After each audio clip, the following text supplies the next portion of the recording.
Hey Rondo, you hear me? How you doing today, Mama?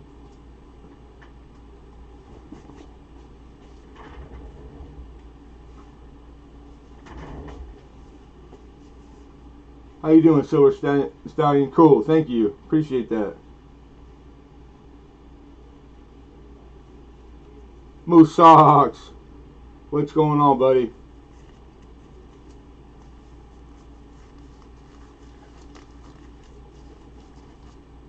Mr. Bradley Height, what's going on, Bradley? It's hot here today. Out of the blue, it gets hot on Tuesday, of course. What's it like in Vegas? I bet it's warm, or is it starting to cool off? Good to see you, though, brother. Joe Layton, welcome. Andrew Cooper, good to see you.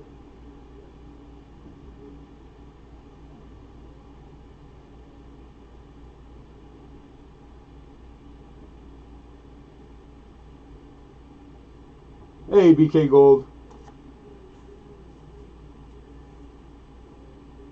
BK, went to ship you yesterday, and I went in the afternoon. The post office was closed before it was supposed to. I don't know if it had to do with Columbus Day or what. Somebody told me that. So you're in a small flat rate. There's a little bit of room in there. So if you get something today that can fit, I can unpackage and repackage, so you save the shipping. Yeah, yeah, because 4:30's my post office closed, so I got over there like I was rushing like 3:30, give myself an hour, and I didn't know, so I apologize. Sorry about that. Hey, Pinger, good to see you. 60 ounces, nice. So I'm guessing Bradley Hyde picking up 60 ounces of silver means that something awesome's in the works. 60 ounces of silver are going to be melted and poured into and turned into something awesome. Rich H, good to see you.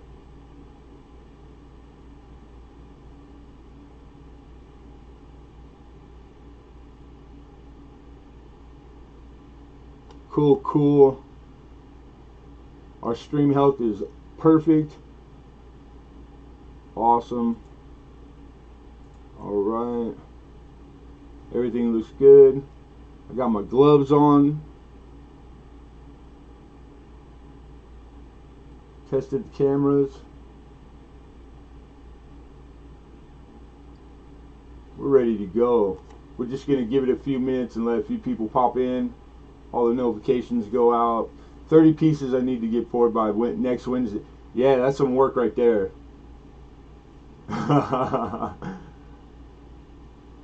But labor of love, man.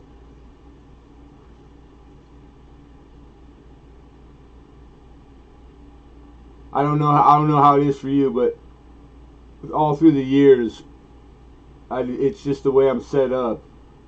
Like, I performed better under pressure. Not that I liked pressure, but it just seemed like it was, it was always hectic, running like a chicken with your head cut off. But like the more they piled on, I would, I'd get it done. I don't know how. Can't explain it.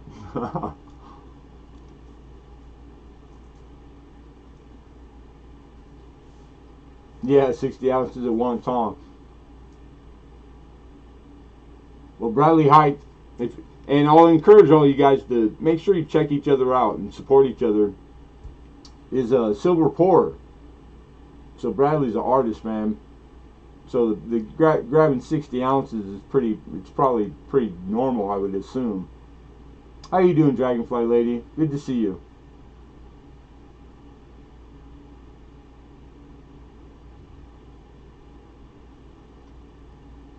But yeah, make sure you guys check each other out. Coin community. Then you got the overlaps, all the different subsets, all the communities that kind of were all entwined. You got the silver pours, you got the metal detectors, you got the silver stackers, and really all one community as far as I'm concerned. Amy, Youper girls in the house. Stacking Silverman's here. What's happening, Stacking Silverman? I'm in Southern California, Joe Layton. Oh, okay. Nice. Yeah, I remember being over at George's, and I had just met somebody there in his stream, which is Found It Buried, and sweet lady, and then she suggested that we went to the Can. So, like in one evening on YouTube, you could. That's how bitchin' it is. You can go hang out and stream, meet nice people, make friends, and in the course of the same night, end up on another stream you've never been on. That was he's collectible, but he does he's coining collectibles, and I had never met that dude, and he was cool people, so awesome. Jerry Bueno, my brother. Jerry, 410-0631 is the same thing. Because I gotta post it right here to call you. And it's been crazy hectic. We gotta catch up, so I will, bro. But it'll be tomorrow, because the auction takes. I'll be here in this chair until like tomorrow morning.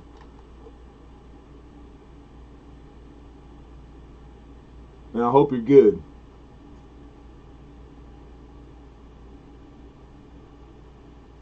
I'm doing good, man. I can't complain.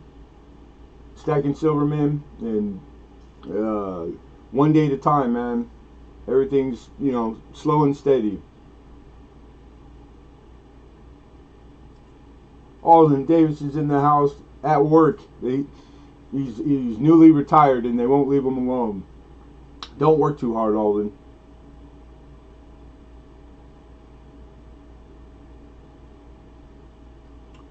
Hello, Perry Art. Good to see you. All right, cool. We got 20 plus.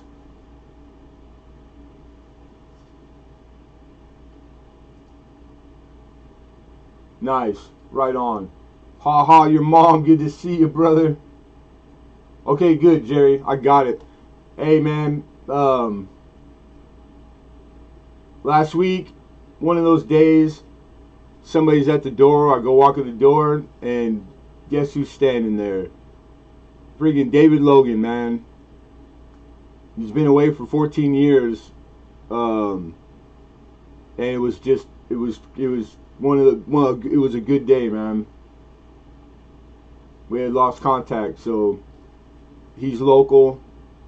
We got to hang out a couple days, so that was a good thing. Power, breaker, too much stuff plugged in, and microwave, and yada yada. So it took a while to get it in the dark in the middle of the night. It's shared box with like two houses, so it's not like my own panel. It's out in the back of the property, pain in the butt. That's for Alden Davis, by the way. Yeah, I will, Jerry, for sure. I hope you're good, brother. I love you. All right. So we did do a list description. It's in the description. The link. Lincoln Central. Good to see you, brother. You're 5 minutes late. We're docking your pay. 5 minutes.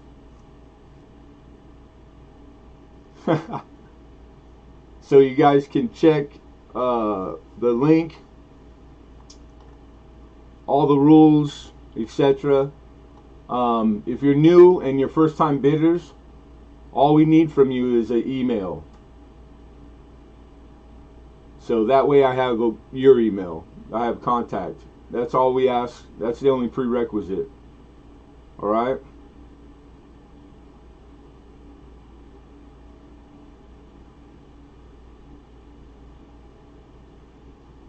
Sweet. There you go. All right, we're gonna switch camp. We're gonna switch scenes, right? Scenes. That's how you say it. There we go. Cool. The leeway is the default. So yeah, we have as good a connection as possible.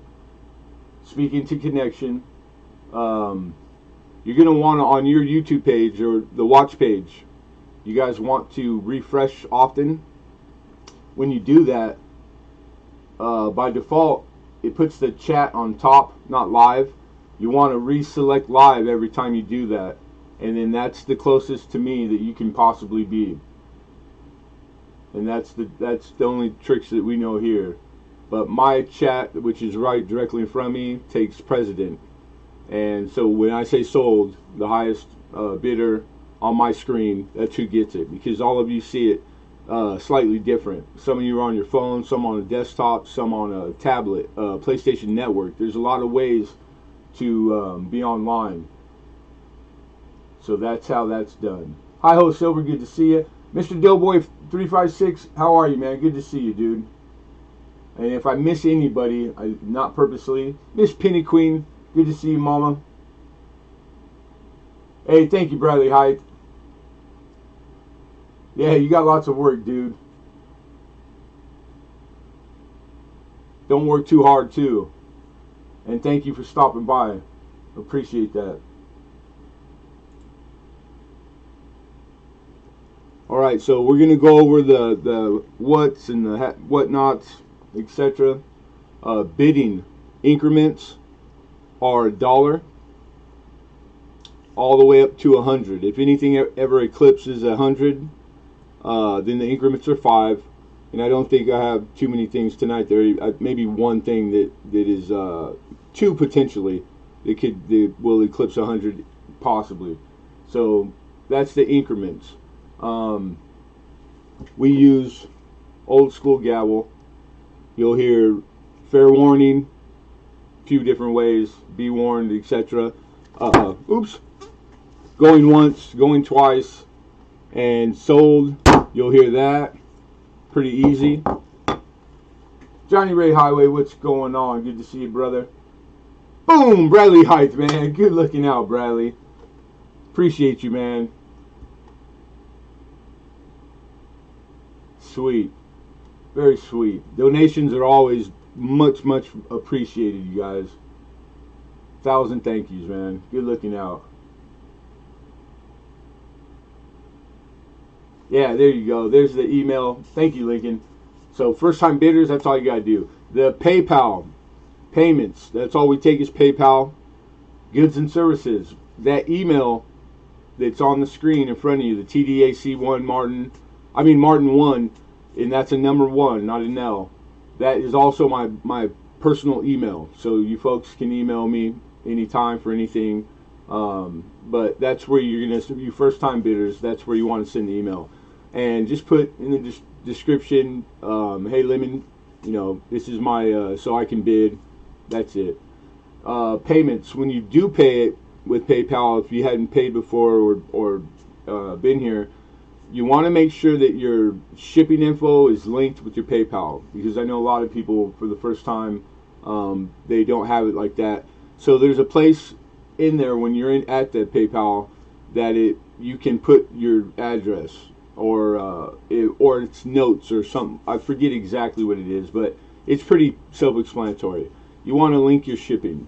Reason being is that we print shipping in-house, and what it does is it saves us from having to stand in the tremendously huge lines at the post office. We just get to walk in and dump the stuff in the big canvas rollaway. So that's the reason. The other thing there is that if your regular name on your PayPal is different than your handle on YouTube and you're relatively new, just say something to that effect. That way I know. So if your name is Travis Martin like mine, but you're Lemonhead Penny, I won't know the PayPal by the name. So until I get familiar with you, and it only takes a few times, a few weeks, and then I got it memorized. So that's payment, that's bidding, how to bid. increments. Shipping is $3.50 up to, all dictated by weight. We use anything over a pound is all flat rate. Flat rate, small, medium, large. It is the single best value for the dollar. We do not mark up shipping, which means I don't charge you shipping and handling. I just charge you guys what the post office charges. That way, if you're one of those people that is pretty savvy or knows, you can pretty much predict your shipping costs before I charge you. We don't have big stuff tonight. Last week was all relatively large things, so the shipping was kind of all over the place. Tonight it's all relative. It's really more the coin, individual coin. So I don't see shipping for anyone unless one person got all the small sets, which we don't have too many. So it's probably going to be, all you guys are looking at like $3.50 to $5 at the most. Yeah, so there's the spreadsheet. We're gonna, because we don't do spreadsheet often, we're gonna try to start doing it every week, and so we have an order to follow. It doesn't say on the spreadsheet about a giveaway. I don't typically advertise them, but we do a giveaway every single auction and always have. So we do it about midway. We got 31 blocks, so we're gonna call it after the 16th one. So in between 16 and 17 lot, we'll do a giveaway. I'm making note of that. The giveaways are they're totally free to participate. That's all we need is your participation. You just have to be here. That's it. They're totally independent of YouTube. All sponsored in-house by Lemonhead Penny. So I would encourage you to read the description. It has all the legalities, etc., the rules in the description. So we have to say that for the YouTube gods. We pray to the YouTube gods.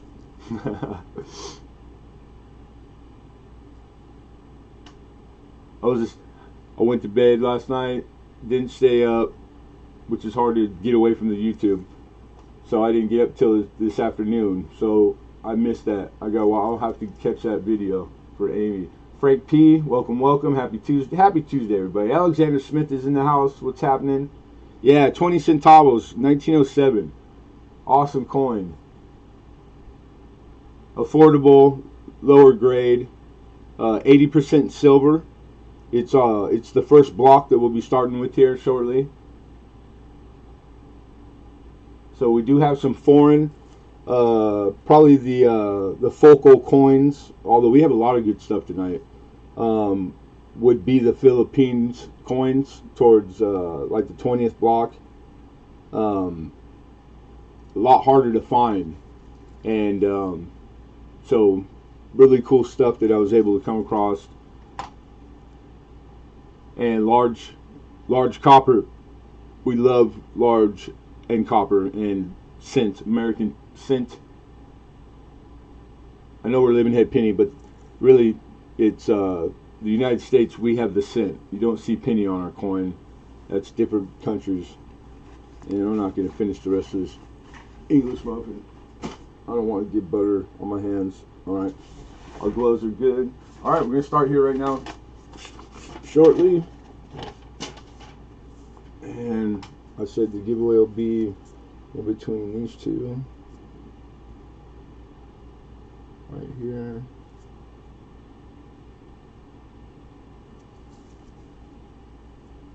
Alright. Man, it's warm today. Really warm. I hope everybody's doing good. Alright, and then I'm just going to move my windows around real quick and then we'll get into it, you guys.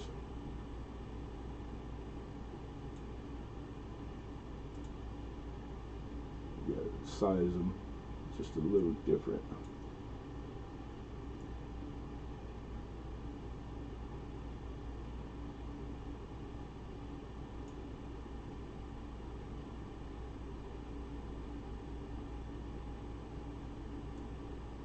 Yeah, early bird, 6. I think yesterday I'd gotten up. like that around that time, which is early. I know.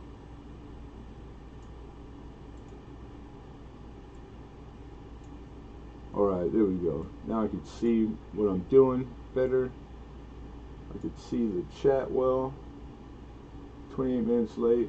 Who's 20 minutes? I ain't 20 minutes. Crazy. It's only 3:27. So I couldn't even be 28 minutes late. Dock my pay. How you get fired on your day off? That's what I want to know. How you get fired on your day off?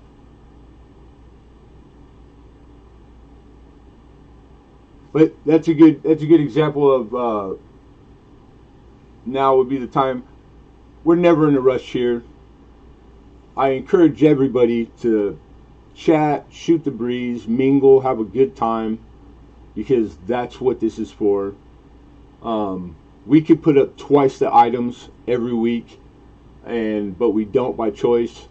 So if you've never been here to Lemonhead Penny Auction, which by the way is the original YouTube coin auction, we started coin auctions on YouTube.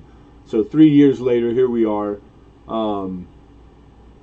We're okay with the less is more. I tend to explain or try to share my research, and if it's something I'm fresh and just learned with you about the coins. And so you probably tend to get a much longer description, but it's how we do it and have always done it. So I'll say this, I say every week, is that even if I'd rather have you here not bidding, and having a good time and making friends in the coin community than not here. So I mean that 100%. So it's not like a ploy. It just is what it is. So just the only thing I ask is that you folks use your auction etiquette and and your manners, your better manners. Be respectful of each other. That's all I ask. Keep the questions to me auction related, because it's a lot to keep up with during auction. But if you email me, I will always get back to you. My email, I'm in it all day long. So lastly, right before we start on this coin, if there's any questions, now's the time. So shoot the question in the chat. There is no such thing as a dumb question, as long as it pertains to auction. Then if there's something we can answer, we'll do it now. Henry Von Moog, first time. Thank you, Lincoln. Right there, you just need the email. That's all we need from you is the email. Mr. Lurgan's here, David Lurgan, my buddy. Hey, good looking out, Dave. Hey, Jerry Bueno was in the chat earlier. I don't know if he's still here, man. I was telling him that we got to see you in your home. Just for the rest of you, these are the two guys that I've known the longest in my life. My absolute two best friends in the world. I've known David Logan for over 40 years. I'm 44 years old. Crazy, huh? I don't know a lot of people that, except for old people, that they could say that. Okay, so that was good, Henry. That was a question. I don't see any others.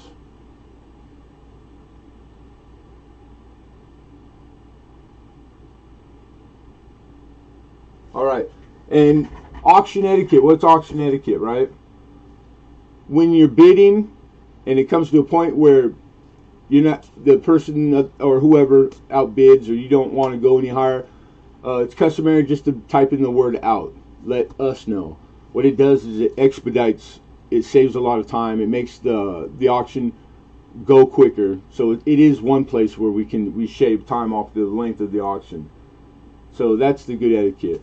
And it's much appreciated. And the congratulations on auctions won. We congratulate each other, and it's just, that's also good etiquette. So they're not necessary things.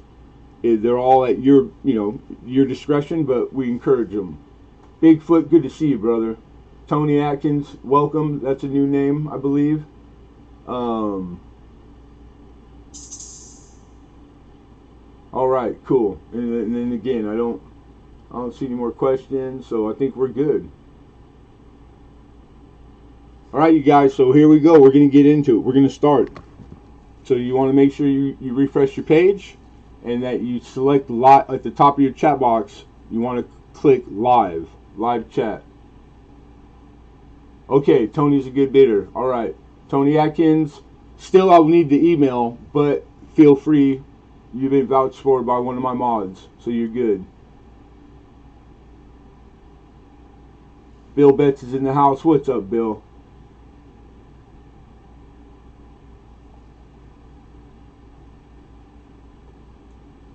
Alright, so first thing up is the coin that we have right in front of us. This is a 1907. This is a 20 centavo. 80% silver. Starting is $8 is what we're looking for.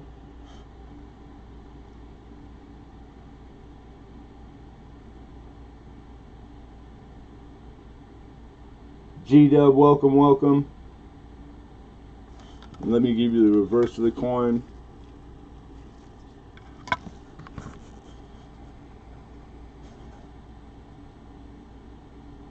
This is a Mexican coin, Mexico. Minted in the Mexican mint, Mexico City mint. Pinger opens up with 8, looking for 9. There's lots of mints through the South America and in Mexico that they're the older coin you'll find like Jalisco, Durango, Mexico City's been around for a long time, the Mexican mint, and we're big fans of the Mexican coinage. Pretty cool. Yeah, silver, 80% silver. A lot of different contents too. A lot to learn if you like the Mexican coinage. 10%, 80%, 90, 50%. Like there's all 72%. Lots and lots of different contents through the years. So we have an open bid of 8. Do we hear 9 from anybody? This is 1907. This is a 20 centavo.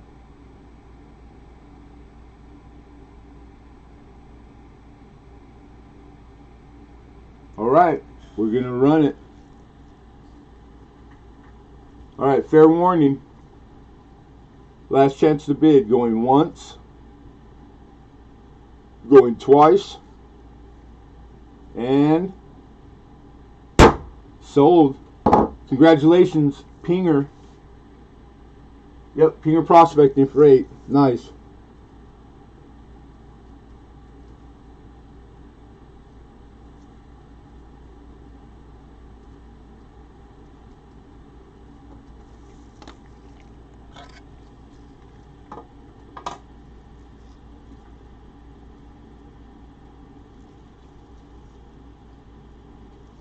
Alright, next up we got a 1927 Canadian.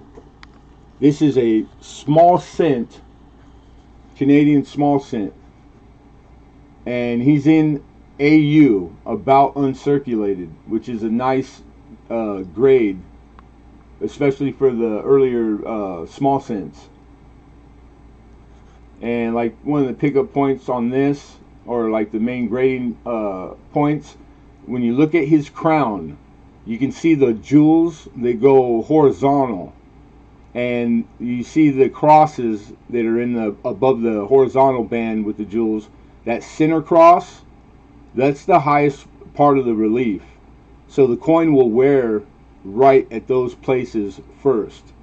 And we have nice defined jewels and crown and cross in that area. Because of the camera we use, I would have to use a much better camera that I don't have. There's little round dots that go above the cross to the top of the crown, and there you can still make out the little round circles. That's the like really fine part of that pickup point. So the finish on it too, the color, it still has like a little luster, right? Even though it's really a dark, full chocolate brown, that's also a pickup point, because that's one of the ways that they're known to, as they age, this is what they look like. This particular year, the 27, the small cent series in general. So that's speaking to the value, the starting, etc. It's an AU. And here's the reverse. This is a 1927 Canada 1 cent. Good looking cent. Starting bid is 15. I believe I think it's listed at like 20, like $26 or something. So 15 is it's a lot lower than what it's worth current market.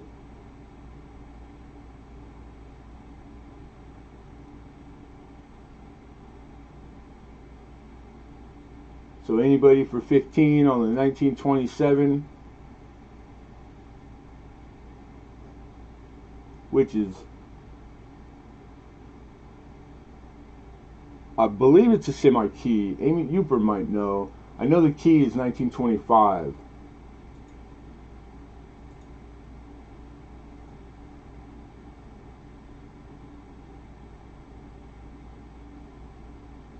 Alexander says he had somebody showing a Lemonhead penny, Indian head penny today. That's a mouthful right there. That is definitely a mouthful.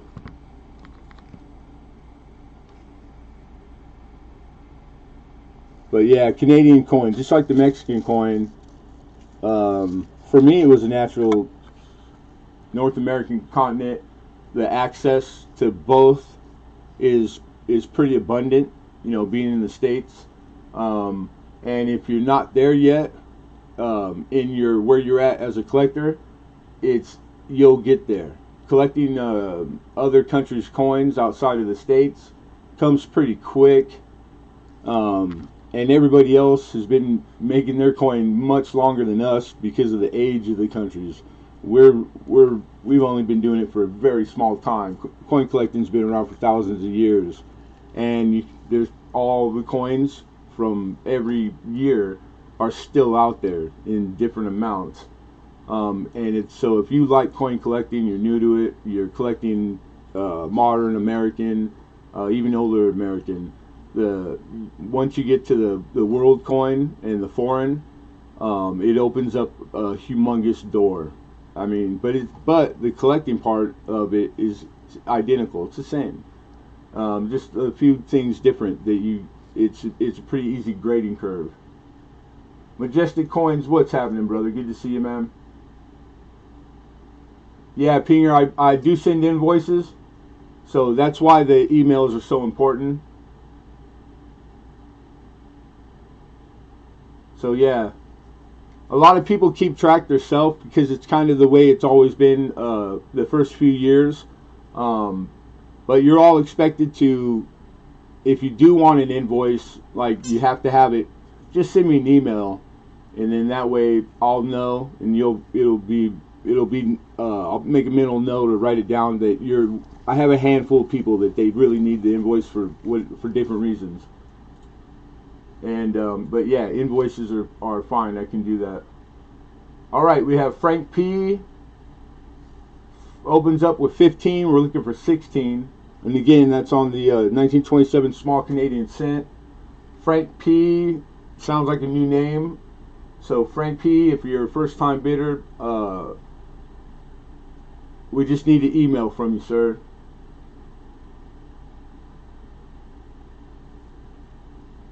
Yeah, awesome, Ping. Yeah, because I know you've been here before, Pinger, so I know you're a good bidder. And so I know I have your email, too. So I'll make sure that I'll send you one. Okay, sent. Then you're good, Frank P. So we have a high bid of 15, looking for 16. I need a little sip of water. Ink Man, good to see you, my friend. All right, 15. Anyone for 16? We had this up there for a little bit, so we're gonna get into fair warning right here. Last call. Last chance to bid. Be warned, be forewarned. Going once. Going twice. And sold. That's a good pickup right there. That's a steal. Congratulations, Frank P. Nice pickup.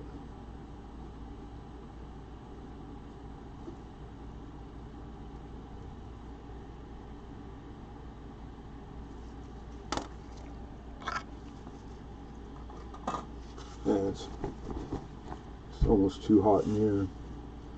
Let's see if it's on.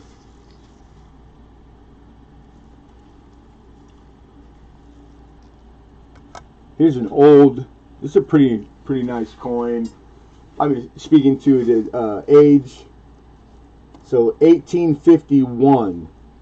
A is where it was minted. That's the mint mark. This is the 50-cent piece for France. It's 90% silver also.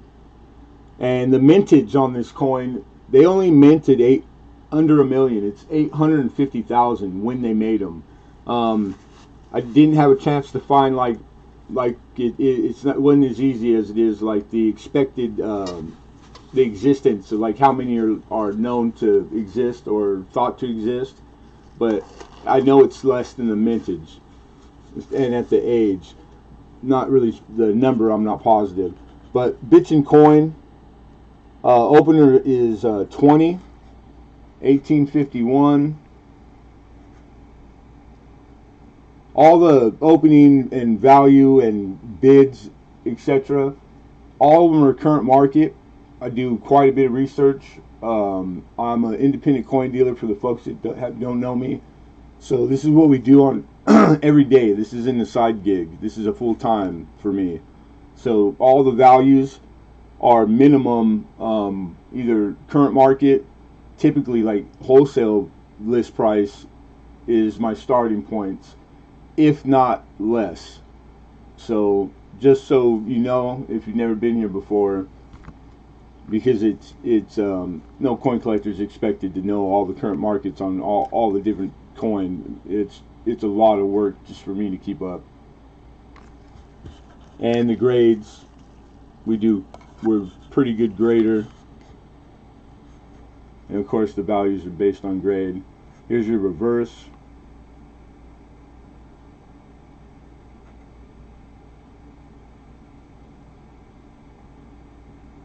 All right. Yeah, it's my office, man. I took down that roll-away air conditioner. I put it away too soon. I really didn't. I should have left it hooked up. I take it down when because it's really, we don't have super hot summer. It lasts maybe a few weeks. We don't have seasons. It's like 70 degrees year round in Southern California where I'm at. So yeah, but today it's warm. And it wasn't a few the rest of the prior week. Treasures of Texas, what's happening, my brother? Okay, awesome, you did. Nice. Much appreciated, dude. Thank you. All right, nobody for the no interest. 1851. That's a long time ago. This is France.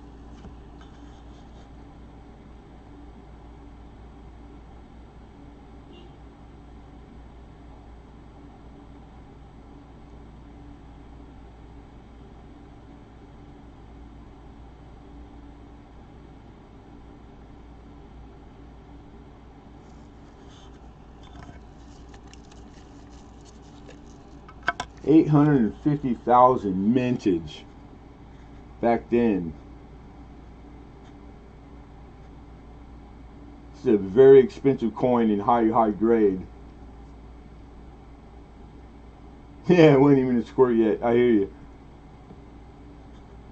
That's funny. 90% silver, but silver content really is irrelevant most of the time when speaking numismatically. The coin's value is way supersedes its silver content. Okay, we're taking that one down. We'll be moving on to the next coin. For the folks that are new, coins that don't get bids, we revisit at the end of the auction. We'll just go over them and bring them back up, and we go through them quick. So it's not your last chance at it. Leftovers typically roll over to the following week. Most of the time they don't make it because they get offers in between time. And if ever there's something you would like to see come up that you know didn't, you could always ask in the chat, and we will fit it in. We'll bring it up after whatever is on the block at the time, right after. So that's the etiquette there, how we do that. All right, let me mark it so that we know we showed it. All right, so moving on to number 4, 1943 Walker. Where are you? Where are you, Walker?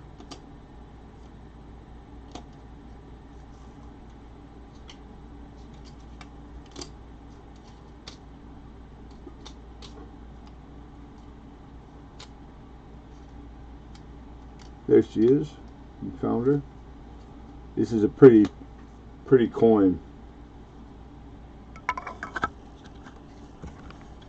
Alright, next up is a 1943 plain Walking Liberty half. Opening bid on her is 25. She's a high AU. Original services. You can see the pickup points here are the holster top and the line underneath there, across the center, her arm, and all the detail in it.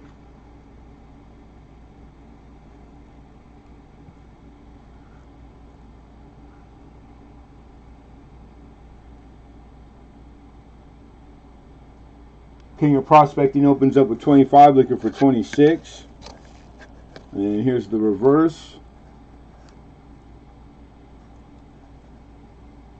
And just starting to wear the center of the eagle and the detail, or lack of detail, that's the high part of the relief. So that's where the reverse starts to take wear. And you can still make out the faint lines of all the feather in the center, but you can see that it's just lightly worn. It's just starting to get flat.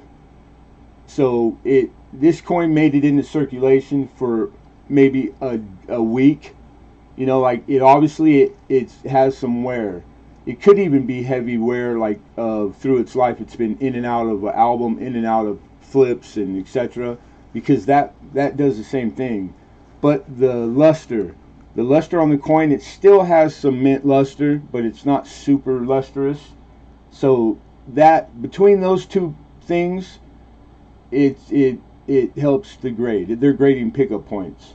So it being a high AU, I'd call it an AU 58 because it has more on the luster side than not, and all the detail and fine details there. And the fact that it's original services, it's not heavily like the fine scratch marks. So I don't believe she's been cleaned or dipped. The dipping, she would look shiny. So this is the way you want to find them if you're a Walker collector. And the high AU is a highly wanted grade. It is a super popular grade in a lot of coin, even more so than Mint State 61 and 2, because in the grade it's the highest of the grade. AU 50 is the lowest, all the way to 58.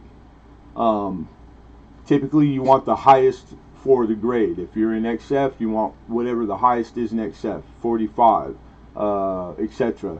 So AU 58 is a very popular grade for most of the coin. So no interest. Walker's crazy. Jeep and John, what's happening, Mr. Jeeps? Good to see you, brother. All right, we have 25, looking for 26.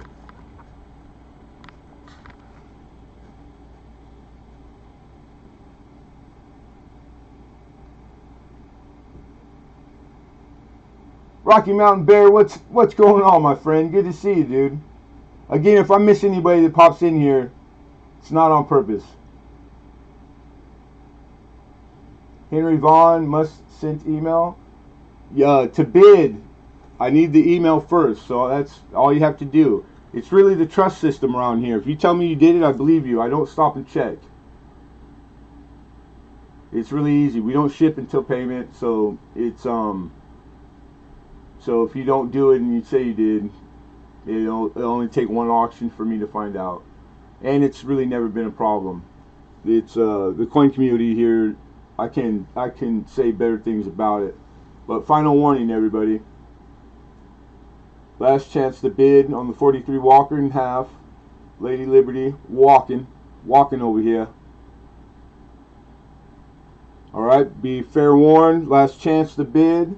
Going once. Going twice. And sold.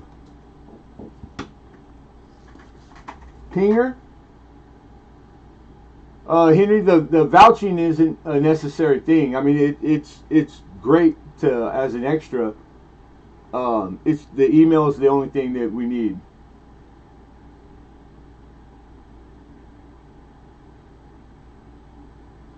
$25, Miss Pinger prospecting. Yep, congratulations, Pinger.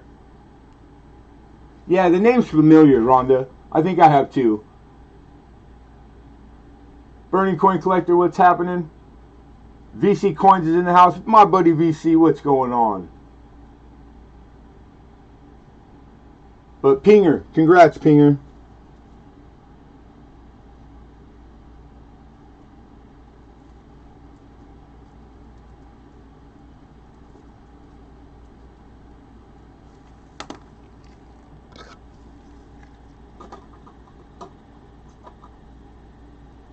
Alright, next on the block, we're on number 5. Johnny 5, I'm alive. This is a 1961 United States Mint proof set. It's not in the original yellow envelope. This is just a new envelope that I put it in. But that's all that it lacks.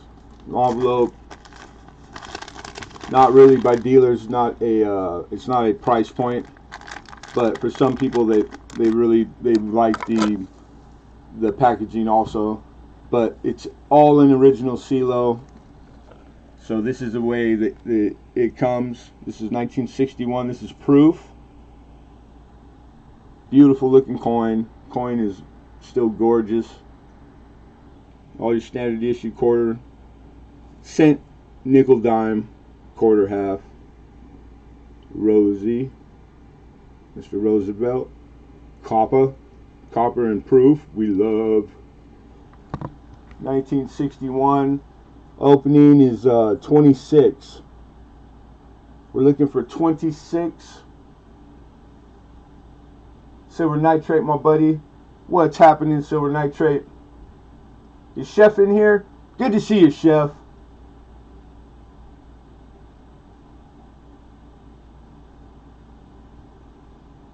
Awesome, Henry Vaughn. That's a great example, because I always encourage people that I'd rather have you here hanging out, having a good time, than not. So even if you're here not bidding, everybody's welcome. I encourage it. Right on, Hi Ho. Thank you, Hi Ho. So 1926, United States Mint proof. 90% silver, the half, the quarter, and the dime. 26 is the opener.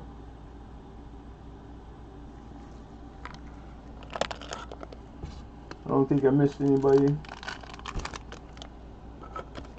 The reverse. This is not, the coin is great. Not hazy coin, which sometimes you tend to get because of the reaction with the plastics of the time that were used.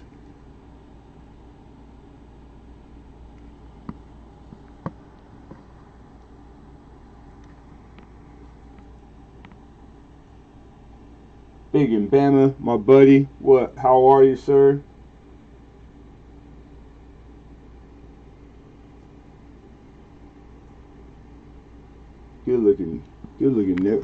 All of them are good looking. The quarter's dynamite. The half is dynamite.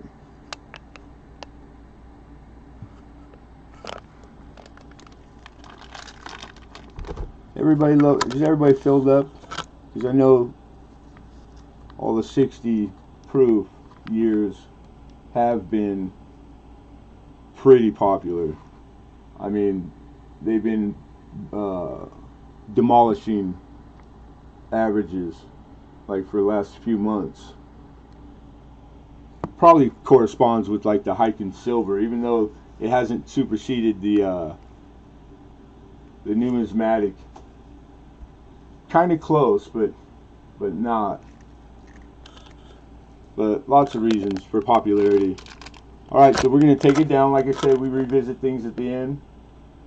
So you haven't missed out if it's something that you're up to entertaining possibly. So we're going to take this one down. And that's lot 5. So I can put a check mark so we don't start losing our place. And we're off to lot number 6. Let me set this stuff.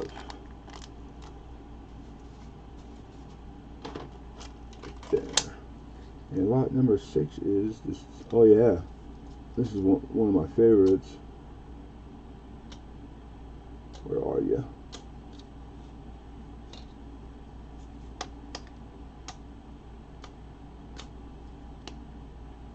All right.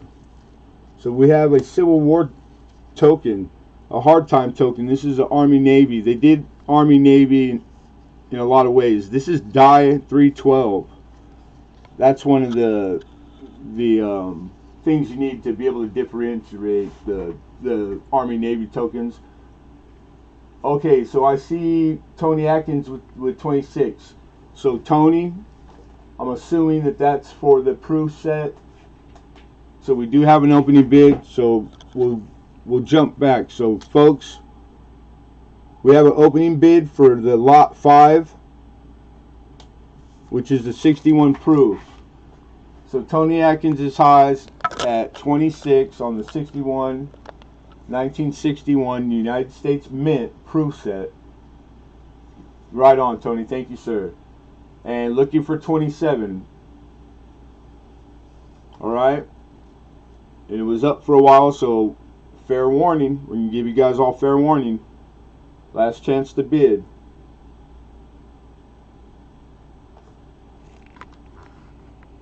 Going once. Going twice. And sold. Awesome. Congratulations, Tony Atkins.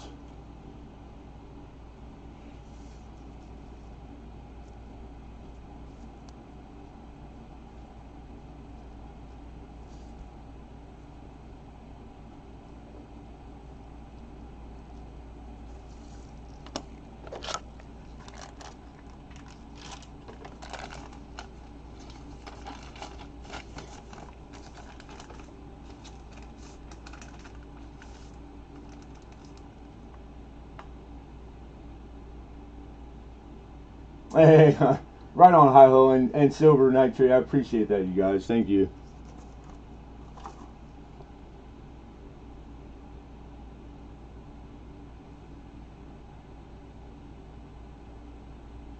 Yeah, thank you with the gavel. And shout out to Treasures of Texas, who is in here right now.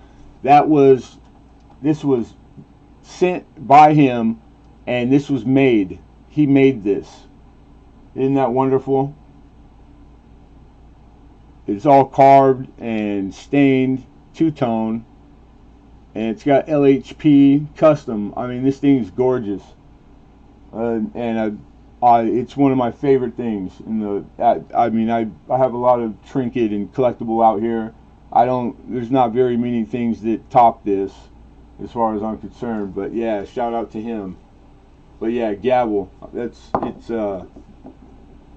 It's nice to have. Yeah, Treasures of Texas, man. Awesome, huh? A lot of a lot of woodworkers here on YouTube. You know, blue collar, a lot of blue collar, middle class guys that work with their hands, and that's my background. I spent 20 plus years in construction, so in the last 5 or 6 selling coin exclusively. All right, so Army Navy token. This is Civil War era hard times tokens. That's what they call these.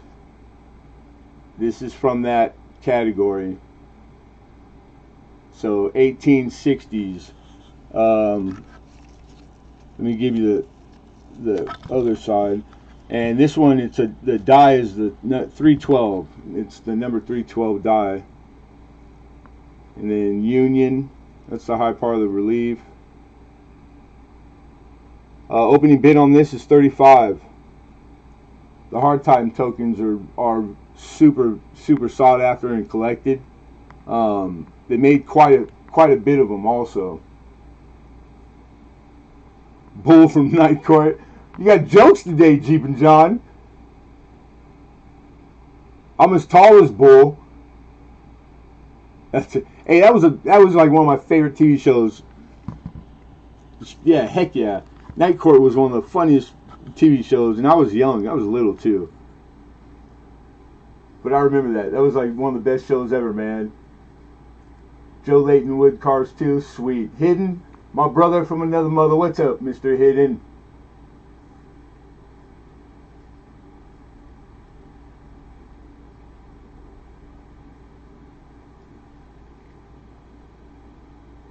Stop it, Amy. Oh, you're gonna. That's so funny.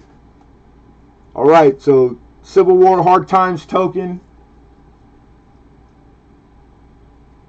This is the Army and the Navy.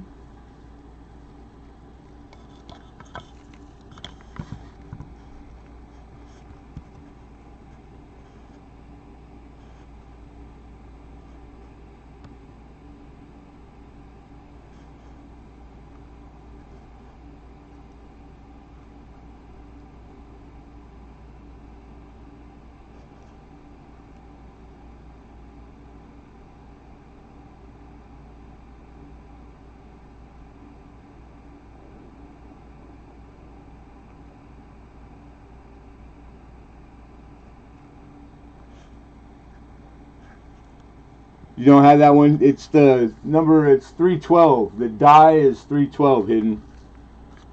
You think on it. Yeah. It's in great condition. It's just starting to wear on Union. These are from the 1860s. These hard time tokens. These are Civil War era.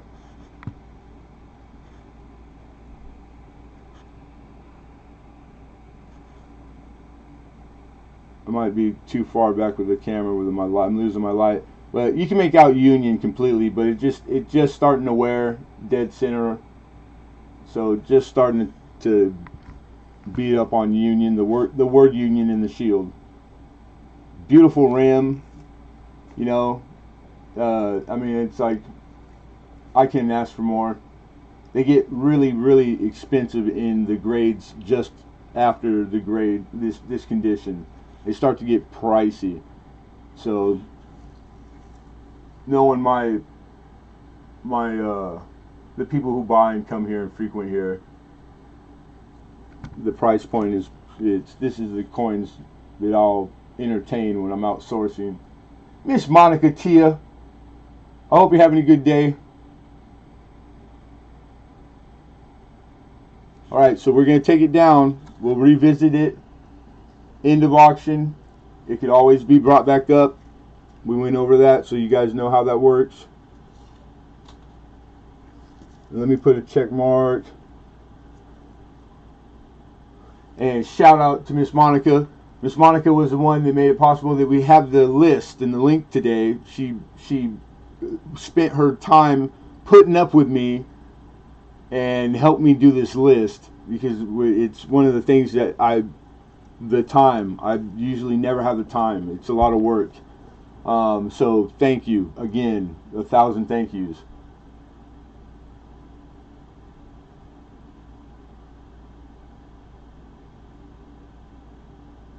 All right, so we are on lot number 7, you guys. This is probably one of the best Unk sets, in my opinion, because of what it comes with. So this is the 1996 uncirculated United States Mint set in all the original packaging, etc. This is how it looks like. And for those who don't know, this comes with the West Point dime. So it's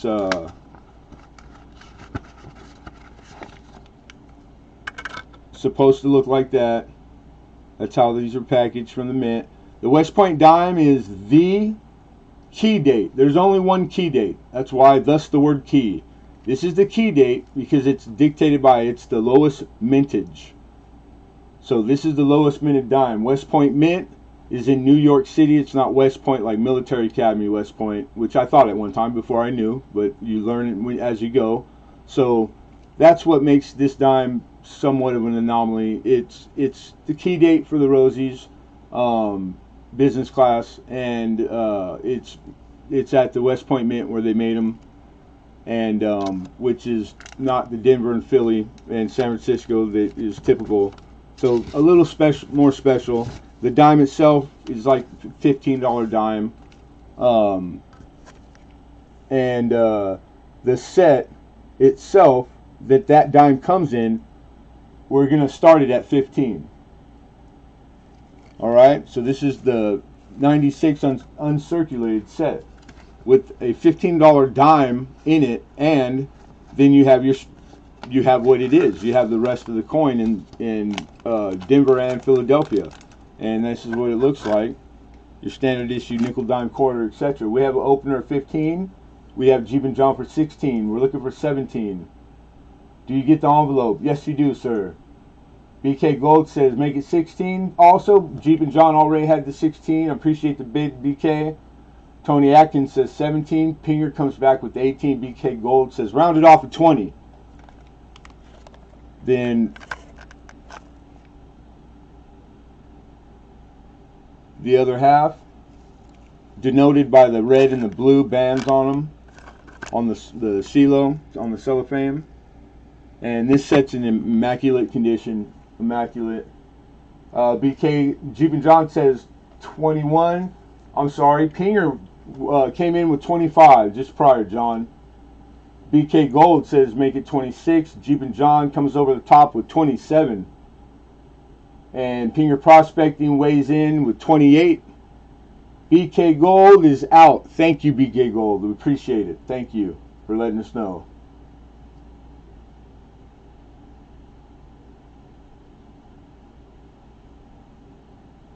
Thank you, Ink Man. Yeah, it is a beautiful set. I've had quite a few of the 96s myself, but this is what we do, so everything is always for sale, of course, but I'm a collector too. And then some of the cards that come with the set, this is one of them. So if you've ever had or you're out there sourcing and looking for, if somebody is to state that it's completely original, these things need to be in there.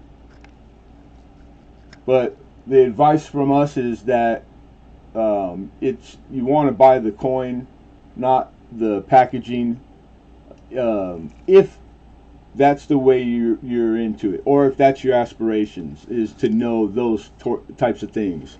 That's like the full circle. If you don't mind, and you're just somebody had them like this, because you'll come across all coin in all fashions.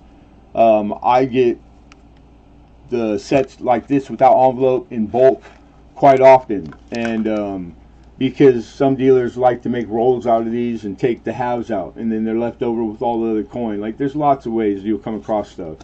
This set in particular, the dime will not be with most of them, because that's all that most people wanted, was that West Point dime. So you can get a deal, and you can get your regular issue stuff because you want to have a specimen of every year. That's like the goal typically, as a coin collector is just to have one of everything, and then the part of upgrading. You get what you can afford. That's doing it responsibly. You don't worry about what the other guy has, because that's his circumstance. You know, like it's there's no wrong or right way to do this as a hobby. It's a hobby. It's for de-stressing, not adding stress. So try to remember that. That's we pick our hobbies to get away from the rest of the rat race.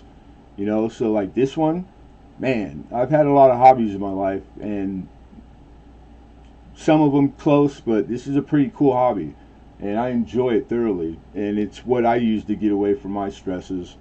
So like that's, you know, when it starts becoming a source of stress, you guys, you got to step back and reevaluate. All right, Pinger at 29. Jeeps is out. Thank you, Jeep. All right, so we're going to give fair warning, and this is on the 96 unk set. Mike Wolf is in the house. What's happening, Mike? We have a high bid of 29, going once, going twice, and sold. Oh, 28? No problem, Pinger. I'll scroll back real quick. Looking for 29. Yep, you're correct. 28. So 28, easy, no problem. 28, sold at 28. And congratulations, Pinger. You got it.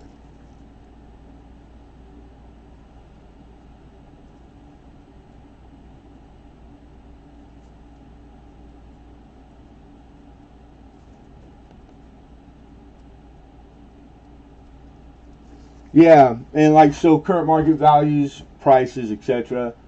There's a lot of coin, there's a lot of sets, there's a lot of anomalies within the coin collecting, that the current market values, they're current, that are out in all the different avenues to get them and source them. You know, what the coin dealer uses, what you guys use.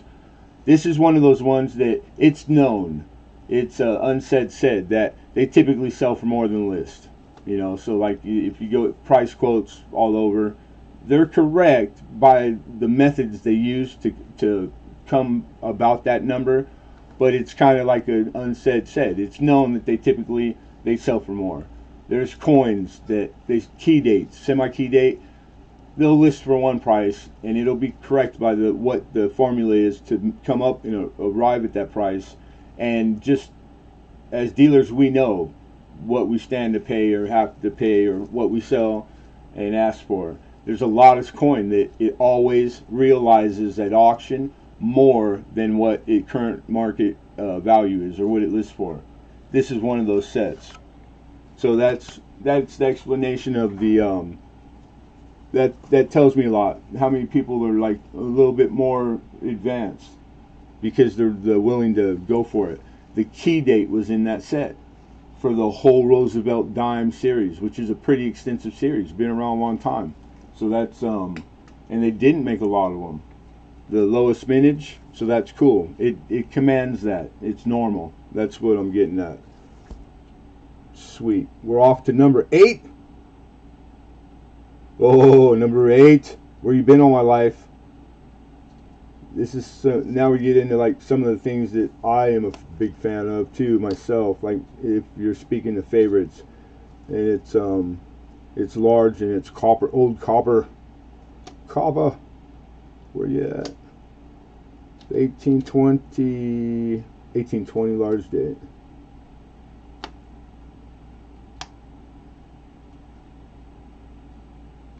$42. That's right, it's gotta be right here. It must be you. Yes, it is. Here we are. Okay, so this is a old copper cent.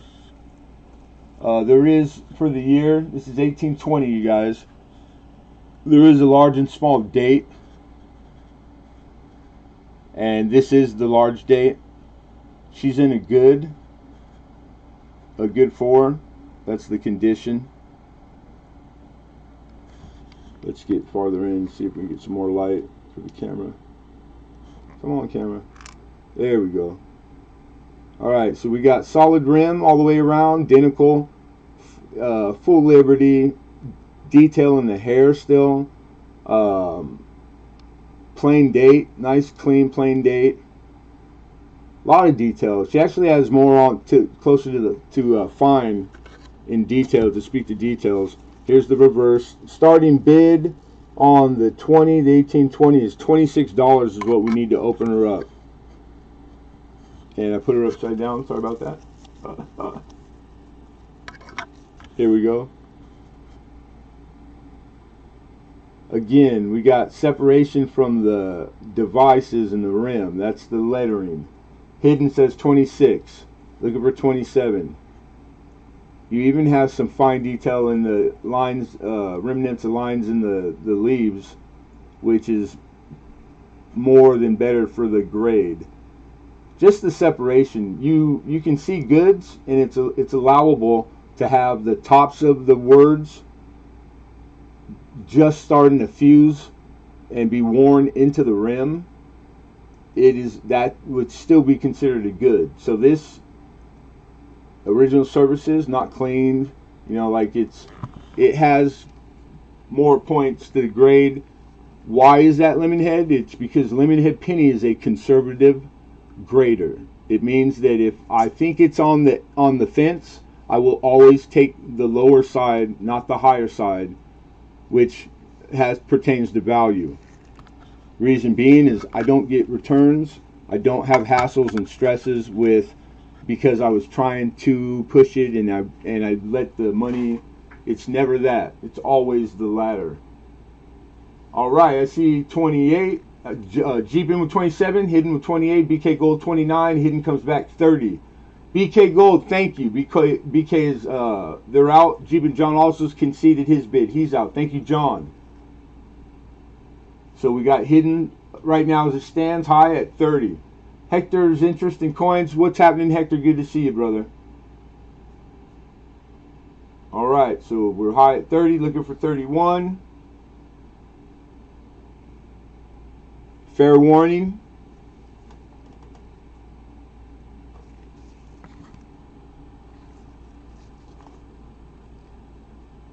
Last chance to bid, everybody. All right, here we go. Be fair warned. Going once. Going twice.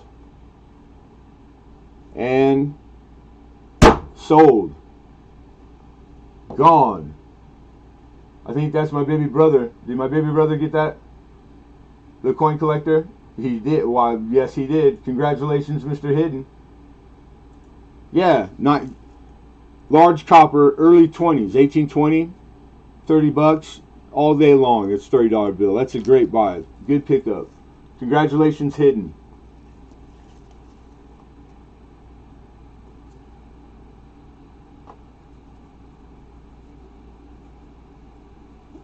And I did, Hidden, I did see your comment. No, not as far as coin. So with the pachyderm. And I'll ask, are we shipping or not shipping? And then lastly, I'll finish with, I still got the decanters though. I didn't shop them anywhere. I didn't have time this week. I didn't list them anywhere. So I forget what it was. I think I was asking 45. If you still want, if you're interested in the decanters, I'll knock it down to 40. Okay, and don't ship. You got it. I got you. No shipping. So we're off to lot number 9. We have a 1986 uncirculated United States Mint set. And this one is, if you remember a few weeks past, I had acquired a large collection, one owner collection. It had in it an original from the Mint, how they shipped them. They shipped them in packs of 5. This is one out of that box of the 5. So this thing has never been daylight. It's as crisp and clean as you can find in 86. So all original in the packaging, 1986. Glad to be home. Right on.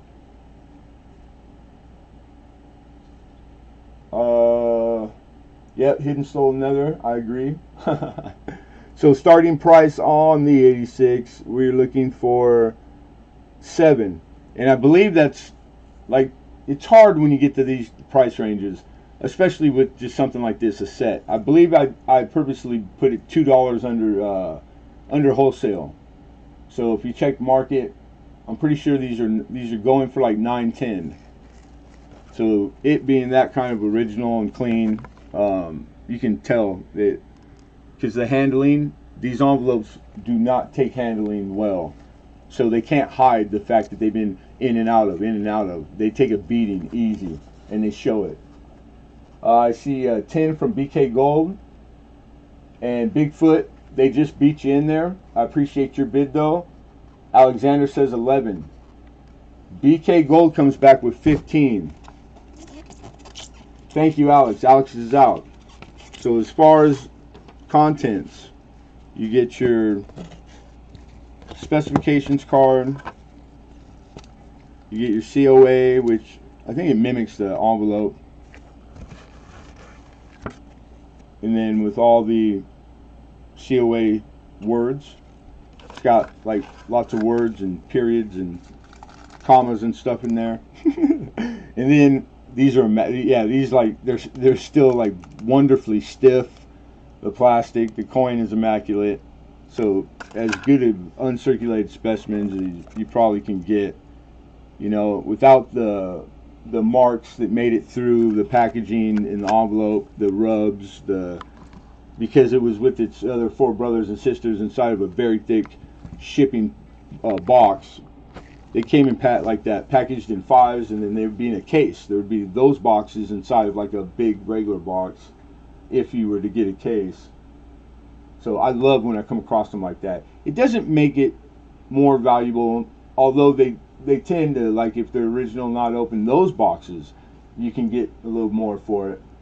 But it's just one of the things that I particularly I like. Okay, so Bigfoot's out. Nope, Bigfoot's back. 16. BK 17. So high is BK Gold.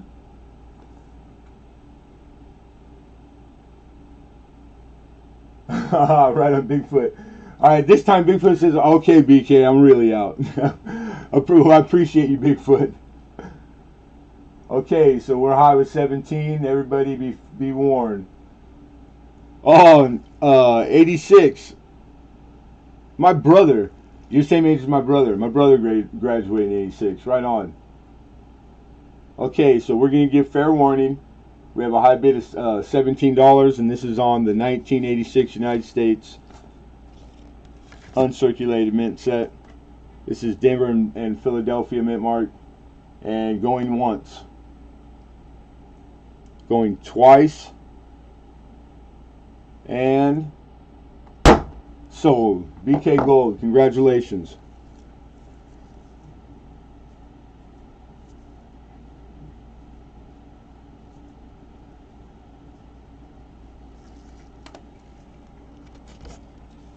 Alright, let me get all the packaging back in.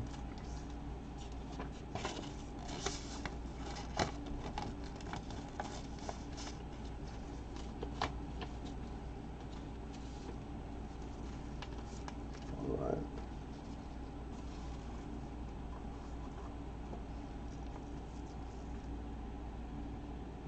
Now we are off back to copper. To old and big copper. 19. Oh, hush my mouth. 1826. This is an 1826 large cent. Okay, large cent. This happens to be it's reverse B. Multiple die pairings. So this one's known. It's a reverse. It's B reverse. This is 1826. She's in a very good.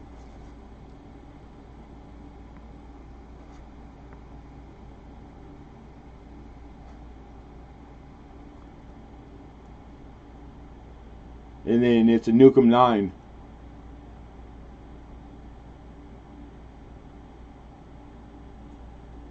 Alright. Nukem is Newcomb was a gentleman that was the man when it came to the varieties, the research, the knowledge. He was the Wechsler to the large sense. Was Newcomb. Published lots of books out there. Odds are, if it's on the large scent, he wrote it, etc. So there's a whole language to, just like the FS 105 would be, one guy's language. The Wechsler has the DDO, 001. That's Wechsler, etc. Newcomb's just another name that you're going to come across as you get farther into your coin collecting career. So this is that. That's what the Newcomb is. And there's lots and lots of guys. The Bowers, Bowers is God. Just call him God. There's lots of gods in the coin collecting. Like the men that came before us, thank God, because of all the work they made it their life's work to study coin, or a specific coin, specialists. And because we wouldn't be able to do it as good without all the hard work that these men prior. And it keeps them around and relevant, like the Phoebus, which is like one of my idols too. So they're like the Mickey Mantles. Does that make sense to the sports fan? People still like sports. 32, everybody. 32 is where we're at, starting for the 1826 large cent. Shaw's prospecting. Good to see you, Shaw.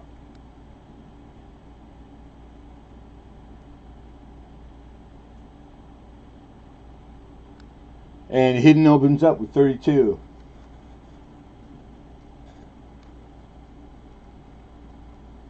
Looking for 33. BK Gold is starting to collect Wheaties. Awesome. If anything, it's, we're Lemonhead Penny. Cents is what we specialize in. Wheats, love them. And starting to collect, you got your first 3. Awesome. I remember, because it's not that far away. So the collecting the wheat cents it's fun, and it's a lot of work. And I picked cent in particular because I like bragging right white. Like there's older, of course, maybe more rare. It has everything that there is in collecting. Like it runs the gamut. It really does, and it's a large. There's series that are small, way smaller. Picking the cent, I think it's the hardest one to do well, if that's your aspirations. To be a true specialist in wheat cent, just the cent, Lincoln in particular. You picked a hard one, if that's where you wanted to do. Because the other ones, being older, it's harder to reach. Yeah, okay, but I don't know. Maybe I'm just partial to it. Watch your language. What did I say? Excuse me. Pardon me. No proof. The vanity. I didn't even know I did. If I did, yeah, always. It's my channel. I'll do what I want. I'm joking. Yeah, they're great. They're great. It's a great series. All right, so back to the 26, man. This is a large cent. This is old American copper. Copper doesn't age well at all. It's super reactive. Just with the atmosphere, the air, the humidity, everything is the enemy of copper. So something from 1826. This is roughly 200 years old, and it's wonderful because that's nothing to coin collecting. Because this coin would only be in this condition, with this amount of detail, and survive 200 years because a coin collector, somebody who took it out of circulation, knew this was to be protected and kept so it doesn't rot and disappear to the ages. Because they didn't make a lot of them to start with. There's not a lot of these populations surviving. The large cents in the early 20s, some of them are really scarce and hard to find, and super valuable even in lower grade.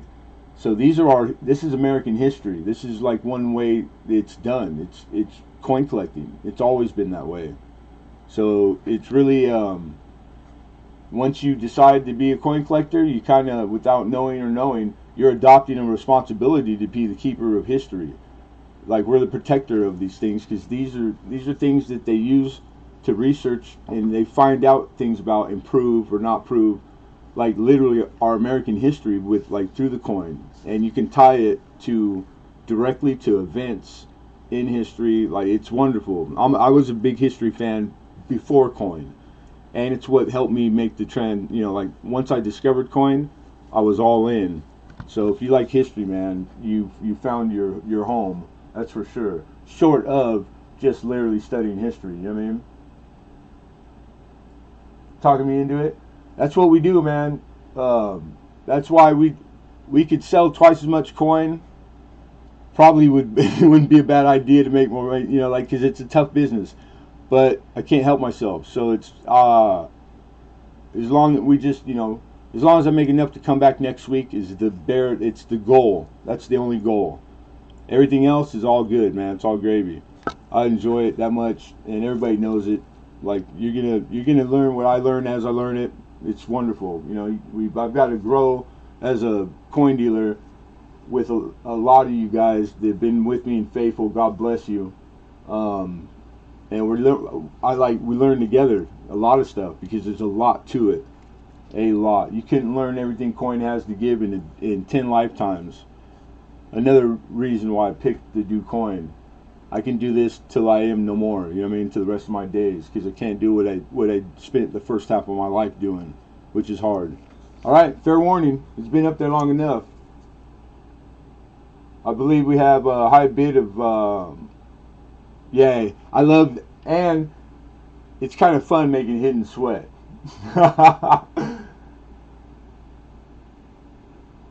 And I believe hidden's high, right? Hidden is high at 32, or are we looking for 32? He's high at 32. Okay. Alright, you guys. We do have a high bid of 32. And we're looking for 33. This is the last chance to bid, so be fair warned. And here we go. Going once. Hardy har har. Going twice. Wait for it, hidden. Wait for it. Hardy har har. And sold. Alright, man. Congrats, Hidden. Nice pickup, brother.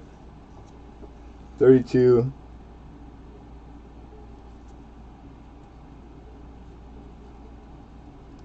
Yeah, large cents, $20 and $30, man, all day long. Don't even have to see it. If they can read the date for me. I mean, like, it's just, but of course, if, you know, there's the current markets and the values and the auction histories, but it's 200-year-old copper coins. It's really, to me, I'm always amazed. It's just amazing, because it's like, it's not a long time in coin collecting because of how old and large coin is. It's really insignificant, and to most it's a modern coin. It's modern when speaking at coin collecting and how long coins been around. But it's copper. That's what the difference is. Copper, you know, it's soft. It just shows all its wear. It wears fast.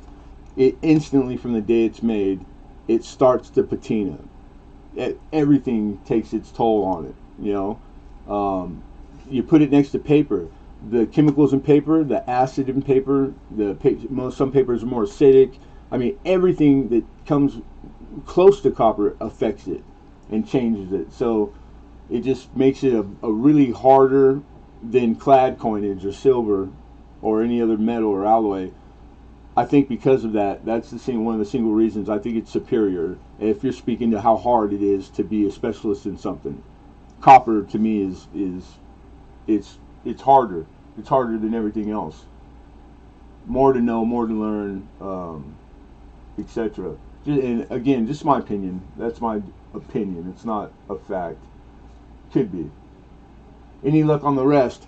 This will be the week where I'm going to be out in places that I typically only go once a month, maybe moose socks. So I'll be getting back to you this week, and of course always checking my regular stuff, places I go. But yeah, definitely. All right. People were still congratulating. Yeah. All right. You're welcome, Hidden. I was waiting for a thank you. He's Hidden spoiled. Spoiled. I love him. Where are we at? We're at lot 11, I believe. 1842. Correct? Yes, we are. That's correct. All right. More old and large and copper and wonderful scent. Man, get out of here. All right, this is 1842. Large date. This is another year where you could get small or large. This is large. This is a Nukem 6.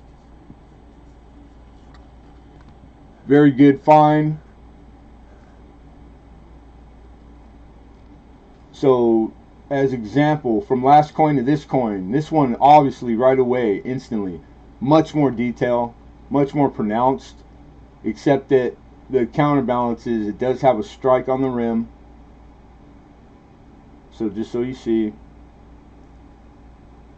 So like the counterbalancing, like the grades being the same, but the detail on this being more, there's reasons.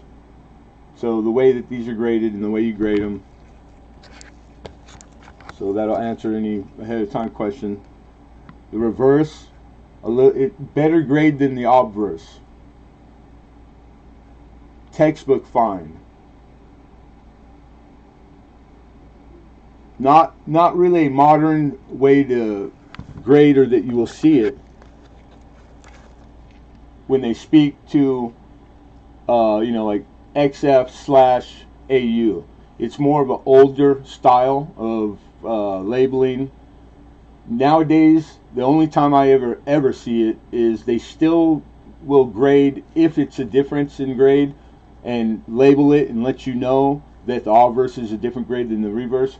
When you get into the higher dollar coin, like the very expensive, they'll call out everything, and you'll tend to see it.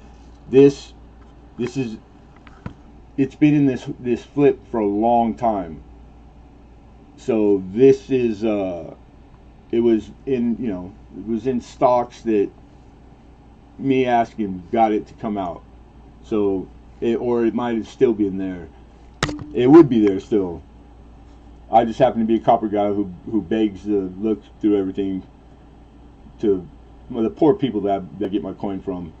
The wonderful people that put up with me. Alright, so starting point on the 42 large date is 26. We're looking for 26, you guys, to open it. Hey, Clint Ness, what's going on? I'm closing my eye, Lemonhead. You know how I love the large cents. Right? Another big fan of the old copper. Yeah, I do too, dude. I get excited. And, especially on like certain years, like the stuff that's like known to be super hard to find.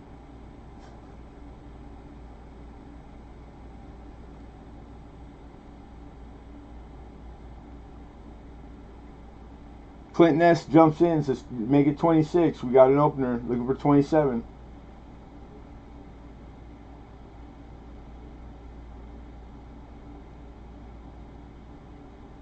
Sexy Coin Treasures of Texas says, yeah.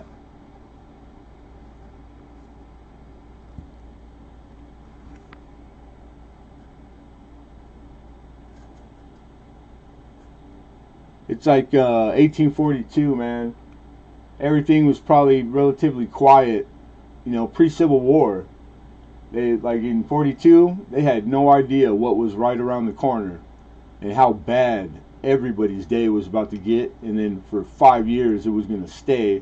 Oh, longer than 5 years for half of the people, even the North. But I mean, like the calm before the storm, all the stuff that this coin's seen. And then think about it, all that happened right, like not very long after, and this coin still made it, because I could only imagine it was around for its life, like the things and the places and the hands and how many times it exchanged, and until somebody who decided to pull it out, because they obviously did in this condition, because now 200 years, 150 years later, whatever, it's still here in this condition. That's the only way it's here. It's if a collector got it and decided it was nice enough to keep and not spend and use in commerce. That's the only way these coins are here. wonderful, you know. No one else, no interest. 26. Wow. Is this thing on? Oh, rough crowd. I'll tell you. All right, fair warning. This one's getting stalled. We got a bid of 26, looking for 27, you guys. Fair warning. Last chance to bid. Oh, we got 27. We got a sniper. Call it down, Lemonhead. I was in the middle of it. Henry Vaughn goes 27, right on. Looking for 28. What says you, Clinton? We're in final call. He says, "Come on, Henry." Thank you, Clinton. Clinton's out. We appreciate that. Thank you for letting me know. All right, you guys, we've got 27 looking for 28. So again, last chance. Going once. Going twice. And sold. Congratulations, Henry Vaughn. Nice pickup. Henry Vaughn for 27. Right on.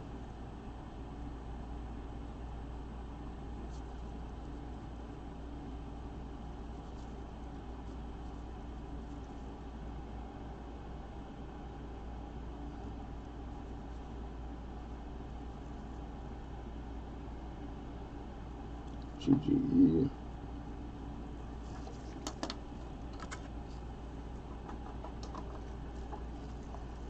All right, next up, probably one of the stars for the show. We have an 1877. What a great year. Old and silver, 90% silver. This is a $50, and it is a seeded $50, and 45 is the opener.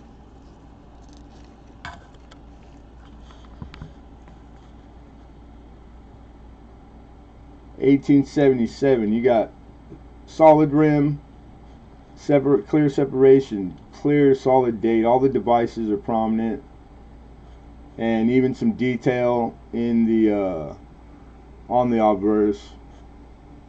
You gotta kind of cartwheel around for the light, and it's in a stapled cardboard flip.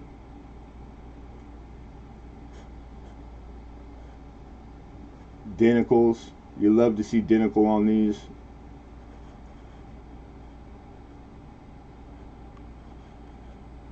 And then the reverse.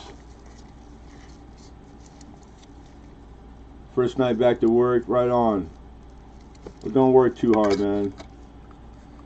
All right.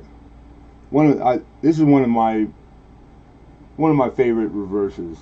I'm a fan of this one. But the amount of detail in the eagle's wings, still got horizontal lines. Come on, camera. In the shield, and can make out lettering in the wreath. Separation from devices to rim. Some denticle. $50. So pretty nice, solid specimen, man. Very good to find.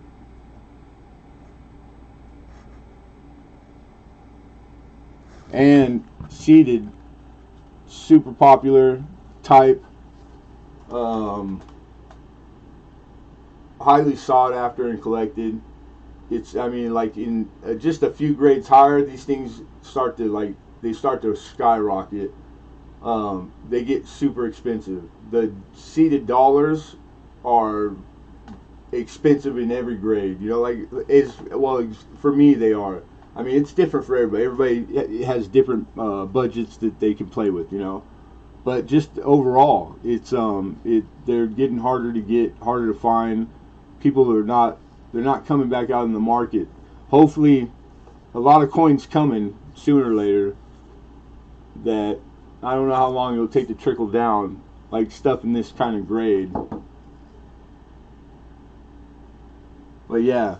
This is that one of those coins when I never say no to this or any seeded in any denomination in these grades and price ranges. Never. I never turn it down. In fact, I'm always looking for them. So if that helps you guys, like, what are the coins that in the same realm, grades, etc., price points, earlier collector, maybe, yeah, seeded, capped. Those are the, like they're the coins that we're not an old country, and they're the stuff that we have, because you get into the things that are a little older, and that's our first coinage. Now you're talking like real scratch in low grade, chain cent, Fugio, the reals, etc., which I love, by the way, all that stuff too. When you get there, man, it just gets better. It gets better. If you like coin collecting right now, modern, man, you're gonna get your socks blown off. That's all you got coming, which is like a good thing. Like, you got good stuff to look forward to. It's coming. So it's a great pickup if you're doing your first typeset too. 1877, 90% silver for you silver fans. I love silver, don't get me wrong, but I'm a numismatics is what I do. It takes precedent for me. I said it. 45. It's in the description also. Sorry about that if you didn't hear it. 45 is where we're opening her up at. 1877 seeded.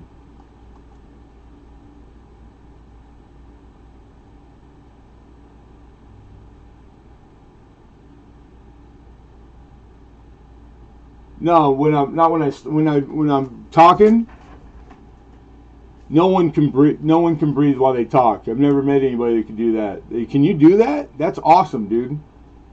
I'm the spinning. I can't do that either. It's like, dude, you're a walking miracle, Clinton.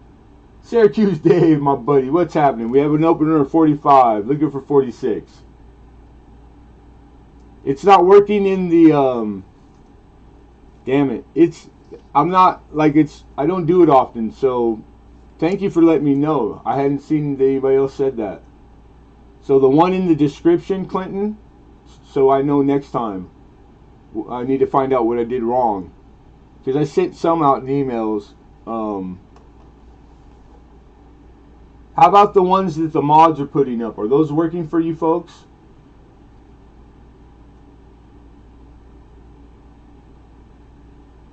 The one in the description's not working. Thank you, Clinton. List works great for me. Well, I know you're one of the ones that I don't know if you're taking it from the email or from the actual your watch page. Rivendell, what's happening, my buddy? We're looking for 46 still, guys. We have an opener of 45. Breathing is overrated, right?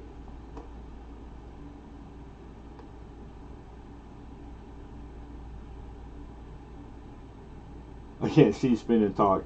Okay, I was just double checking, going back to double check. We breathe through the pores of our skins a little bit. Yeah, that's true. That is very true. Rich Cali, how are you, brother? On PC.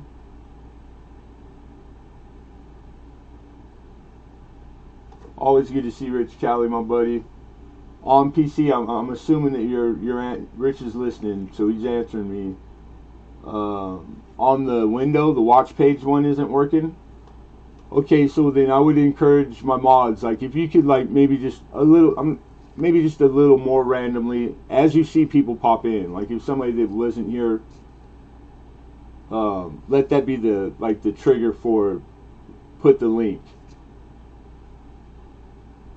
All right, both work for silver nitrate. Oh, all right. Okay, then I might just say that Clinton jokes a lot. Could be a joke. In description works for Rich on PC. Okay. All right. So, and it's always things whatever, I'm not a computer guy, whatever reason, sometimes they work for others and they don't for the others. It's not that I did it wrong. It just, in between time, between point to point, who knows? That I couldn't tell you. Thank you, Hidden. I appreciate that. Alright, so but to get back to it, we got the half up here, the 1877 seated. We do have an opening bid. It's been up here for quite a while now. So we're going to give a fair warning to everybody. And my buddy Syracuse Dave's in the house. Good to see you, Dave. So be forewarned, everybody. Take care, Clinton. Be well, bro. Don't work too hard, man. Alright. Last chance to bid. Going once. Going twice. And sold. Get down, James Brown. That's what I'm talking about. Congratulations, Dave, Syracuse, for the opener.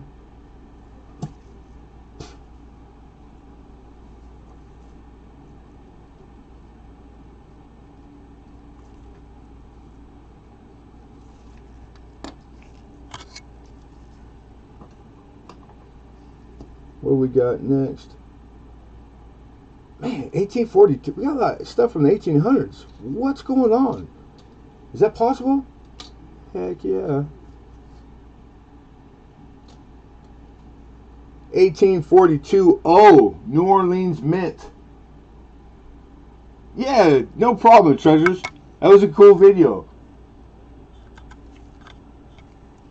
It's like and I know you work a lot, so it's like everything you said, dude. Like I could relate 1,000,000 gazillion percent, you know.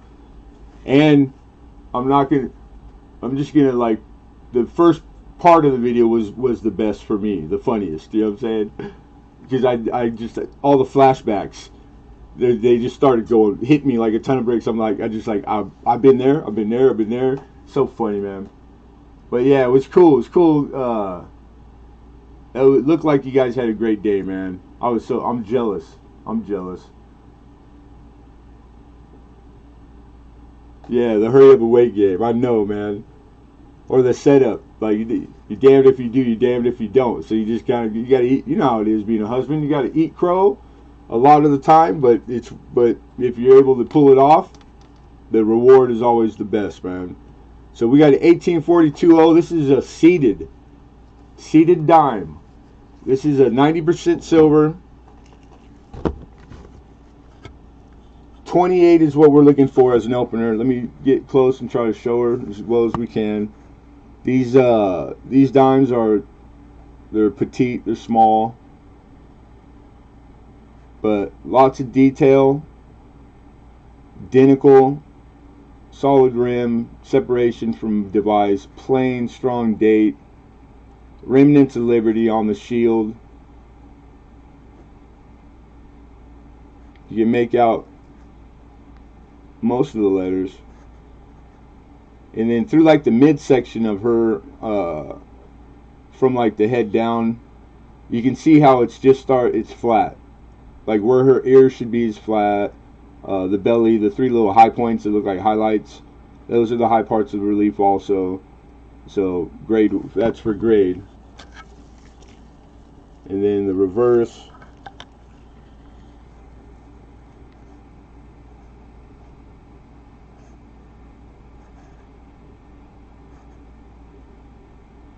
The wear is more heavy on the right side for me viewing. I don't know if it's the same for you. The E's, the ends of the letter, the spellings. But solid rim. You make all the devices plain. Little bit of line in the leaves. So like this is more typical. The obverse a little bit better than the reverse. And I think that there's a little bit of a line through the eye and dime. I want to make sure. Give me 1 second. I want to make sure it's not on the flip.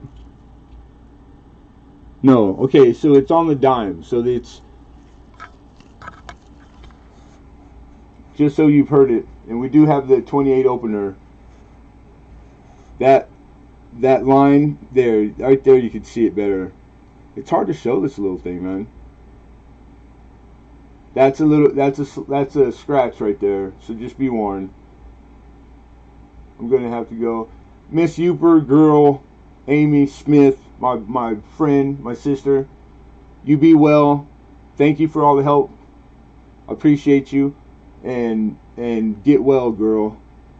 All right. Prayers. You're still in my prayers. And have a good day. The rest of your day, Mama.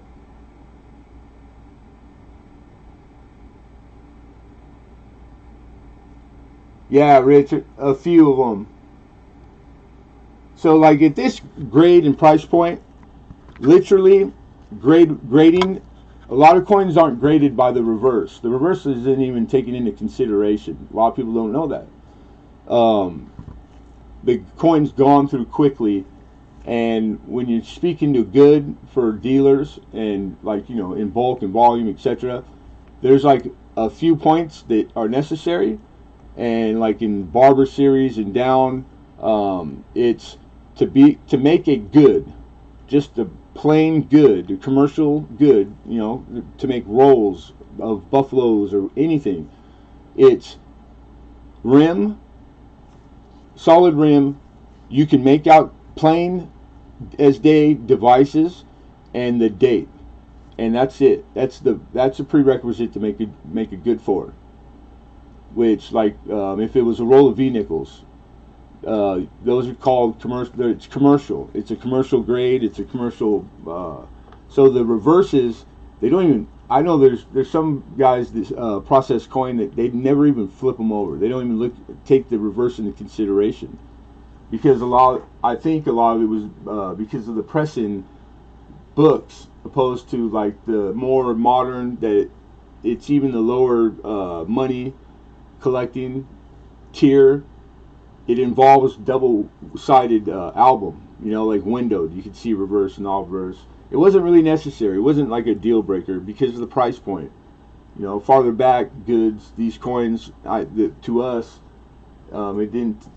It wasn't long ago, and they weren't as valuable. The key dates and semi key dates always have been, but yeah, it's kind of crazy as I learned that like how not long ago at all. Like what's 20 years to something that's thousands of years old? Nothing. It's a grain of sand on a beach. How different it was. No third grade party, no toned coins being any kind of premium. It's like the way cleaning. Everybody cleaned their coins because it was told and practiced and taught that way. It was in all the literature. I got tons of things there, numismatic literature, that when you read, I always get tickled when I come across a line that encourages me to clean my copper coins in particular. I'm like, what? Because that's the way it was. It was different not long ago. So kind of like just things that I think are maybe neat, interesting more, I should say. But this is a wonderful dime, great specimen if you're doing the seated dimes, which is a very hard one to complete. I don't know anybody that's completed it ever. And particularly the CCs that are involved that are astronomically priced because they're in the tens of thousands of dollars. So it's a hard series to start and complete, to get one of each specimen. All right, I don't see any other interest, so we have a high bid. The opener 28, Syracuse. All right, we're gonna call fair warning, you guys. 1842 dime, seated dime. We got a high bid of 28, looking for 29. And beep beep, Roadrunner, what's happening, my buddy? John Wolf is in the house. Good to see you, John Wolf. If I miss anybody, it's not on purpose. I apologize. I'll see you guys. Moose says 29, so we do have another bid. We have a high bid now at 29. Mr. Moose Socks looking for 30. Syracuse Dave's thinking. What says you, Syracuse? Dave's wondering. He's pondering. Dave's out. Thank you, Dave. That emoji. Oh, oh man. There'll be more. But thank you, Dave. Appreciate the out. All right. So we were in last call. We got 29 right now. Moose socks. Last chance, you guys. Yeah, I go through it multiple times a day. Up, down, up, down. The excitement, the depressed, like when the coins, but it's still all good. I love it. It's part of it though. You gotta have a little thick skin, I think. All right. Going once, everybody. Going twice. And sold. Moose socks. Congrats, brother.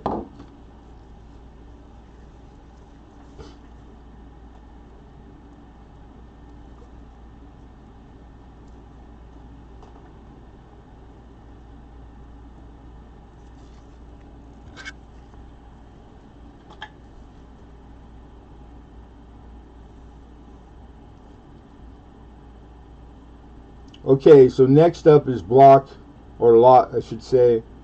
Lot 14 is where we're at. It's going to be an 1857 dime. And 15 is what we're looking to open it. 1857. Where are you? And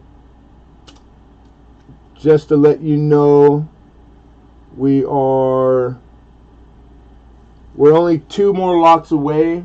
And for the giveaway, you guys, because I didn't put it in the description. I'll try to next time.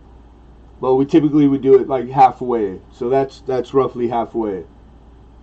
So just if you were planning on taking off, you might want to wait around just for 2 more lots. And we're giving away this week. We're giving away a large cent, but it's a hold one, but it's a large cent. It's an old copper large cent. 1826. So that's what we're giving away in 2 shakes. So 1857. Here we go. We're looking for 15, right? 15 to open it up. This is seated dime. And we got to get deeper in here. Better light. There we go. Now the 7, what is that? Like 7 o'clock. You got that impression on the rim, but you do have solid rim. You got identical separation, some detail still in the devices. You can make out Liberty, remnants of Liberty. It's not crisp. The date is nice and solid and plain and prominent. So like a net grade. Net is like a details net. They both mean the same thing. It's calling out that there's something on the coin, like damage, or it could be cleaning. When you see the word net, NET, or details, sometimes they'll put details and they'll also specifically say what the detail is that they want you to look for, but most of the time it's just the word details or net. So both ways are correct, and you stand to come across both. But still, nice, old, decent, net grade. It's probably a net fine, so it's like I was taught 30% or full grade. Cleaning means a full grade off. Or if that doesn't work, you apply 30% off of what it lists for in the grade. Then the net is what you minus is, and that's what it's equal to, is 30%. 18th century, of course. Completes right. Oh wow. Completed your typeset. Congratulations, dude. That's nice. Awesome.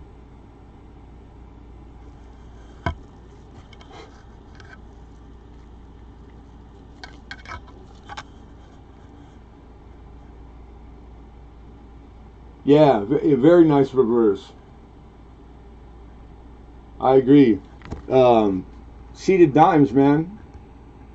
This dime right here, just the way it sits all day long, it's a $20 bill all day long. Easy money. I mean, like any dealer you walk into, local coin shop, LLCs, like typically seated dime in this condition, just as you see it, circulated, like more on the heavier circulated side, $20 bills all day. Pretty basic. What do you get the flip? Wait, do you get the flip? If you ask Nice Hidden, I might even give you a new one if you don't like the way it's labeled, because I know a lot of people label it differently. There is no like textbook, like industry standard. Yes, you get the flip.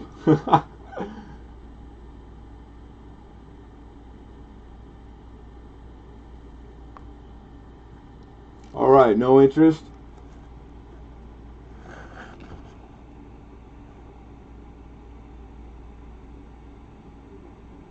Hey, treasures. Hey, thanks for stopping in, brother. Good to see you. Don't work too hard. Be safe, man, and have a good day.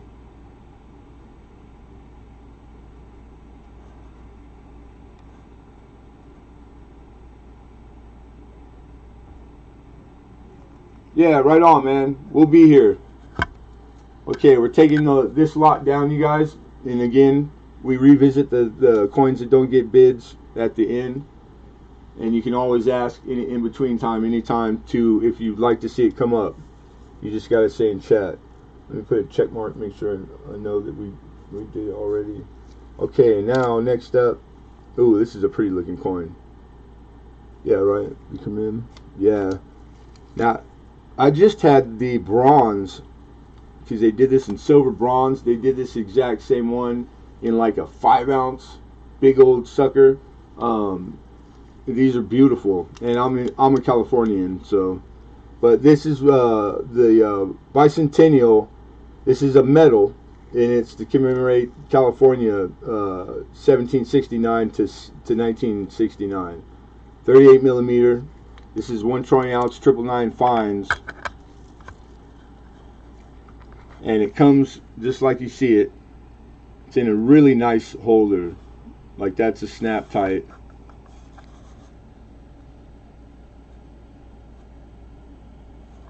And I believe Medallic Arts did these. Don't hold me to that. That's just, I'm a big fan of Medallic Arts, and I'm pretty sure that they were the ones that this series was done by them. But this thing is gorgeous. 35 is where we're at, and that's basically the bullion round for any round starting price on silver in this fashion. Walking into any LCS right now, that's where they're at. And there's auction histories, current market on this particular one, which is kind of hard to find too. Doing the research on them, because everything that's up today was researched all week, and the realized auction prices were all higher than my starting point. And we got Miss Monica. Hey, 35. Hidden says 36. Monica says 37. Here's the other. I would say obverse or reverse, but I'm not sure which one is supposed to be the obverse or reverse. But bitchin' coin, man. Silver. It's a metal. Excuse me. I should use the correct jargon. This is the California Bicentennial Medal, done in 999 fine silver and 1 full troy ounce.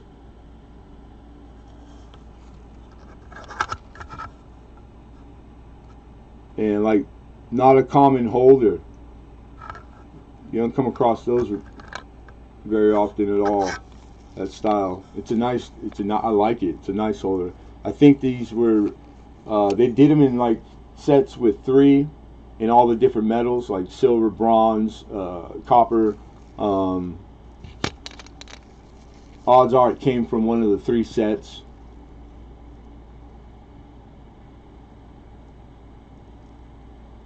Yeah, that's good looking. I like that. All right. We got 37 high. Mr. Hidden is out. Thank you, Hidden. I appreciate that.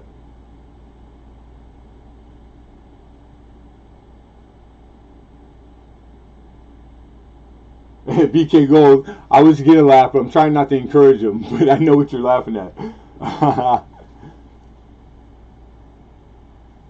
All right. No one else? Okay, folks. Here we go. Fair warning. Last chance to bid. Be forewarned. Yeah, Grizzly. I'm in Southern California. No bears down here. So whether Grizzly, I'm not sure. Oh, John Wolf. We have a last second bidder. 38. Okay, right on, Rich. Yeah, Rich Cali's old California too. Rich knows. I trust Rich's info always. Yeah, good looking bear. I've ran across and stumbled on a bear in the woods in Alaska, so I could tell you how impressive and massive and scary bears can be, but not here in Cali though. Oh, we got 39. Monica comes back with 39. 4-leg barbecue, right? I tried to get one in last time I was there, but the season's short.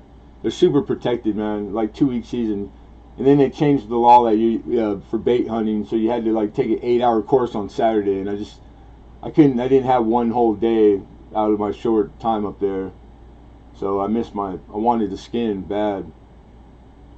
John Wolf says 40. Monica Tia Moniart says 41. Black bears don't. Yeah, brown bear, polar. To be honest, because I read a lot I was gonna go hunting for one. Thank you, John Wolf. John Wolf's out.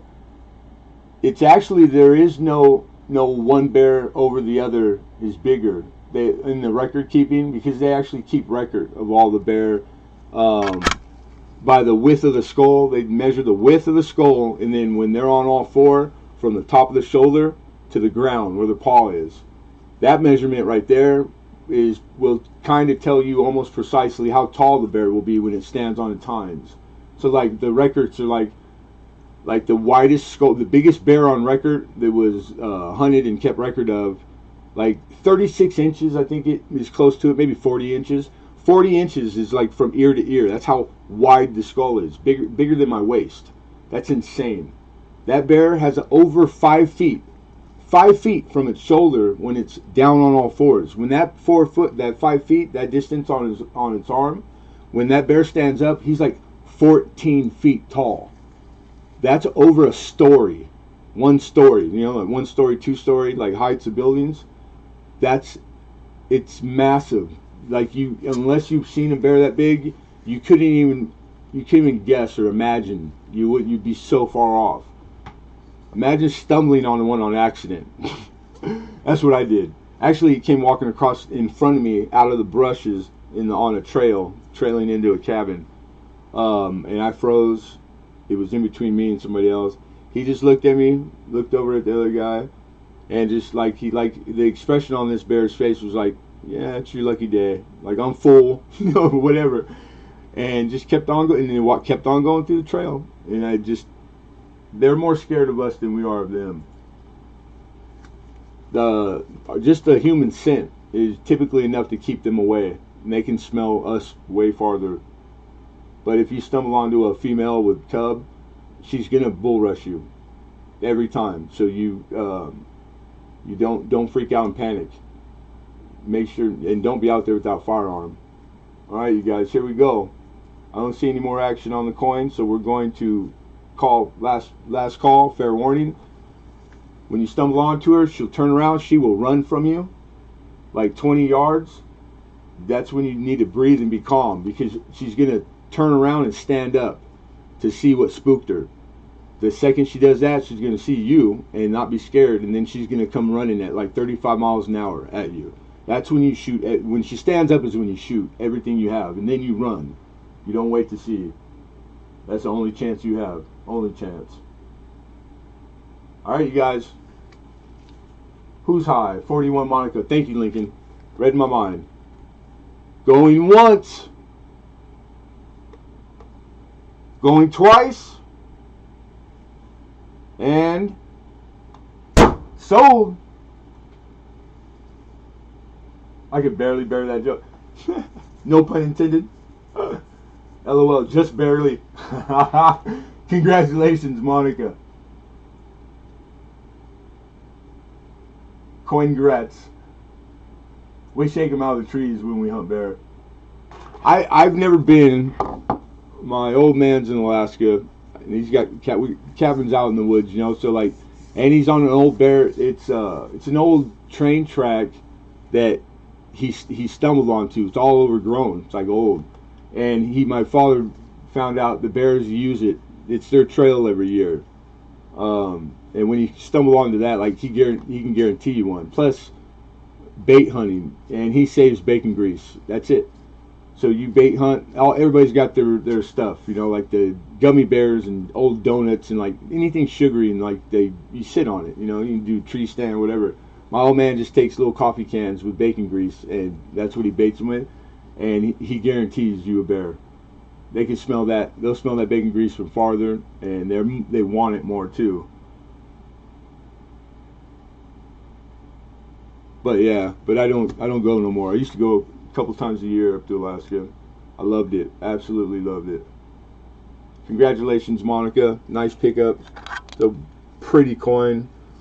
Pure silver. Can't go wrong.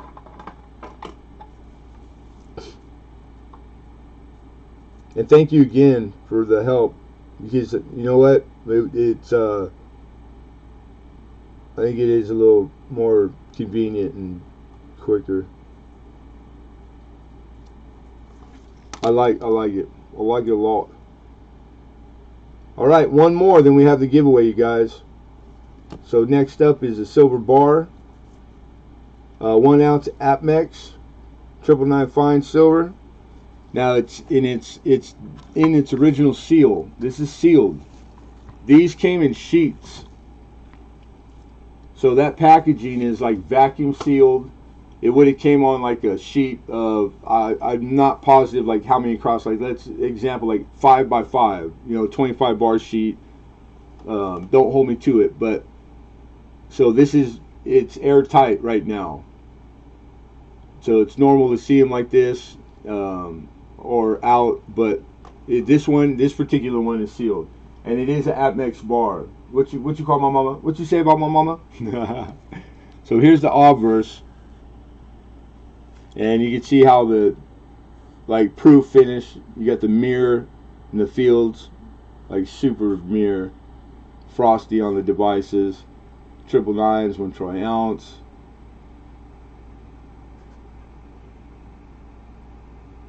Good looking motto. I mean emblem there. I like that. Apmex is one of the more reputable like pours. Saw it, you know, like as far as speaking to the all the different pours of the bars, like the big ones, the big outfits. Here's the back of the bar. More so Apmex advertisement, you know, website.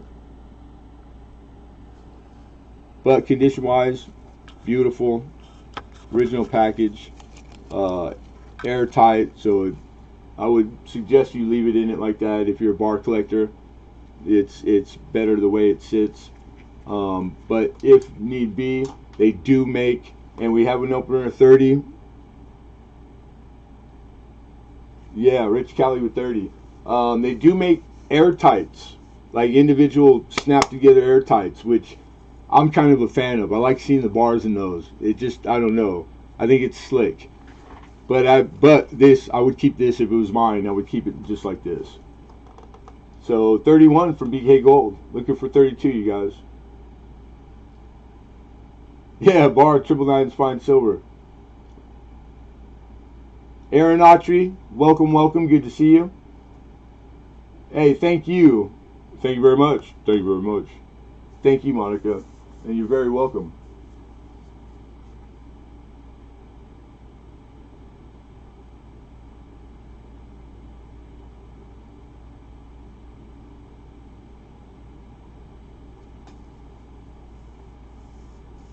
All right, 31.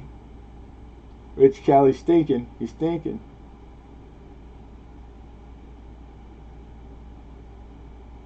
My invoice is in the mail. Oh.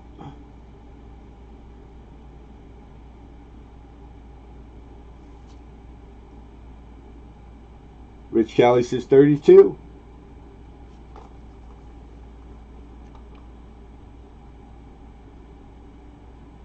Looking for 33. And spot being $25 today. I didn't check before auction, but you know, last night, I think when I woke up. But anyhow, the markup on silver is still pretty big. So the $5 range, which even to me, and I have to pay it too. I don't make very much. I don't make very much at all on silver in bullion, but I can get it all the time and in lots of forms. But it's like, it's one of those things.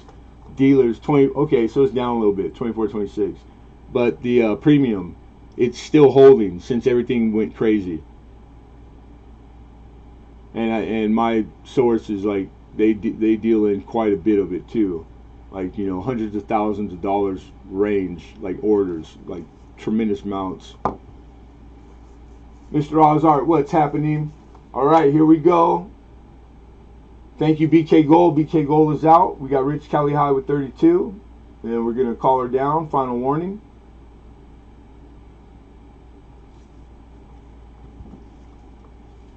Be forewarned. Last chance to bid on the 1 ounce Atmex bar. Going once. Going twice. And sold. All right, we got a congratulations, Mr. Rich Callie. How are you, Rich? I hope you're doing good today, man. Or every day for that fact. But yeah, good to see you, man. Always good to see Rich Callie. Rich Callie, if you guys don't know, and again, I'll encourage you all to check each other out, support, because I could vouch for probably everybody in here. Very knowledgeable coin collector, awesome collection, and one of like the treasures on YouTube for me. Always showing and, you know, answering questions, and is one of like the most. I look forward to bumping into Rich Callie, so I highly recommend his channel, especially to beginner coin collectors of copper. But I think Rich runs the gamut, collects a lot of everything, and has nice specimens too. 32, right?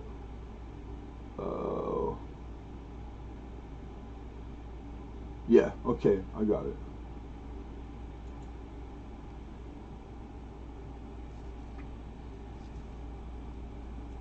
Yeah, that, I don't think that's a problem. Can somebody, one of you guys, manage that? Put Rich Callie up there.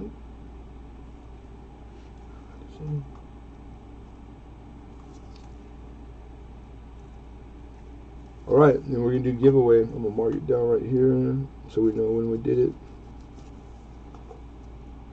GAW.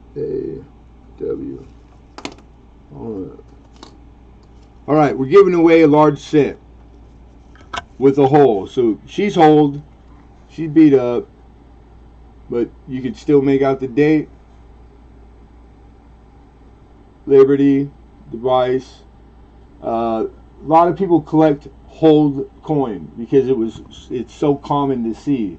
It happened for multiple reasons, but it wasn't uncommon to see this, or that it was done. People did it for lots of reasons through the years. Some of it was the migration west from the Dust Bowl. People they would sew these coins into the inside of their jackets and their clothes because it was all the money they had in the world. So like silver coins in particular, and halves, they would be hold, and that's what they did. Some of them were hung over all the doorways in the homes. My family used to do that. That's how I know, like, that's true. I didn't know until I got into coin, but like crazy. the small world stuff and like how you learn it and you go, man, that's why my grandfather did that, or my grandmother was the one that did it. Lots of reasons, and people wore them on stream. It's like, it's crazy, but this one's legit. It's not a brand new holding. This was, whenever it was done, it was a long time ago, and that's what we're giving away. Awesome, large cent. So if it's your first one, now you have a specimen of the large cent, 1826. Nice, a little older one. The way we do our giveaways is old fashioned. I'm just going to use a post-it and the chat. I'm going to write down GAW on the post-it right now. And all I need from you folks is your participation, that you be here. You can participate or not. All right. I encourage you to read the description, because all the legalities, etc., are in there. We are totally independent. YouTube itself has nothing whatsoever to do with the giveaway. It is 100% sponsored by Lemonhead Penny and has no associations, which means that, legally speaking, YouTube is off the hook if anything bad was to come of it. So we are 100% responsible, and it's free. Did I mention it's free?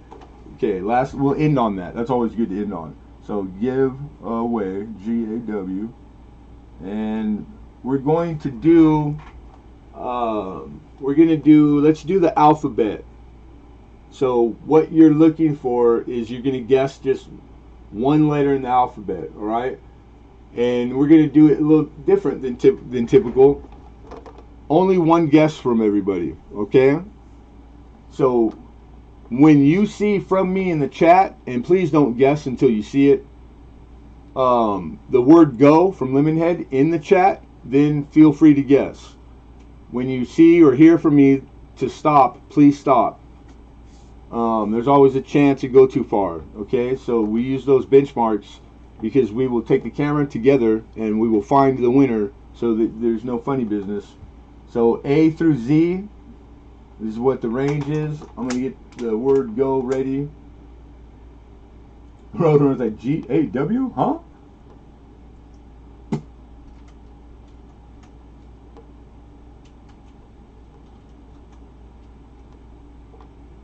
No funny business is boring. Well, that's a different kind of funny. There's other styles of funny business, ma'am. Yeah, Lincoln, this time, because I know that we've never done it. I don't think I've ever done it like that. But we're going to go for there's only 28 letters in the alphabet, I think. Pretty sure it's 28. 7 vowels. Sometimes why? I don't know. Does that matter? No. It's part of the 28. One guess each, you guys. So if you guess multiple times, it's going to make it that even if the first one was the right one that wins, you're gonna make it so it's not, okay? Or 26. Thank you, Hoosier. And good to see you, brother. Okay, so lastly, get ready for this. Right now, everybody that wants to participate, my advice is refresh your watch page, and I'll give you 30 seconds to do it. When you're done doing that, make sure you go back and re-click live chat. Refresh live chat. That's the best you can do to be closest in real time with me. Alright? Alright, so I just have to write down my letter, and I don't want nobody to see anything. That camera is on the coin, that one on me. I don't think you can see down here. Alright, now what are we going to put? We're going to put the letter...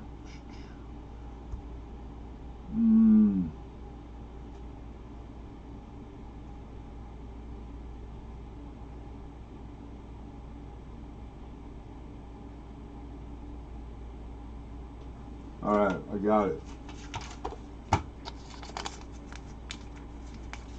It's on this piece of paper in my hand. Get ready. And hey, everybody, good luck, everyone. Alright?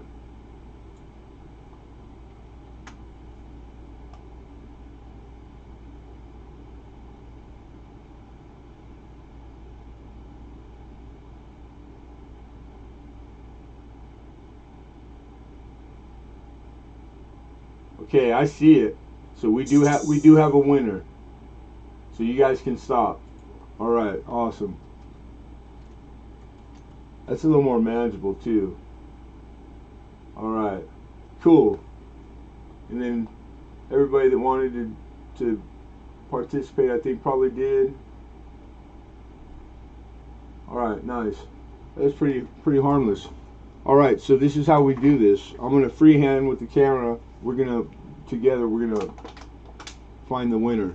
All right, so just to warn you, so in case you get vertigo. Here's my screen. You know what? I can move this over. Let's move it over. Oh. Here we are.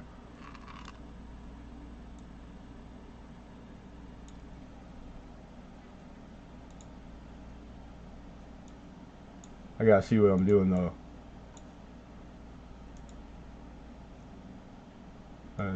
You there, and you here, boy. There you go. All right. Now you can see proper.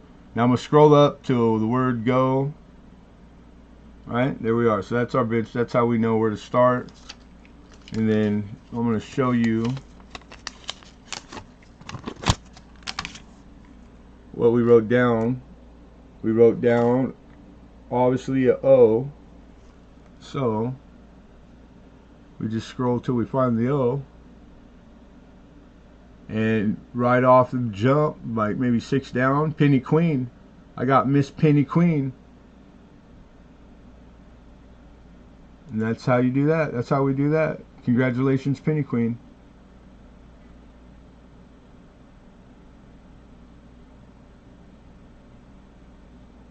Yeah, congratulations, Penny Queen. ZPO is rigged. Hey, that's 710 oil upside down's job. Rigged. No, unfortunately it's not. But that's funny. I always get a kick out of that. I know. Cool. Congrats, Penny Queen. Miss Jolynn, one of our favorites. And then I always send the actual. Let me write your name. That's Penny Queen. And then I got this week for you, Joe. It's a half. So I'll throw that in there. Send it to hidden? Oh wow. Well then this will be in whatever goes to you next. You want hidden to have the giveaway. I think that's a first. She knows that. She's grown. Just say thank you. 5-year-olds. They're hard to deal with. You got it. You got it, Penny Queen. All right. Yeah. I think. Dang. I don't know if I've ever seen anybody like give the giveaway away. Pretty awesome. Never ceases to amaze me how nice people are on here. It's crazy. I'm still not used to it. Don't get me wrong. There's a handful of you know whats, but it's like way more lopsided than I'm accustomed to out here. So gift to hidden Penny Queen giveaway. All right, got it. So congratulations, Penny Queen and hidden numismatist. Thank you for the cool coin webbing. Yeah, right on, Musaj. No problem, man. There, yeah. That was I got gifted a bunch of pieces of different denominations, like 5 of each from Joe Durbin. It was one of those things. So like I'm just passing it on. But yeah, bitching. I thought it was cool too. I like all that stuff, man. So you're very welcome, brother. Very welcome.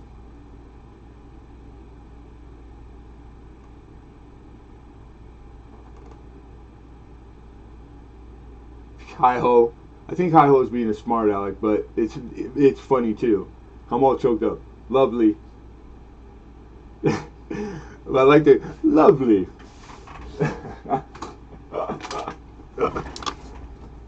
I saw somebody ask where we stopped. The last item was the Apmex bar.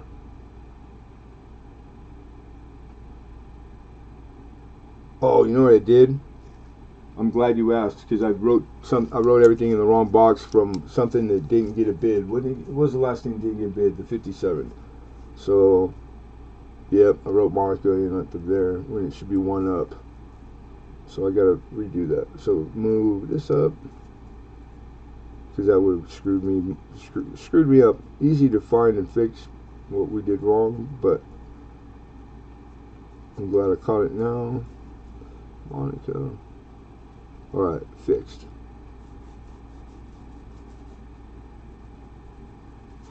Okay, yeah, so now we're starting with lot number 17, folks, which is a 1909 VDB cent.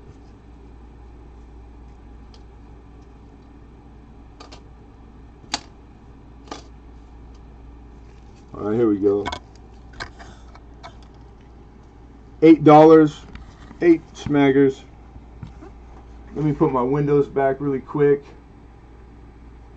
Yeah, Zeeple, lot 17, correct. SB8, I'm not sure. Okay, thank you. That answers my question. So we have an opener of 8 from Miss Penny Queen. Looking for 9.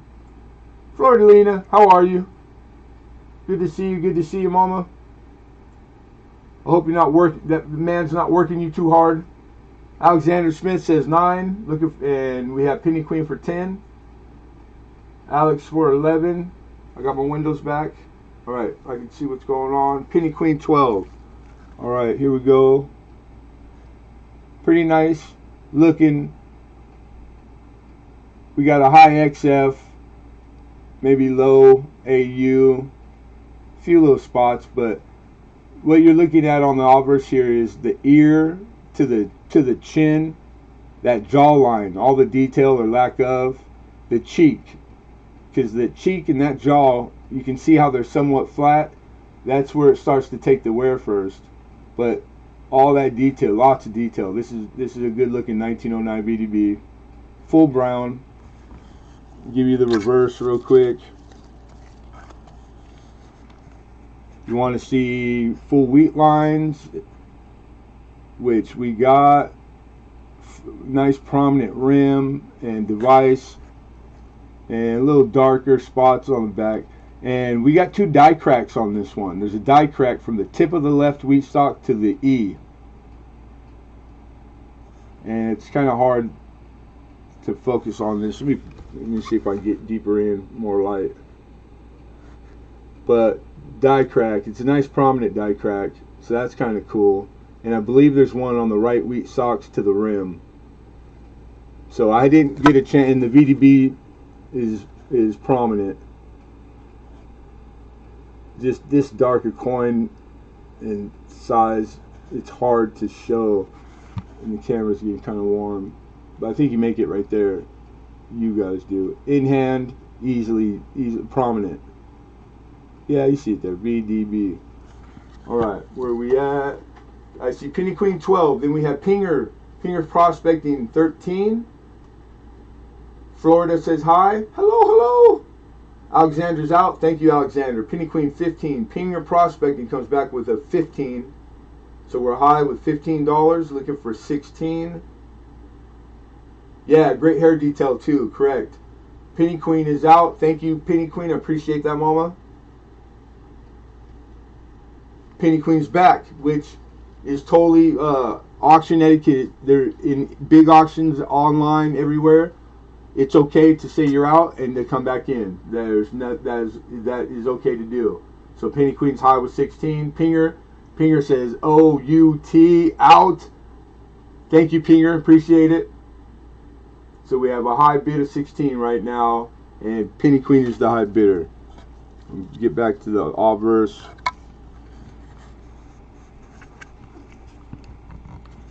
Let me see if I do that and I tilt a little. Lighting is the single hardest thing when it comes to the live and the broadcasting on here on YouTube, and I still yet to get my lighting perfect down. That white scratching is on the that's like lint or something on the flip. But yeah, good looking VDB. Alright, so we're gonna run this now. Again, we got Penny Queen Highway 16. Last chance, you guys. Be warned.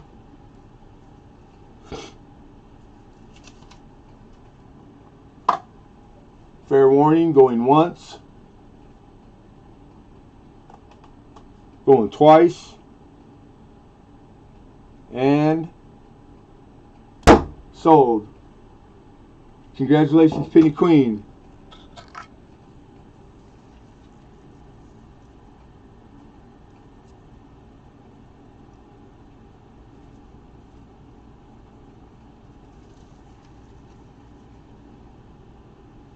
Hey, Blue Moon B. Welcome, welcome, welcome. Good to see you, good to see you.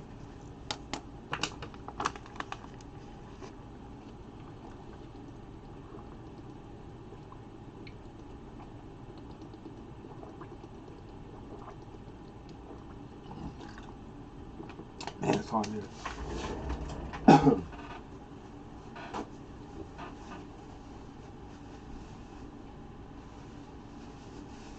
Sweating, someone getting dehydrated. Damn it. Gloves are good. Yeah. All right. Next on is 18, number 18 lot. This is a 1935, 1 cent, in red, full red, and gem BU. So gem, brilliant uncirculated. That's the high side of brilliant uncirculated.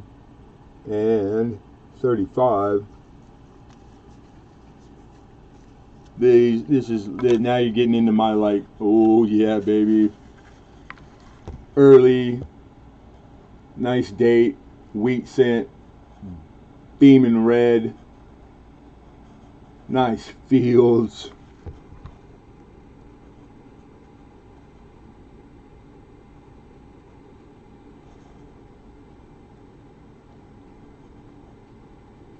$19.35, $20 bill is what we're looking for to open.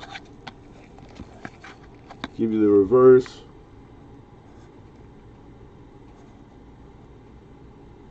Nice strike. Nice strong everything. Details and rim. But the fields, you can see a little bit of clash on this one. You see the outline where it's darker over 1 cent. That's Lincoln upside down. That's the way it's shadowing. See, I can make it bright, because in hand, as you like cartwheel around, you'll see it. It's still got that mint state luster and shine, but like in a certain direction light, you can see the clash, which is kind of common. The obverse die upside down. It's the transfer of device to the other die when they smack without a plancard in between them, and it'll leave like a ghosting of the devices from the obverse die. So then starts getting planchards. They don't catch it. Quality control or whoever is responsible, or if they even cared about clash back then. Like it. I mean, really, I'm not sure about that. I'd have to research that. It's a good question though. But clash is kind of, it's like one of those things that I like collecting clash. I think it's one of the funner things as far as speaking to error and variety. So am I the only one not getting a feed from YouTube? I don't know what you mean by getting a feed. Is that like feedback you mean?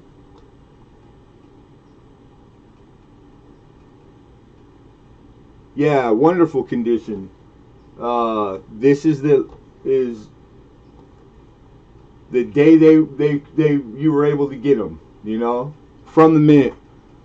That's the condition this one was lucky enough to survive in its original condition. Yeah, I keep clashes too, Rich. They're pretty popular, but and not typical. The BU and higher, because it's earlier die, and just the way they were made, the process of making them, you're more likely to get an uncirculated choice. Choice would be like a mint state 63. So to call it gem, it just means that it's a 65 grade, a mint state 65. So that's the Jurgen, the coin collecting Jurgen. So gem is, you have choice and gem. You have choice gem, right? Or gem choice. But it's kind of an older style of Jurgen that it's still used, but it's kind of running its course. Typically, it's more the older dealers that you tend to find it, which I kind of am partial to, like the older ways. I was broke in by like an older dealer, like the learning and working in the shop. So there is no wrong or right.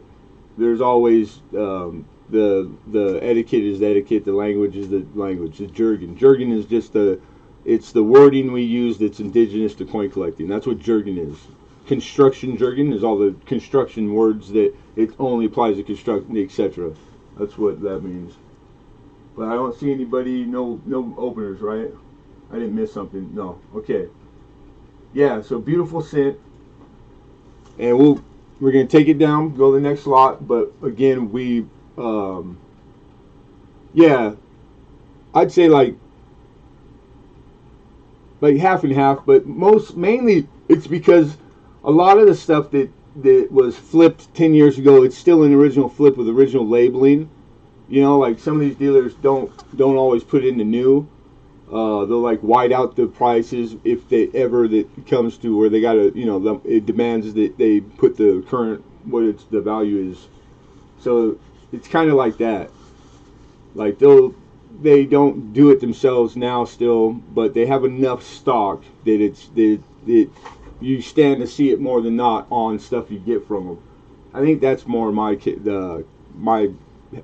come across. But it's different.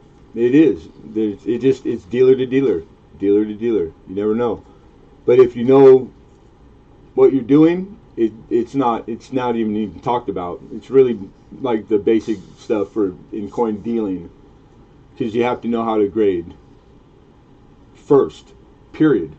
You know, it's like everything revolves around what you can get for the invested dollar. You know, like, so you got to, in a perfect world, all coin dealers would be fair and ideal to work with, and you would think that they look out for each other that way. And it's, come on, you know what I mean? It's different with everybody. Everybody's relationships are different. Everybody's price is different. Kind of like, it's pretty easy. It's just business, retail. That's all it is. But I love it. It's coin. It's deals with coin. How wonderful. I'm a coin collector. Sweet. Lot 19, guys. 37S. Red BU. That's a cent. And, oh yeah, that one's in a flip. In a plastic flip.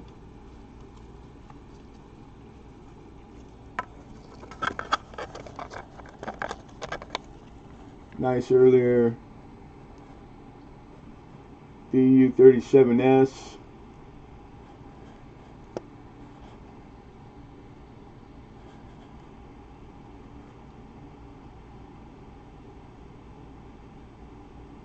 One little nick out there in the field. Maybe one behind, so thus not a gem. I think it makes 63 easy, possibly 4, but just to be conservative, which we practice here, I'm gonna stick with 63. So choice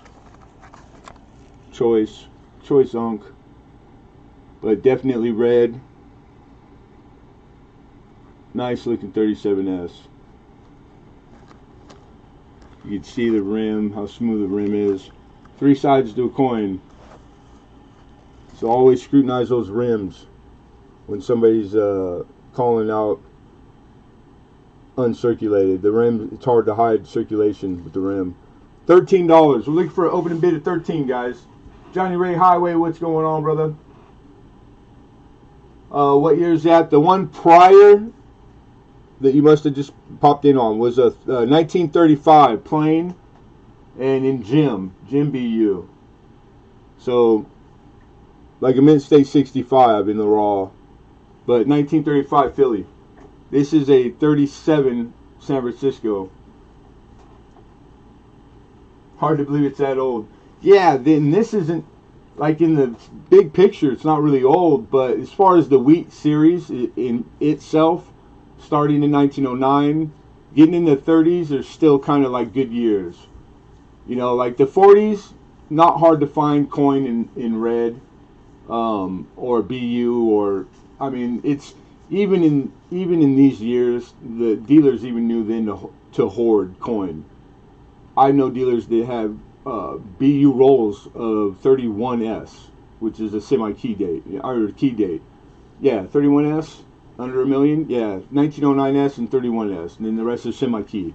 So yeah, it's insane knowing that. They kept roll, and they weren't done in roll, but the dealers made rolls. They always came in canvas bag, they still do. The trucking companies, the armored companies put them in the rolls now. And so anyhow, it's crazy that, but it's like coin collecting is thousands of years old, man. So like turn of the century was really like they did it just like we do it now. There's very few changes since then, you know, or added practices. They did it just the way we do it now. Then the dealers are the ones that are the keepers. They got it all. It's in their safes, man, and they at their leisure is when things get released. Occasionally, private party collector with the money can manipulate a market. It happened to the VDB. It used to get a lot of money, I was told, at one time because of populations. There was a man who owned 1 million 1909 VDBs, 1 million of them in like uncirculated grade, and he released them all at one time, and he did it purposely. Like the whys I don't remember. But he did it on purpose, and he flooded the market, and he destroyed the price, like the value of the 1909 VDB cent. Like what a butthead, right? Because I've had a roll that I donated or used that roll through the course of like a little over a year of XF roll of VDBs. That would have been a much more better roll. And I'm a cent fan. All right. Nobody for both of them, no bid. Dang it. That's weird. Okay, moving on. And again, we'll revisit stuff that doesn't get bid. We are on, I forget to put my check mark. Bear with me. On lot 18 and 19 we showed. All right, check. All right, we're on lot 20. 1911 Denver. And this is a Barber Dime. Where you at, Barber Dime? There you are.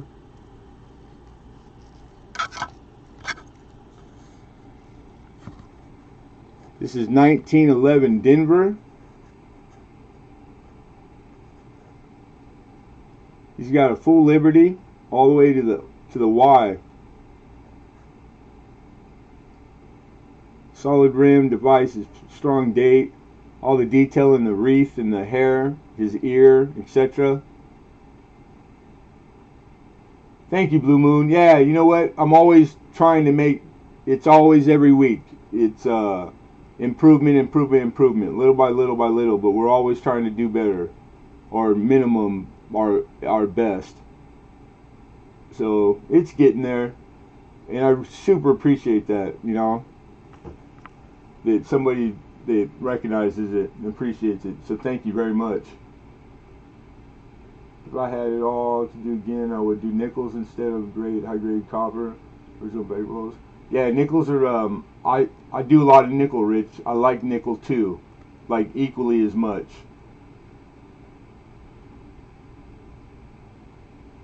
Yeah, and then that speaks to what I was saying earlier, how reactive copper and how hard to keep them well.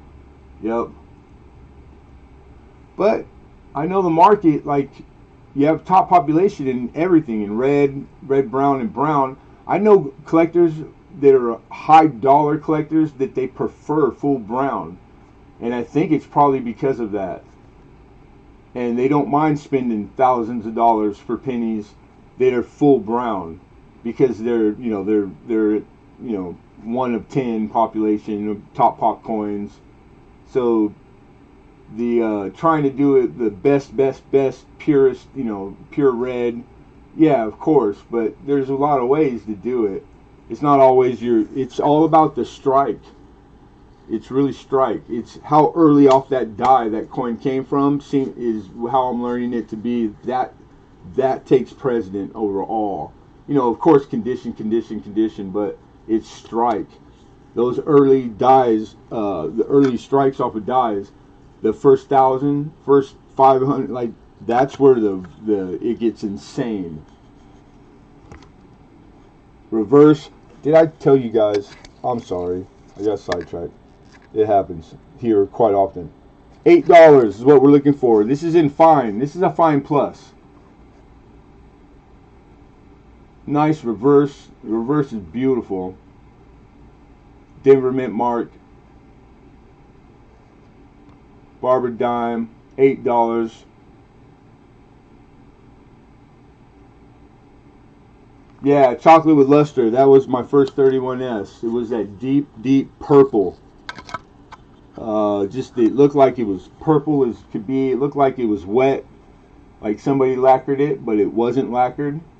They get like that. It was one of those kind of rare, very rare, what coppers will. It's one of the finishes that it could turn out like that. And at the time, I didn't know it was that early. Tony Atkins says 8. Alexander Smith says 9. Looking for 10. And it just gorgeous. And I had no idea. Sold it for $50. It was probably a $300-$400 31S.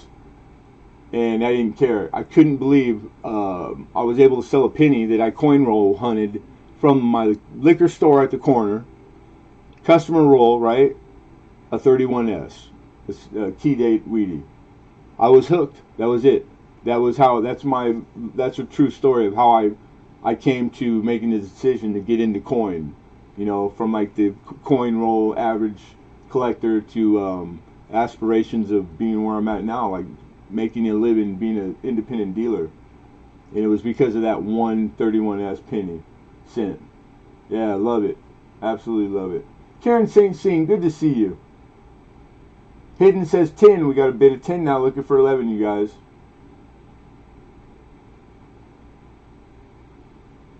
Crown Royal bag. We'll turn it purple. I never heard that. Thank you, Tony Atkins. Tony Atkins is out. So we got a high bid of 10, looking for 11. This is on a 1911 Denver minted Barber. He's in a fine, little better than fine. He's got full Liberty. Letters in the headband. That's one of the pickup points for grade. Reverse is all a fine. Pretty easy call. Alright, we got 11 from Alexander. What says you, Hidden? Hidden stinking. He's thinking pull trigger, don't pull trigger. And I didn't know that, Rich, that was your favorite finish too. Yeah, it's I've only had it a few times too. I've had similar looking, but they were lacquered. They came out of like one of the early penny boards, and it was literally spray lacquered. That's when I learned that. They used to put shoe polish on the coins, on the pennies, to keep them safe. That was like a turn of the century thing. And lacquer did it what it was supposed to. It saved the condition. It really does work. Makes them look beautiful, but it's not practice now. It was kind of like, wasn't a big deal back then. But yeah, nice. I've seen a lot of the stuff you got Pennywise that you've shown. Probably all of it that you've shown. I watched all your videos, and dynamite stuff, man. Alright, Hidden doesn't weigh. I don't hear it. Hidden might have went to the bathroom maybe. So we're not waiting on Hidden. We're going to run this sucker. Last chance for anybody to bid. Fair warning, so be fair warned. We got high bid of 11, looking for 12, going once, going twice, and sold. Congratulations, Alexander Smith. Congrats, brother. Yeah, Rich, no problem, man. I just call it like I see it. Yeah, and then the whizzing. Whizzing is a term that we use in numismatics. It's like dip, whizzed. Whizzed can be polishing with a wheel of a sort. It could be, I've heard people use in two contexts, or it could be like the acids that they use, the watered down acids that they dip coin in. But I think whizzing is more, because I don't clean coin or whiz. And it's not always a bad thing. It's like, it's practiced. There's times where it's dictated that they dip eagles out of monster boxes because it's common. But you have to know how to do it. If you know how to do it professionally and properly, then it's okay, because they are able to do it without hurting the coin. Like the novice coin collector, I would not suggest you ever try it unless you were taught how to do it. But it's so taboo. It's just the advice is don't clean your coins, don't tamper with them, leave them in original services, because that's what everybody wants. I whiz with the pocket full of change. Stop it. Use a fine, soft spinning wheel. Yeah, right on. So yeah, then I learned it like right. And maybe it's just the coin I've been through so far, because I mean there's people with way more coin, but it's starting to get, it's easy to spot the whizzed and the tampered with coin. The Markster, how are you? Good to see you. Welcome. Okay, so congratulations, Alexander. Let me put him in there. We are on to lot 21, you guys. And we showed you, right? Yeah. Alex. And lot 21 is a 19, is another Barber Dime. Starting bid is 5. This is a 1912 Philadelphia, so it's a plain. Alright, in fine. And it's in a fine grade also. The prior was a higher side of fine. Just had a little more stronger detail. But the right amount of letter and liberty for grade, which is almost all of them. I think the Y is kind of they're not as strong towards the end. This camera's not gonna, I'll try to get as close as I can, but before the autofocus it loses it. But enough detail in the wreath and the hair, enough of the layers of liberty, strong device, strong rim, strong date and lettering, just a nice solid fine. Now that's obverse. And I see an opener of Alexander 6. Hidden says 7. Alexander back with 8. Karen St. Seeing, I see your 8 bid was just a little late. I appreciate you though. We're looking for 9. We have it from Pinger. We have a high bid of 9, looking for 10. That's where we stand. We're looking for 10. Here's the reverse. Thank you, camera, for focusing. Solid. Separation, date. I mean the rim to the devices. Little bit of detail still left. You can see when it, there we go. You see the leaves on the left under the D, like you can see the veins. And up top at the right at like 1 and 2 o'clock, the lines there are the grading point, like separation in between the leaves and whatnot. And it has it to be really specific, which is kind of like, it's more than is necessary at this price point in this grade, but I can't help myself. It's like when I learn to do it, I'm trying to learn it as good as I can, but probably more than you guys need. So you're welcome. Karen St. Sing says 11. She said 10, 10, 10, 11. Alex says out. Pinger says out. Hidden says out. That's how Karen just walked in and just licked them all 3 of them in one shot. Good job. And thank you, you guys, for letting us know you're out. All right, so we're high. We're carrying high with 11. All right, fair warning, y'all. Last chance to bid. Here we go. Going once. Going twice. And sold. Congratulations, Karen St. Cyr.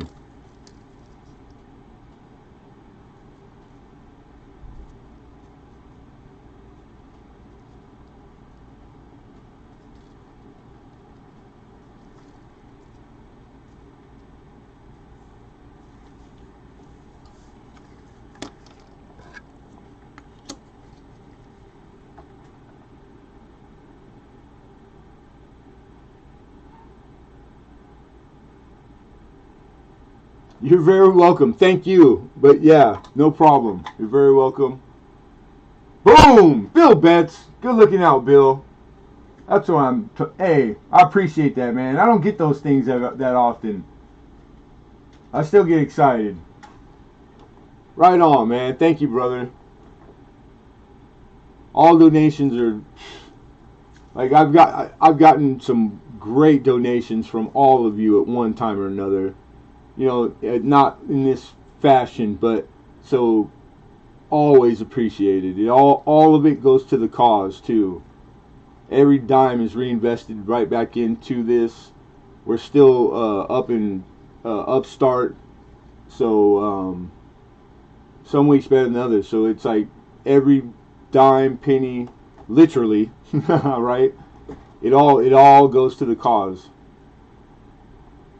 You know, try to get better camera, better equipment, etc. You know, bring better coin, whatever it be. The money invested into the tangible books alone, so that I'm current. You know, that my info is good, my research, like it's all part of it, and sometimes it's more expensive than not, almost all the time. But yeah, so that $3.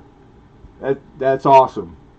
I look at it no different than a $300 donation. It all goes to the same place, man. So thank you, Bill Betts. Pinger, thank you for coming. Be well. Appreciate you. Be well. Send an invoice. You got it. No problem. All right, you guys. Block 22 is 1955 Washington Quarter, and this thing is gem. Straight gem. 90% silver, 1955. Look at the bloom on that baby. Very beautiful.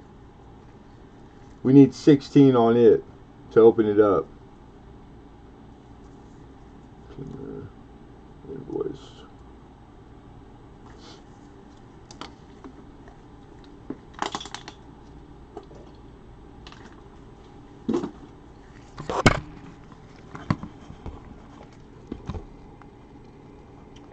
Excuse me.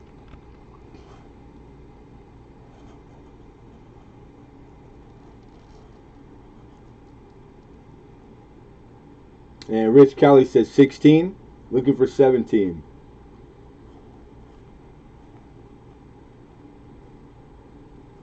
Let me give you the reverse.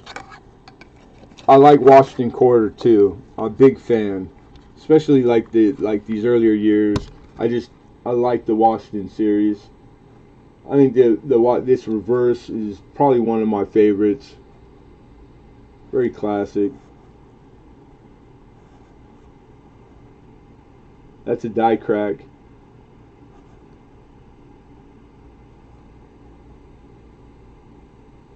And I didn't have time. I did not scrutinize this. I did not cross-reference with Cuds on Coins. So I want to say from memory that there's not a lot of Washingtons in that accounting. The guys that keep that website and that club going. So possible. I'm not making any. Don't hold me to that. If you're into the Arab variety side, that'd be a planchet error, and it's kept track of on Cuds on Coins. All the different types of happenings that are collectible. So that's pretty cool. And it's on a gem specimen too. Alexander 17. And you need the 55. It's a 55 plain.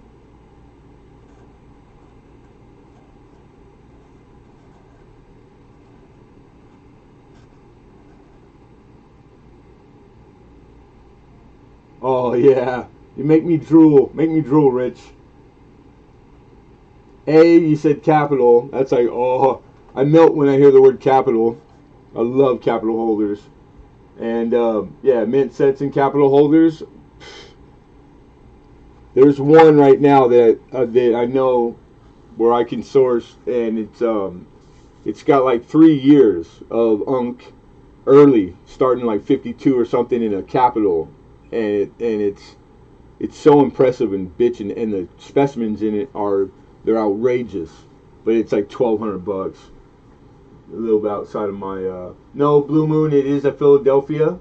We have a bid of 18 now, Alexander. So now Rich is high with 18. Alexander, thank you. Alexander's out.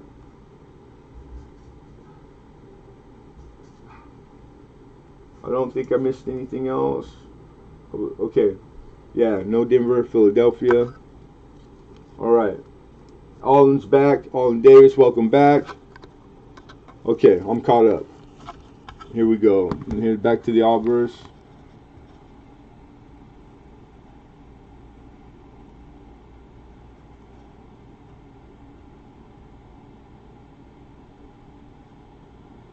Yeah, it's a pretty quarter. Very pretty quarter. Alright, you guys. I think we just had the 2 players. We're going to call fair warning.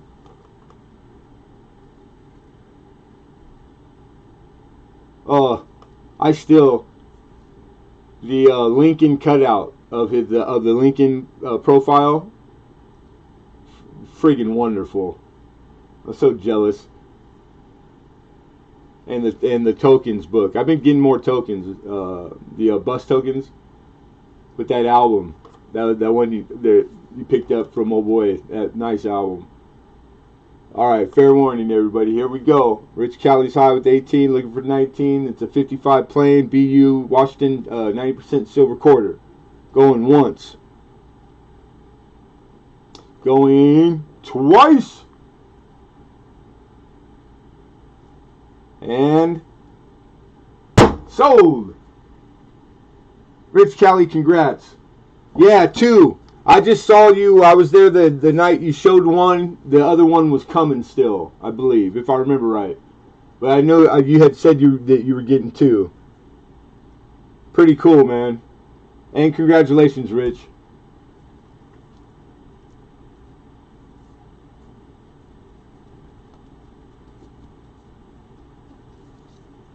All right, you guys, we're moving on to lot 23. All right, the next 4 coins are the majority of the week's like budget, and the Philippine coin is right now, it's kind of trending.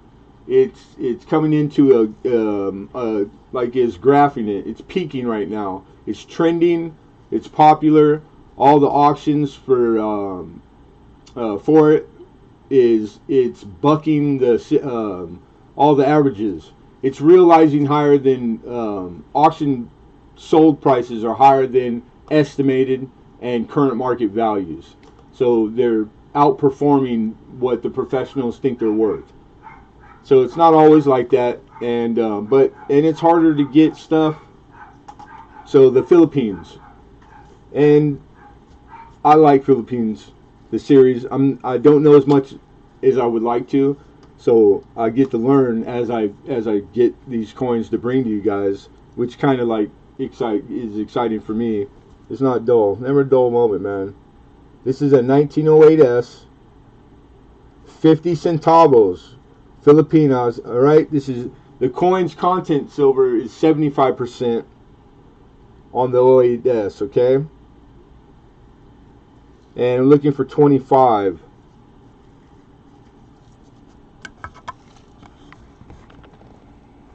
And I think XF. She's an XF grade. So I spent a lot of time this week in particular researching and grading and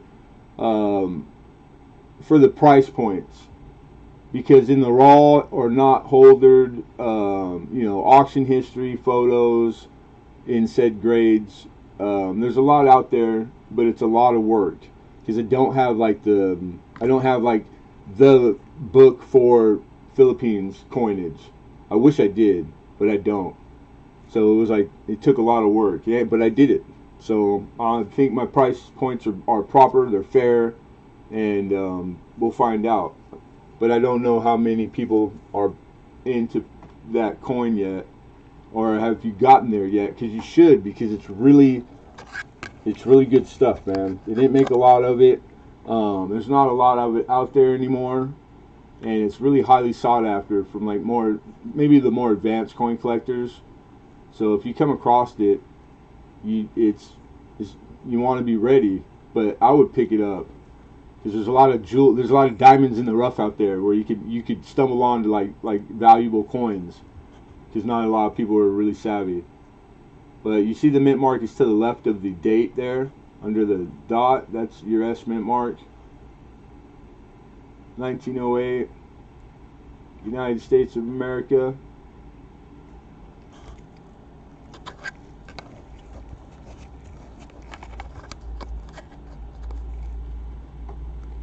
Yeah, 10 gram, right on. At these values, the labeling of the ASW, like the actual silver content, I mean, it's not really, the numismatic value so far outweighs the silver content. But I always try to at least minimum, if it does have some silver in it, of how much percentage wise.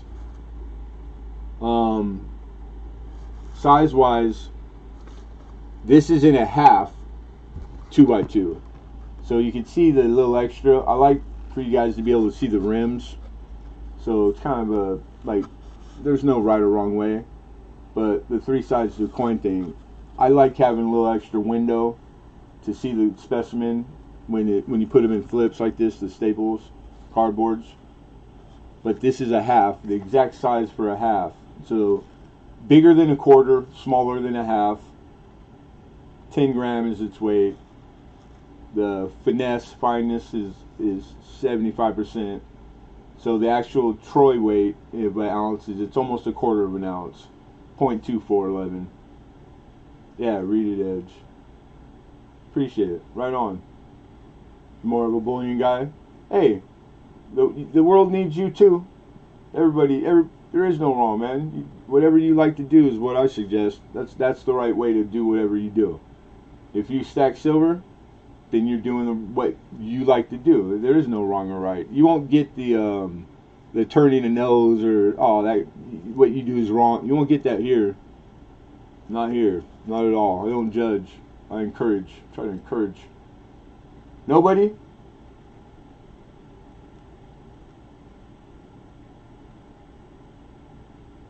Roadrunner says, bravo, you got a weakness for that year? I like anything 55 too. I don't know why. It's probably because of the all the anomalies in 55. A lot of stuff in that year.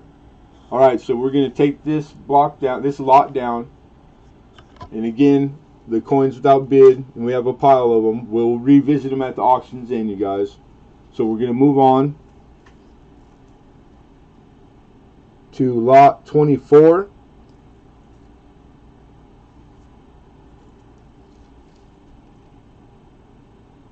And this is the 44S, 1944. This is also 50 centavos Filipinas. Same exact series coin, except this is on an uncirculated specimen. Nice. Look at this bad boy. This is how the other one used to look. A long time ago. I'm a fan. I really like this obverse too. I like it a lot. It's funny because to me, the direction she's facing, the stance she's taking, what she's wearing is rippling over like their midsection. It's walkerish to me, our walking half. I know that the right arm would have to be higher up, more horizontal, the left foot placement, but like it's really similar, isn't it? It makes you wonder. Artists, you can't unsee things. Even if you knew you were influenced, you might not be conscious of it. It really reminded me of the Walking Liberty Wildverse. Anyhow, that's me. 1944, estimate marks off to the left of the date. Small down there. On the camera, was gonna get it. Yeah, beautiful coin. Beautiful coin. And maybe because it's 44, the lack of hairlines, because the Filipino coin is one of those coins that in the Philippines they cleaned them. They cleaned almost all their coins. So like you're gonna see all these like high dollar coins with all these hairline scratches on it because it was cleaned, but they still command money because it's known. So like as far as grading, it really has to be crazy hairline to be like the net grading details. But they hold their own in value. So it's kind of it's a little more liberal than it would be on other series of coins where you can't have them, period, or it's going to get details grade. It's different with Philippine coin. That's what I've learned, and was told. I didn't just research on my own and teach myself. I was told this through like older dealers and more than one. So yeah, I like the design too. 25 is I'm sorry, 30 for the uncirculated, because there's current auction histories all over. And this little sucker right here in particular, it's fetching good money right now. So nice one to have.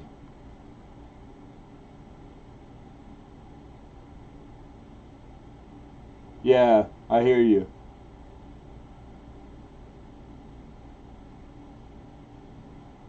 Try refreshing, Blue Moon. I'm not. Odds are it's your connection. How you get your connection, probably. The only time I ever had the problems, it was like a car accident, like, and it hit the pole and took the pole down. It's usually something you don't see, that when the computer started acting weird for no reason, because everybody else, like, they're not having the same thing. It's usually not YouTube gets a bad rap a lot, and it's not them. All right, nobody. Dang it. All right, we're moving on to lot 25. 25. We're on lot 25, you guys. 1907. This is the 1 peso. The 1 peso is 80% silver. And this one is in a high AU. These are roughly the size of like a Morgan. So the 1 peso is huge. The 50 peso is small.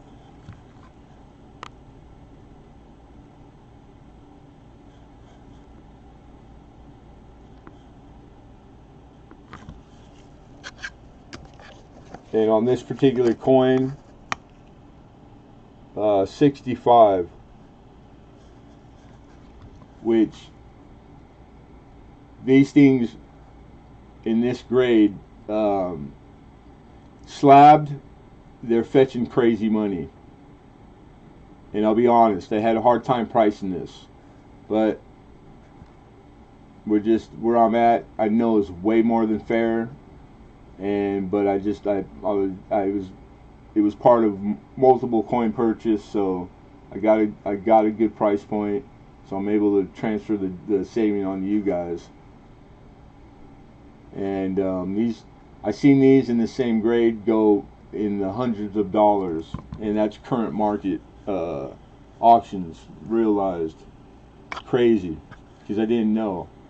So all this week, the work putting into the Philippines coins research, which was fun. It was really fun too. These are like, they're moving. They're popular as heck right now.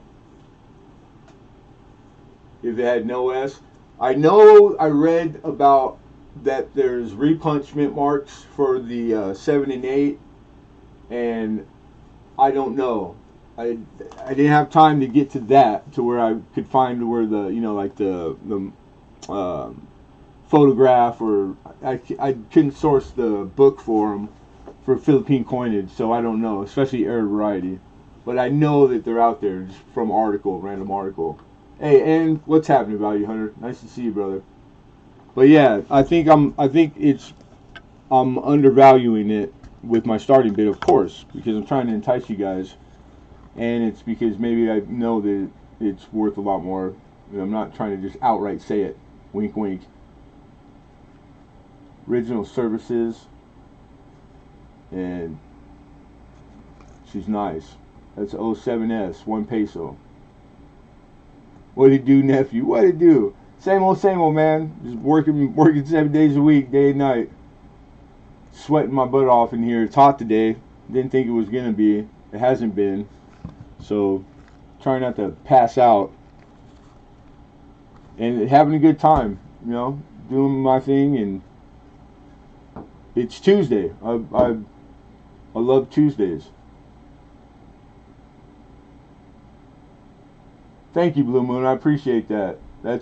It's one of my goals is not just throw it in front of you, but to make sure I'm accurate and that I give you a little bit more than just the starting price and the typical stuff, the information anybody knows at random. This is what I do.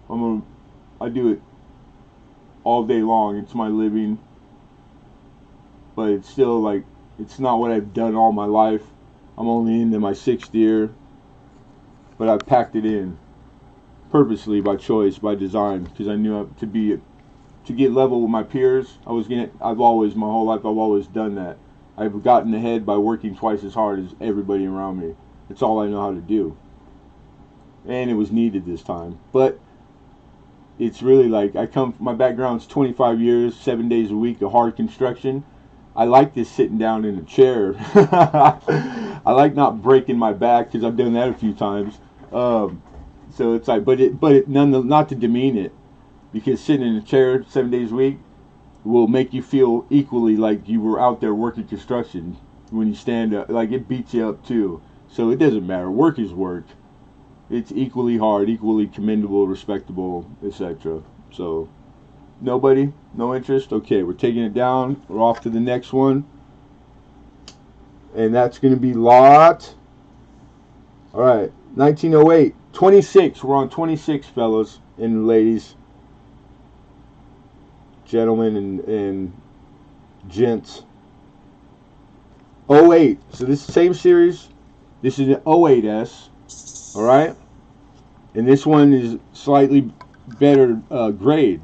It's uncirculated, but it's a net grade because it has the hairlines. So it's the typical. This is the way you stand to see them more often than not, because Filipinos all clean. They clean the coins like everybody did. It's just like a known thing. But she's very pretty. Original luster.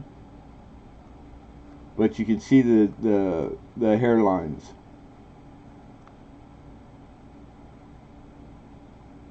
And whoever did it, they wiped the coin in the same direction. So it's not like they went. They didn't give it a scrub, which is kind of odd to me. But it's almost aesthetically appealing, because they're all running north to south, and it almost gives you the illusion, you wonder if you didn't know, is that normal? Was it something that happened in the mint or in its travels from mint to bank, etc.? No, but it's not. It's their hairlines from being wiped. But beautiful coin. $100 is the opener on this. This coin in the same grade in current auction histories, a bunch of them. We're talking recent, this month, and this coin is sold for upwards to $400. And there's plenty, not a lot, but of these dates, the 07 and 08S, but there's plenty of current record of in the same grade of asking prices now. That's exactly what the eBay guys are asking for. I found one where the guy's asking $465. You know, so crazy. Like you see that, it's not what I base my starting points or my valuations on. I use it all like you're supposed to. So current market, auctions realized and sold, you know, recent auction, and then the values that we have as dealers in the stuff that we use, gray sheet, etc. And it's all taken into consideration to come up with a price point. So $100, that's what this coin minimum is worth, easy, all day, is a $100 bill. So that's the 1 peso, 1908s. These are the fineness is 80%. They're 80% silver. It's about the size of like a piece dollar. This is actually a piece dollar holder, so it's just undersized from that, from the Morgans and pieces. So it's a big old coin, man. They're really impressive. They're really pretty too in hand.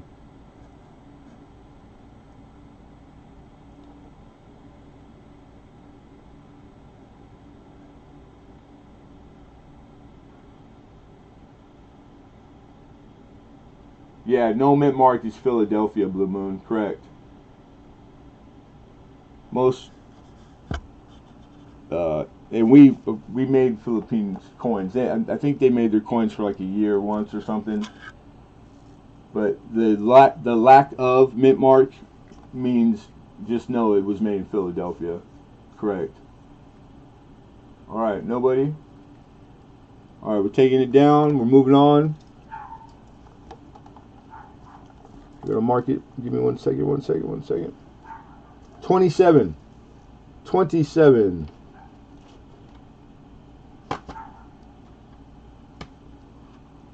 Lot 27 is this is a Legends of Mercury dime.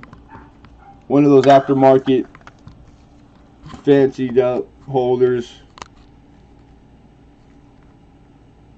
It has 7 specimens in there. So we got 7 silver, 90% Mercury dimes. Opening bid 15, and I see 16. So we got opening bid of 16, looking for 17. So this calls out the teens, the 20s, the 30s, and the 40s.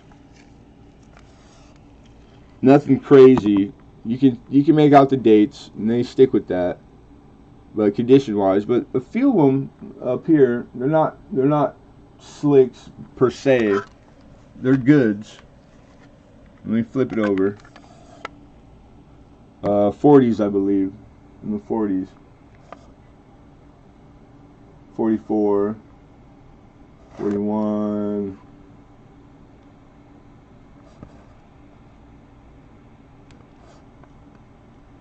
and 44, I think 2 44s. You got a fine right there, the center one. And then on the reverse, the same coin I'm speaking of is right there. Yeah, you got vertical lines. So yeah, and it's an S-mint. 44S. Still make out the horizontal bands. Like that's, yeah, now you're talking like very fine. It's not a bad looking mercury dime at all. So yeah, they're not all like just like commercial low grade dogs. That's pretty nice. 17 Alexander. Looking for 18.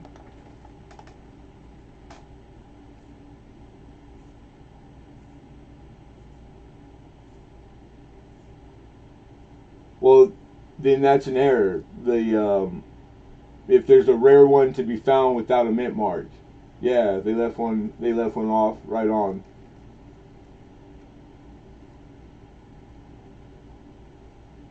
Winner Filipino dinner instead of chicken dinner. That's funny.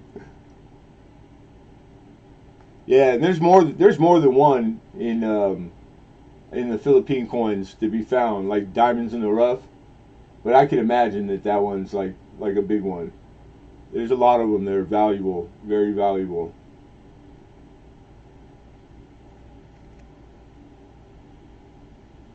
$18, looking for 18.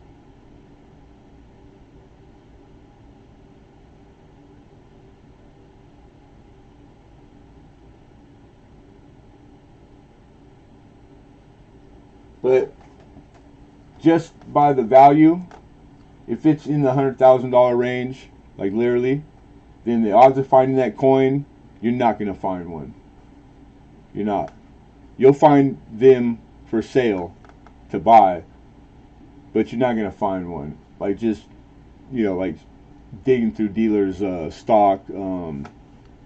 It's just not. It's so highly unlikely. But you could find one for sale out there in a collection, or somebody's selling one. The people don't understand rarity and math, likelihood, odds and probabilities. It's like the coins that are spoken about. That's why we have the language to describe coin. Rare or scarce. These all mean things. And when they tell you something's super scarce or very, very rare, it means exactly what they say. You're not going to find one. The odds of it are like hitting the lottery. I've never hit the lottery. It's just you I just don't want people to get their hopes up. It's they're out there and it happens, and you read stories about it. Those are anomalies. But in context, for every story about the person who found the 92 close AM in coin roll hunting, there's probably 100,000 or 1,000,000 people who didn't. So it's you have to keep it in context. It's still way overboard unlikely that you're going to find one. But they're out there. Like if you want one, they're out there to be had. They exist. Some coins are in populations of 1 or 2, and that's why they're rare. Good luck.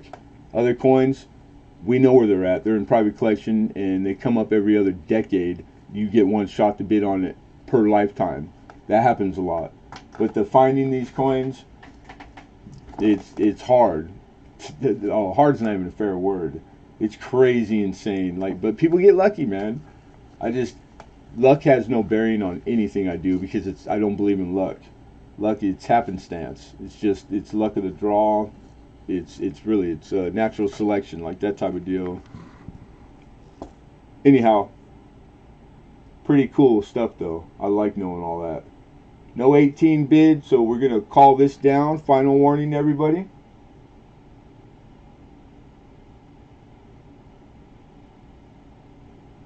Yeah, a lot of them were dumped in the bay. I knew that.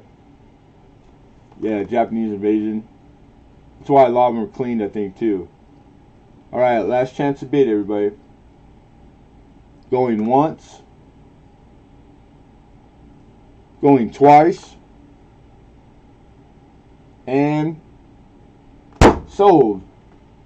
Alexander Smith, congratulations, brother. 16D in there. 16D on the Filipino coinage, on the peso. I'm not sure. What's the question? Alexander, congrats. Legends of the Merc Dimes. There's 7 silver dimes in there. And 17. Okay. Alexander.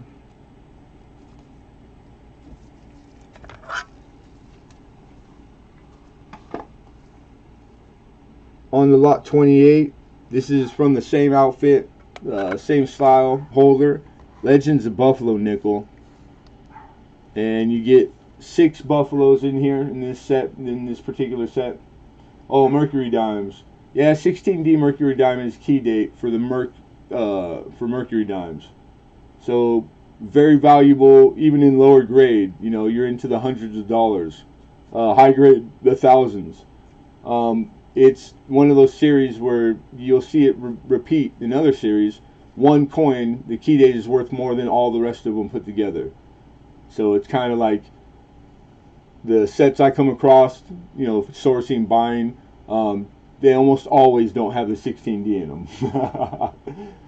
Yeah, but they're out there. I can get you a 16D in any grade you want at will.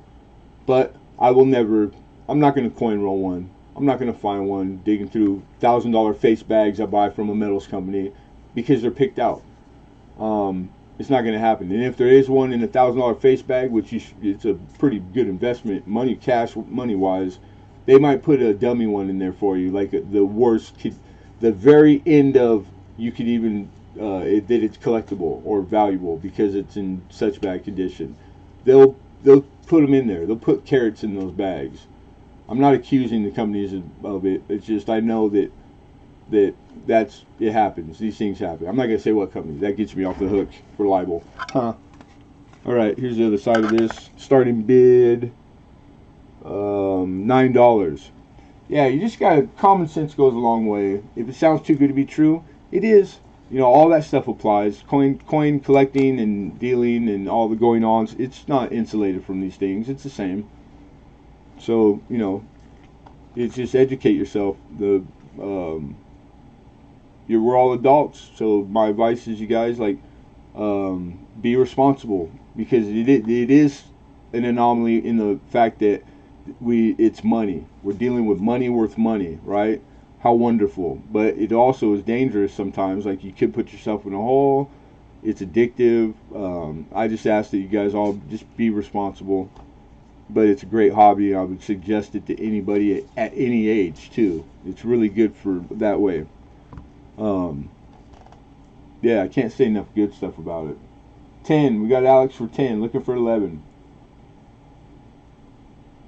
Yeah, $750 in good 4. It's up then.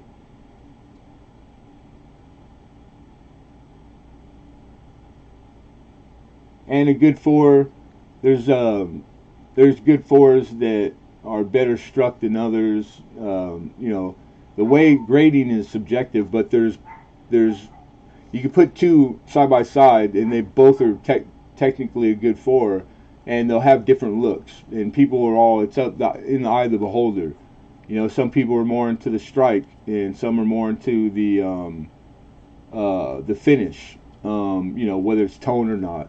So it's like there's lots of ways to find that good 4. You have choice. So people are willing, and some command more money than others.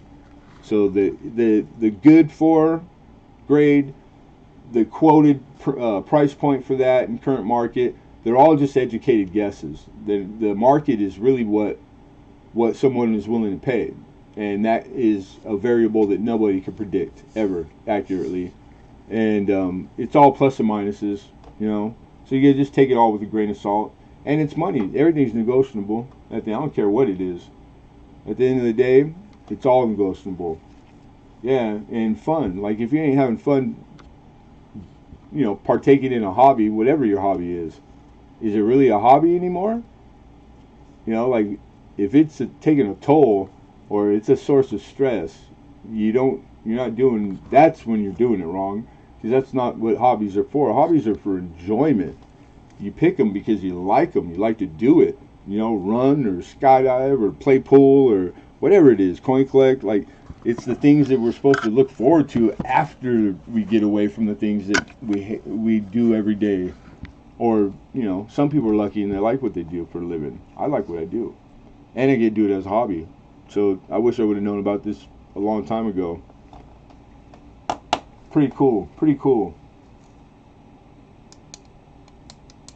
Always collect your means. Everybody's means are different. And it's just do whatever you want. I mean, if you're okay with going and spending your rent money on coin, you're an adult.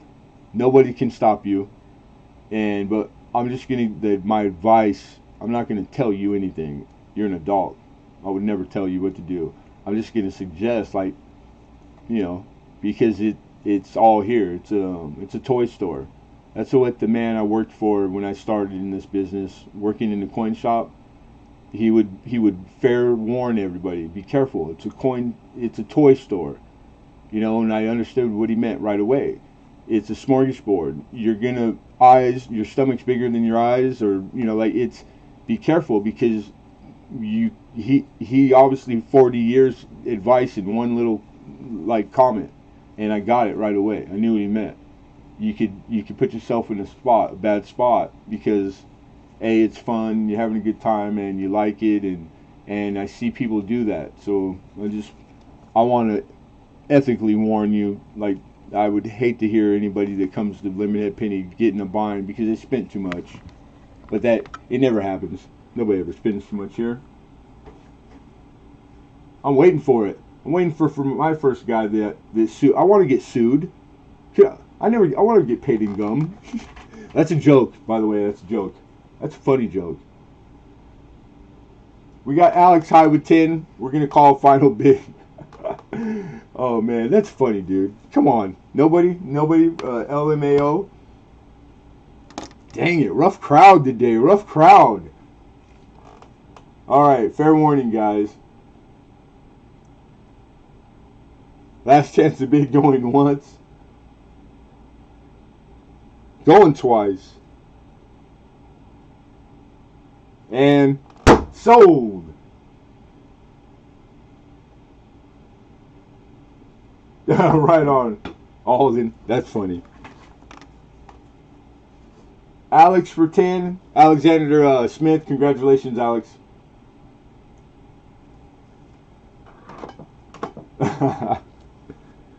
Yeah, it's like that old adage, you gotta take it with a grain of salt. Some guys' bellies are bigger than others. That's funny. Oh, I love the Jerky Boys, dude. Had a great skit where they call a Rainmaker attorney. I don't know if I remember that one. I remember that, like, the Chinese food delivery guy, the balloons, like the helium balloons, or the hot air balloon trip guy. That one cracked me up. Jerky Boys, high school. That was high school for me. We used to listen to them.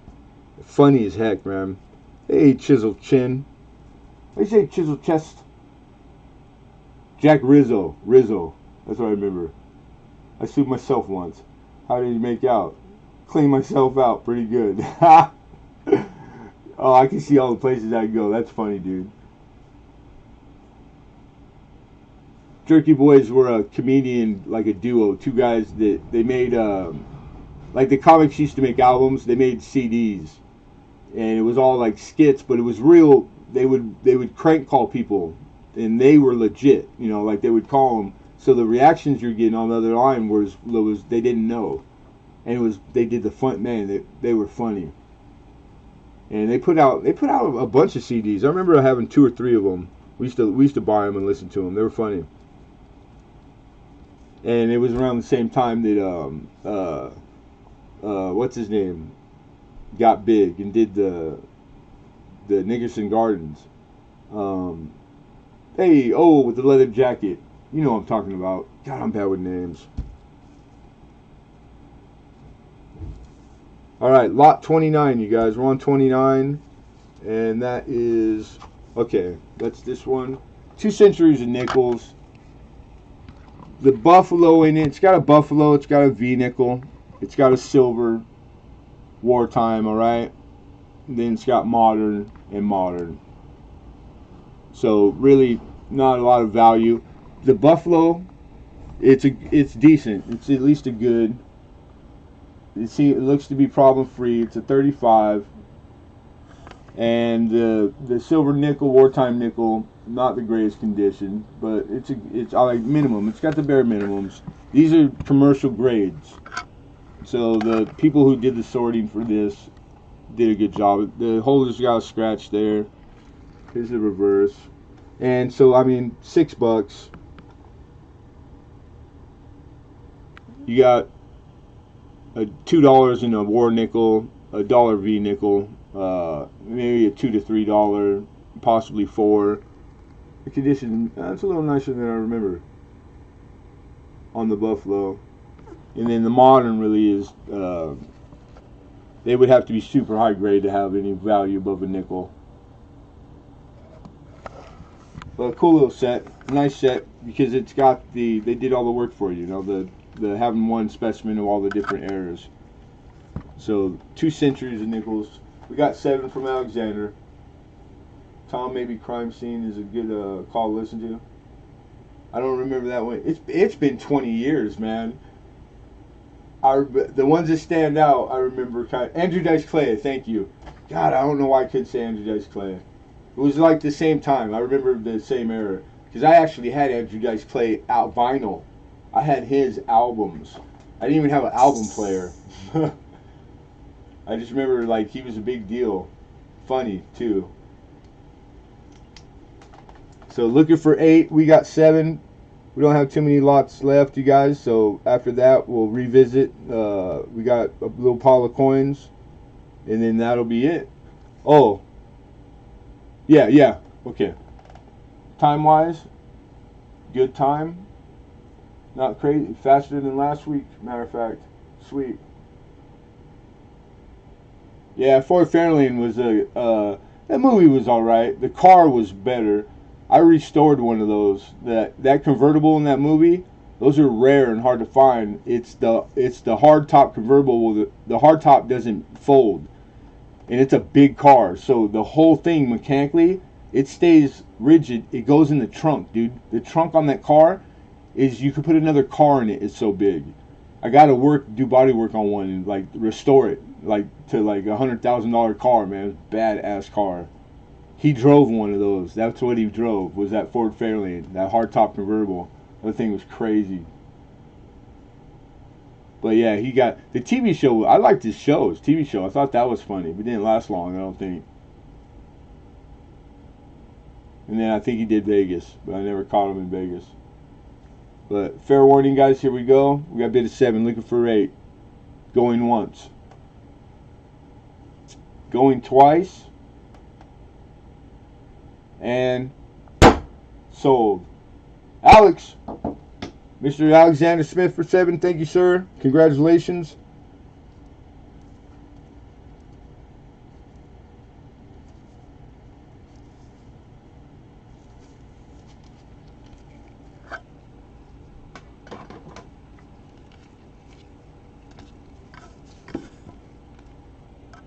This is from the American Heritage Mint.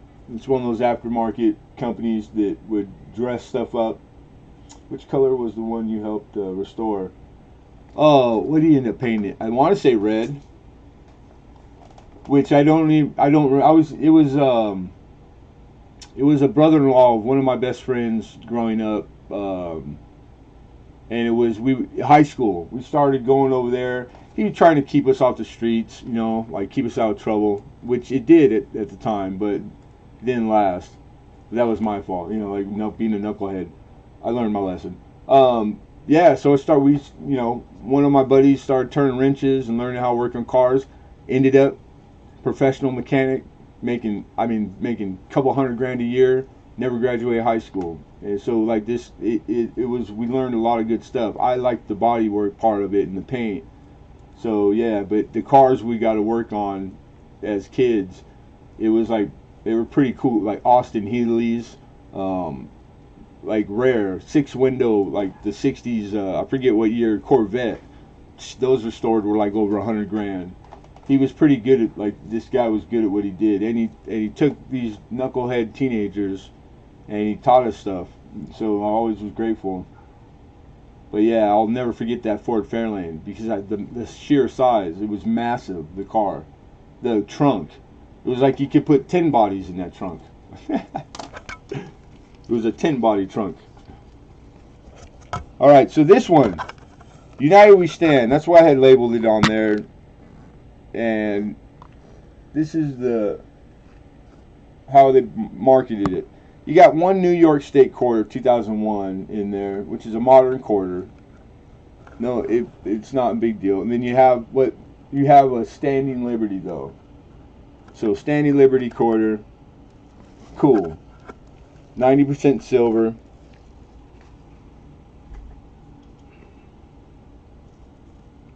It's a 1925. So that's the year.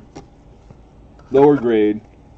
I'm looking for $7, and that's basically what the goods in Standing Liberty quarter. You're buying just that quarter, but you get a free one. New York, 2001, and it's dressed up nice. The condition of this is pristine.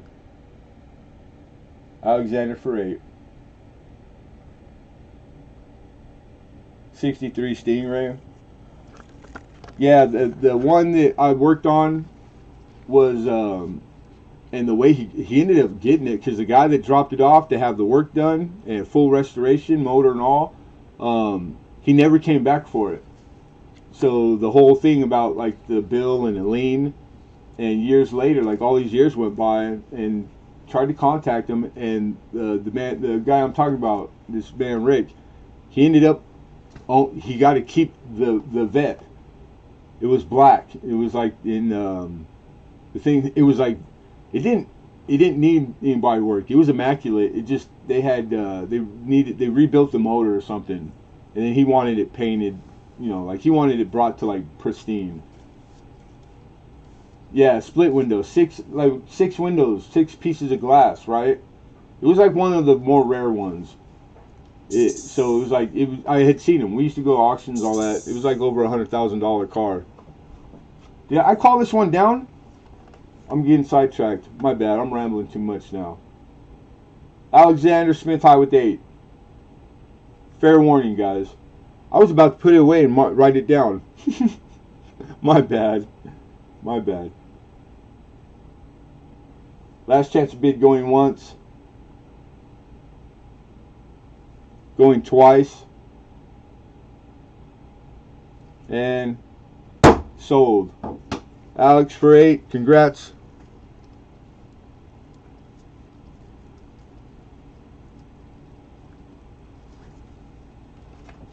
And we're to the end.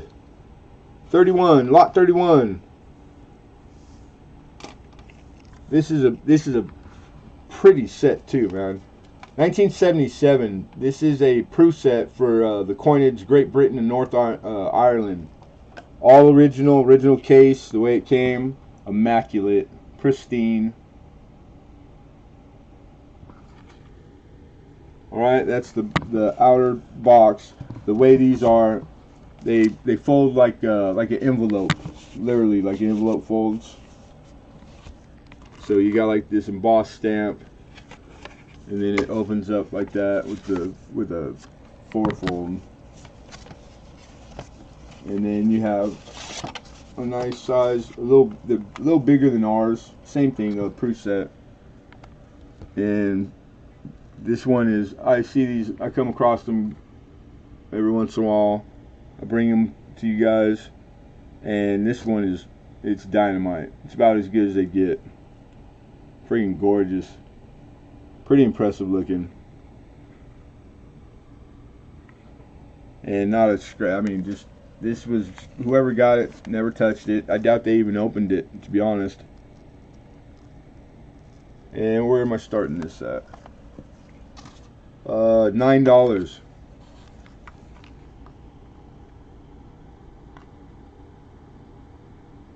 Yeah, I like them too, Hidden. I really do. And they're reasonable, like price-wise. Auction histories on these are all over the place, and people like all the way to 29. There was one that's recent that like it sold for 29 bucks, and I was like, I know that's the way high side, so I wasn't even coming in there. Then there's days where it just, you never know, man. It went off for like one bid on eBay. It was only a 7-day auction, and it sold for like $7.99 or something. So you never know. So I just thought, always try to be the low side if I can, and I can. So cool. I'm bringing you guys a nice set, cheap. Alex open with 10. I see your bid, Alden Davis. Thank you, and Hidden. Rich Cali at 11. And Hidden's out. Thank you, Hidden. Then Alex 11. We're looking for 12. We got Rich at 11 first on my screen. Alden Davis does weigh in with the 12 bid. Alexander with the 13 bid. Alden Davis comes back with 14. Rich Cali over the top with a bid of 15. So we're at 15 now. Alexander's out. I appreciate you, Alexander. Thank you. Alden Davis is at 16. And that's where we're leveled out right now. 16. Okay, it's slowing down. Rich Cali thinks and says make it 17. We have a high bid of 17, looking for 18. And Alden Davis is out. Thank you, Alden. All right, 17 we're at. 18 is what we would need. All right, and I think that was all the players are out. All right, so we're going to call last call, fair warning. Last chance to bid. I'm gonna put this back in its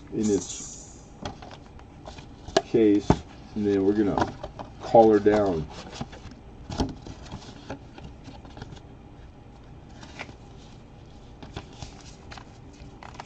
All right, here we go, everybody. Going once. Beautiful set, yeah, beautiful. Going twice. And sold. Mr. Rich Kelly, congrats, brother. 17.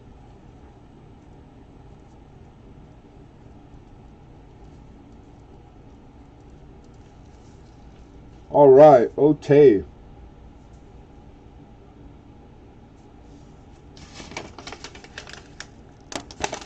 All right, so I know we had some new people today.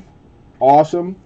If there's still new folks, that was the last item on the outline for the auction. So this is like our official end of auction. But we just go over the items that didn't get bid. Just really quickly give a summary of what it is. If anybody wants to entertain, we just ask that you type in the asking starting price up there, and then we just run it right away. Hey, yeah, right on, Rich. Always great to see you, and I'm glad to see you. I think about you a lot, and when I don't see you, I worry about you. So I hope you're well, and I hope those grandkids haven't drove you crazy yet. But yeah, it's always my pleasure to see you, brother. So thank you for coming. Decimal change was 71. Yeah, I've had decimal sets like that 71. But let me go over these really quick. Like the order, we'll do the order they came up. This was the first. This is an 1851, 50 cent. This is French. Only 850,000 mintage on this. It's 90% silver, and we were looking for 1851 $20 bill. Then the second, that was crazy. Army Navy token. You were there. You want to see it all up close again? All right, we'll do it.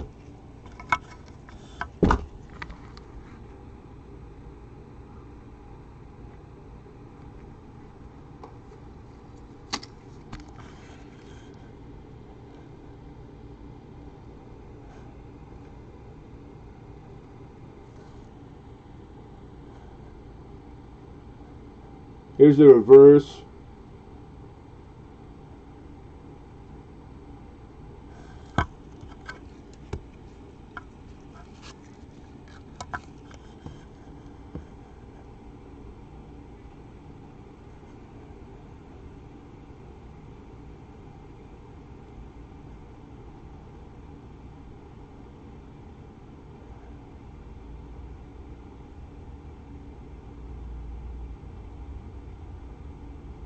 Enhance. I have no idea what that means. All right, so that's the 1851. Then we got a wartime token, a hard times token, Civil War era, Army Navy, and it's the die 312, I believe it was.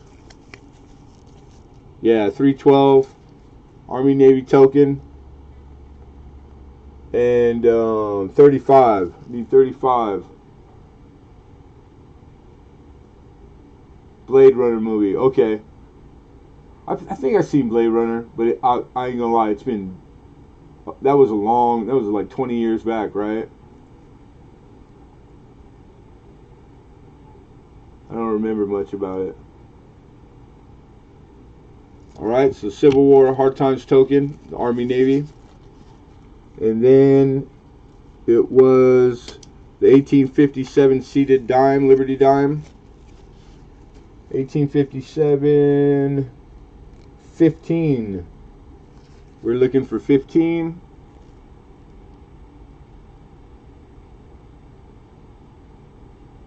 It's got a little strike on the rim on the, right there at 7 o'clock, but that's about it. So it's a net grade. That was all taken into consideration. The dime is worth more than 15 in grade. So with the net, minus 30%, and I think I started a little lower. So easy money, 15. Great, nice detail in it. All right, we got an opener on it. So Karen's in for 15. So be fair warning, everybody. 38 years. No, dang it. Crazy. I'm only 44. All right, so here we go. Going once. Going twice. And sold. Congratulations, Karen. Thank you. Good pickup, too. And that's the 57 for 15. And Karen. Hey, take it easy, Value Hunter. It's good to see you, brother. Likewise, you be well too, man. Don't work too hard. We'll see you later on. We'll see you around, brother, always. I lurk on you when I can, too. You know that. But always good to see Value Hunter. Karen, right there. All right. Okay. Alright, so we got the 1851 Army Navy token. Then we had the 37S. Yeah, red BU sent. And 13. I was looking for 13 on it.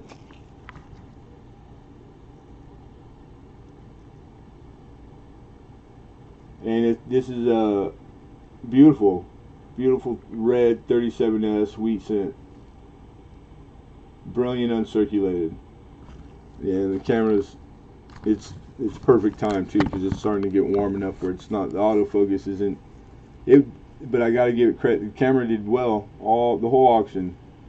Everything worked really good, so that's cool. All right.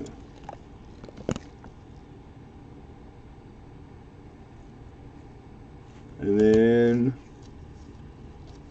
lastly, we got there's 4 coins. You got all the 4 Philippines coins. The 08S, the 44S, mint state uncirculated. Like it's a choice coin. Beautiful coin. And then 2 harder to find and harder to get 07Ss and 08S in these grades.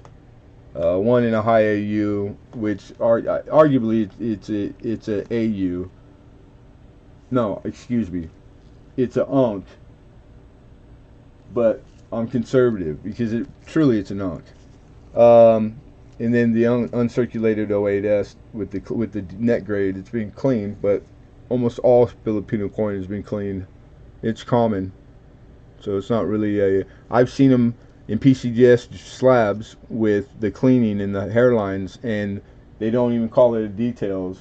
So it's really a coin flip. Then I see one that they call out details cleaned, which that's fine, but everybody knows that about the Philippine coin. It seems the people that deal in it, and the buyers and the movers and shakers. Because it doesn't seem to affect the sale values. This stuff is popular right now, and it's all trending, all green arrowed, in all the current auction histories. They're all realizing they're selling for more than what they list for at auction. People are paying more than what they say they're worth. So that's nice. Now's the time to sell them or have them or get them or collect them. But you got to be a fan of it, the coin. So I get it. Sometimes you take a gamble. I gambled. I struck out on this one, but they'll sell eventually somewhere. They better. So that's it. I appreciate it, man. Everybody, Awesome. Thank you for coming. I don't know who all is still here, but I want to shout out Monica Tia. She helped me with the list with the so that I could have the link because I'm not super computer literate and it's a lot of work and I work a lot, so it's hard fitting it in. So shout out to her. God bless her. She put up with me the whole time. It was some work getting it done. And Penny Queen, how you doing, Mama? I hope you're doing well. I mean, everybody, really. But just in particular, I hope you're doing good, Mama. And it's good to see you, Joe.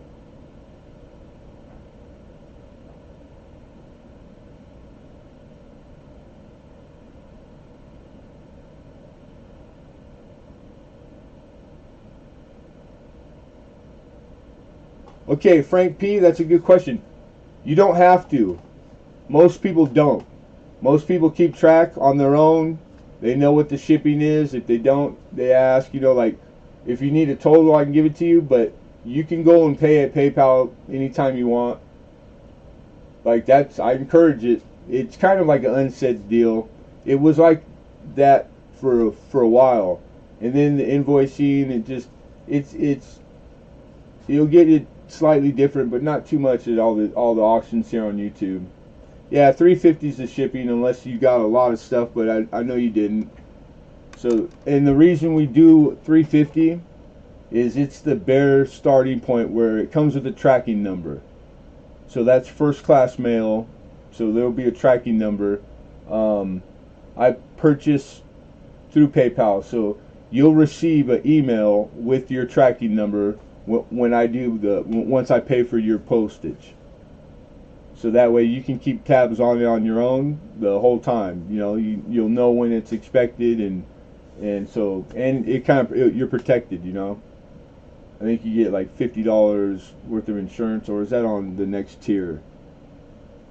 But anyhow, using PayPal is wonderful because that's where the protection comes in. As far as purchase, you're protected, I'm protected. I love PayPal. It's awesome. Hey, we back to tech. How are you, man? Thanks for coming. If you guys if you would weigh in on with the either like or the don't like, either one. I'd rather have real analytics. It lets me know if we're doing good. But the YouTube gods really like the thumbs up or down. I learned stuff tonight. Had a little fun. God bless. Right on. That's what I'm going for every time. That's it right there. Cool. That is the goal. The goal is have a good time, learn maybe a little something, and leave with a good taste in your mouth. Like you had a good time, because typically that will bring the person back. So that's our goal every time out. More so just to have a good time. Thank you, Karen. Appreciate you. And thank you, Blue Moon. Really. God bless you and be well.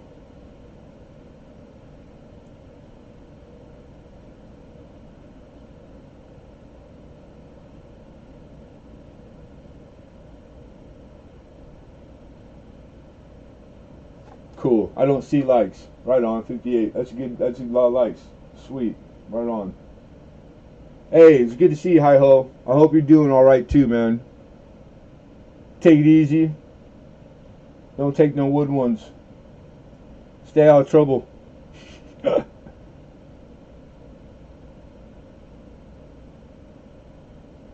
night, Karen.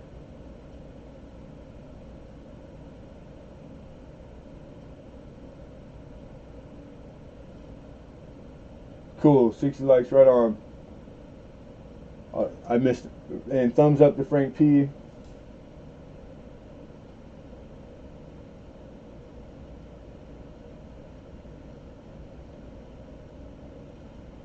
Oh, Blue Moon, you made me blush.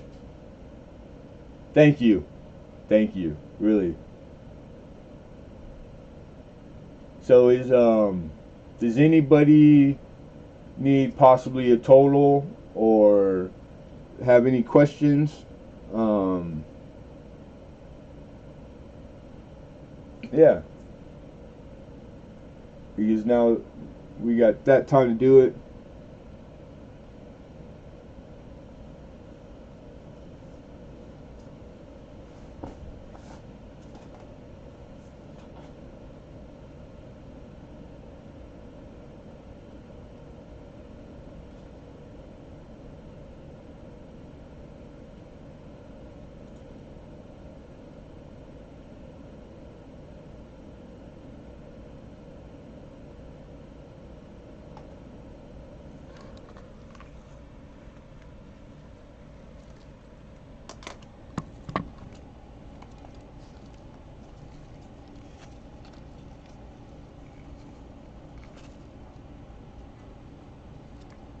Yeah, that's true, Alex. Nickels. You looking for nickel or so you never sell wood nickels? No, it's an old saying. Like, don't take any wood and nickel. It's like don't take a slug or a fake coin. It's like an old saying. Like it's like good luck out there. Hope you don't get one pulled over on you. That's what it. That's what I meant. But wood nickels, yeah, I got wood nickels. They're collectible. I think I got wood nickels. I had a big collection of them. Yeah, I got a couple left. Like literally wood nickels.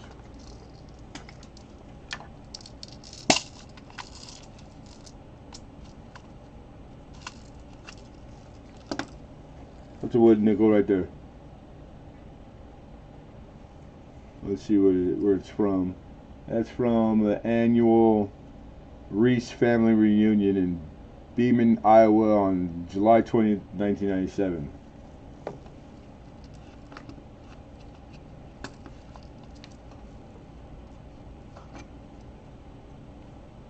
Platinum nickels? No, sir, I do not. Platinum is you might as well be gold or plutonium. Kind of a I could get platinum, but you will never see platinum in my stocks. Just a little too high dollar. Maybe one day, but right now, no.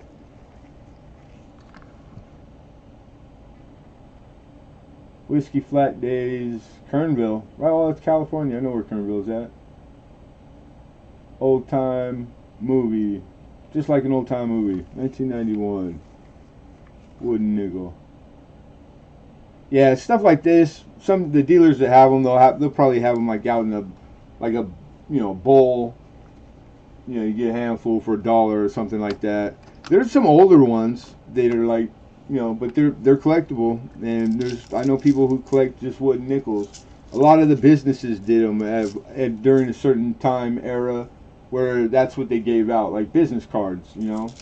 So I had gotten a big bag of them, and they were mainly like local indigenous to me, like logistically, like business around here. But cool, I think they're cool. But all the good looking aesthetically ones, like they went quick. I sold them all at auction probably a year ago. I've had them for a long time. Yeah, because these are like they're from right here, Southern California. So unless you got them from, I don't know anybody else that has those on here on YouTube, but they're out there. The Southern California dealers, they'll have them. They might have the same ones I have, possibly.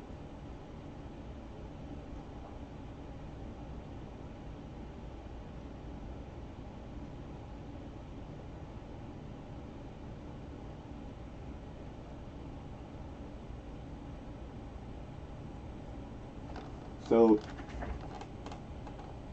7:30, man.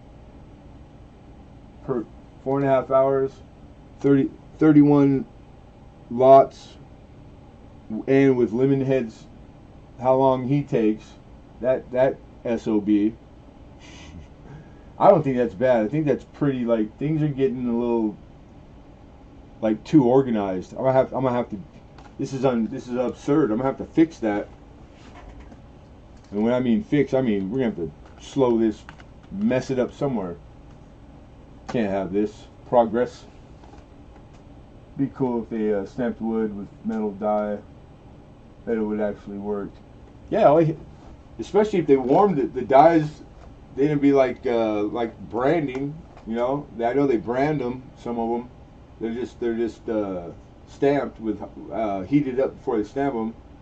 But it'll leave an impression for sure. How many tons do the coin presses have? Like tons. It's measured in tonnage. So it's the stamp alloy. You know it could stamp wood. It's just the only thing about wood is fibrous, and it's soft, so it has some spring to it. So I could see like they would have to hit it pretty hard, which you'd have to dial it in to where it's not too hard to where the integrity of the wood gets destroyed, and it have to be hard enough to like leave the impression in there, because it would just bounce. It would fluff back out eventually. Like it wouldn't show really well. I know wood pretty well. I was a carpenter all my life. But yeah, heck yeah, of course it could stamp it. And I know tonnage because I used to do steel a lot too. And I'd go off. I loved going down and having to have parts made. You know, like 1 inch thick steel plates, and I need holes punched in them to use them as like brackets to seismic tie walls or whatever it was I was doing. And there's only one machine in all of LA that has the tonnage, the power to boof, poke a hole 1 inch perfect circle and stamp them out of inch thick plate steel. Cost me $1 a hole, boof, boof, boof, to put 4 holes in a steel plate that I had like 1,400 of them to do that job. That's a lot of money just to poke a hole, 4 holes. But it sure saved me time having somebody else do it. Made me a lot of money too. I think I bought about 30 of them at $3 a piece. Right on. 30 the Buffalo, like the old school wood nickels, $3 a piece. It's kind of the high side, but I mean, it's nuts. You got 30 of them. And in the UK, I don't know how easy it is to get American old school wood nickels, and it fall under even the advertising genre. Like you could put them up as collectible for the people who like to collect advertising stuff, sign and all that. Like they buy those too. You're probably gonna do better on that, paying too much for them here and selling them there. That's one of those, like, it's an anomaly that I wouldn't even thought of that until you said that right now. I would bet money you're gonna make better money on those, return on your investment than you would on some of the coin, dude. Like a wooden note. Right on. I'm always curious. Because we love foreign coin as American coin collectors, so I would assume, but I would be assuming, guessing that in the UK that they like to collect American just like we like collecting foreign. It's the same going ons, but I could be wrong. I don't know. I'm not really familiar on that end. Maybe U.S. Mint will try wood for pennies and nickels in the future. Yeah, that's not likely. I don't think that would happen. Never say never, but I think you would see the penny and the nickel fall at the wayside before you would see a wood one in circulation as business coin for commerce. They would not last to the beating in the day to day. They wouldn't stand up to the torture. Just not practical. But like as far as like you can grow a tree, right? Like the sourcing the materials and the cost. No. I don't know who the heck that was. Anyhow, they don't use steel or aluminum. They've all been experimented with. I like the aluminum. Too hard on dyes. Yeah, it's all supposed to be taken into consideration, and they're always experimenting, always. So yeah, dye life, because of the cost of the making of dyes. Yeah, it's just all easy. It's just business. It's not really that hard once you get into it, and it's like if you've done a different type of business, it applies. You know, um, but I do know this. I do know it's cost us more than 5 cents to make the nickel, like 6 or 7 years running. That we eat it. We pay money to make a nickel, a brand new nickel. That's not sustainable. That's ridiculous. So yeah, markets fluctuate, and the things that are going on in the world, the current events is what dictates the price of the markets and etc. Except that I know they're manipulated. It's pretty much public information now that markets are manipulated on the stock market. The stock market itself is like it's rich people's game. That a hedge fund has never lost. They don't lose. But the minimum investment is $1 million. That excludes me for the rest of my life, and every other middle class blue collar person in the country, which is most of the country's population. So it's like it is what it is, man. I didn't invent it. I don't pay to play. I don't partake in the stock market, so I got no complaints. It's none of my business as far as I'm concerned. But if they take taxes from me, then I'm entitled to an opinion on how they make the coinage. And coincidentally, I'm a coin dealer and a coin collector, and so yeah, it's different. It sucks knowing these things, but I'm just glad because they still make nickels, so I'm happy. I like nickels.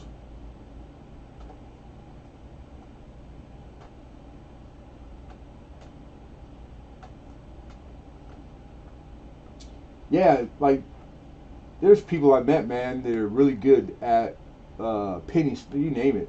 I know guys that made more money in penny stocks than on anything else, and it's crazy. There's a lot of money to be out there to be had, but I don't know the its history and literally the amount of unmoral and dirty and shisty and shady that goes on.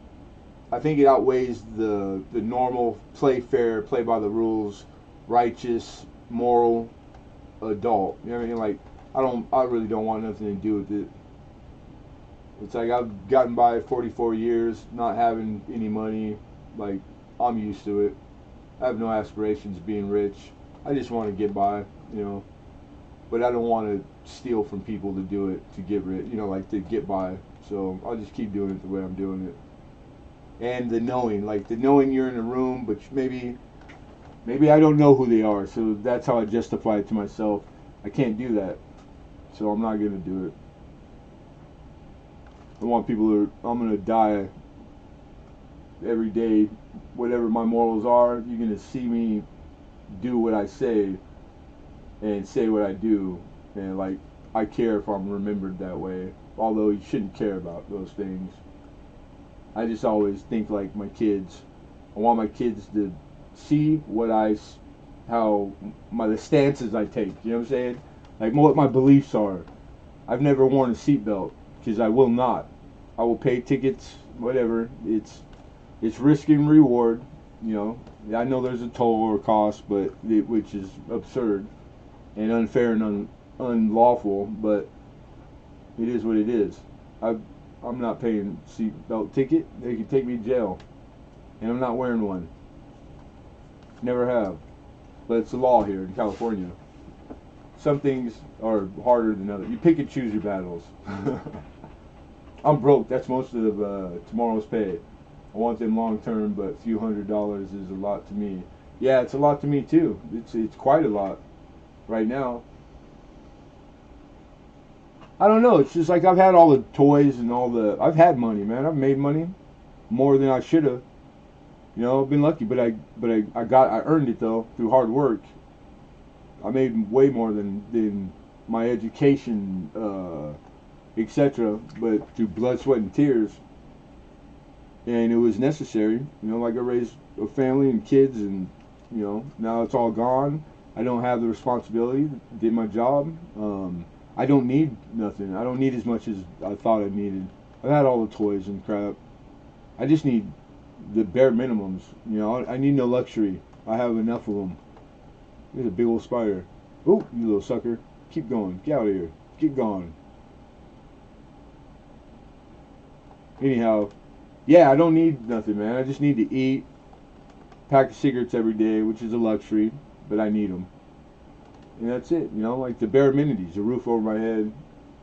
And I'm so far, got knock on wood, I'm blessed, man. I got those things, so I'm happy. I'm able to do the coin thing. Pretty good day.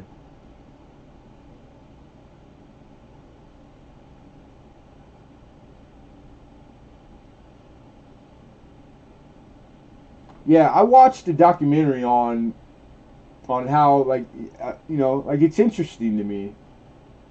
So the gamble, you know, like is it gonna tank or is it not gonna tank? And like it's really like the betting the don't pass or pass line on a crap table, like you know, as an example. Which I can play craps very well. I'm very good at craps. I've won thousands of dollars playing craps in Vegas.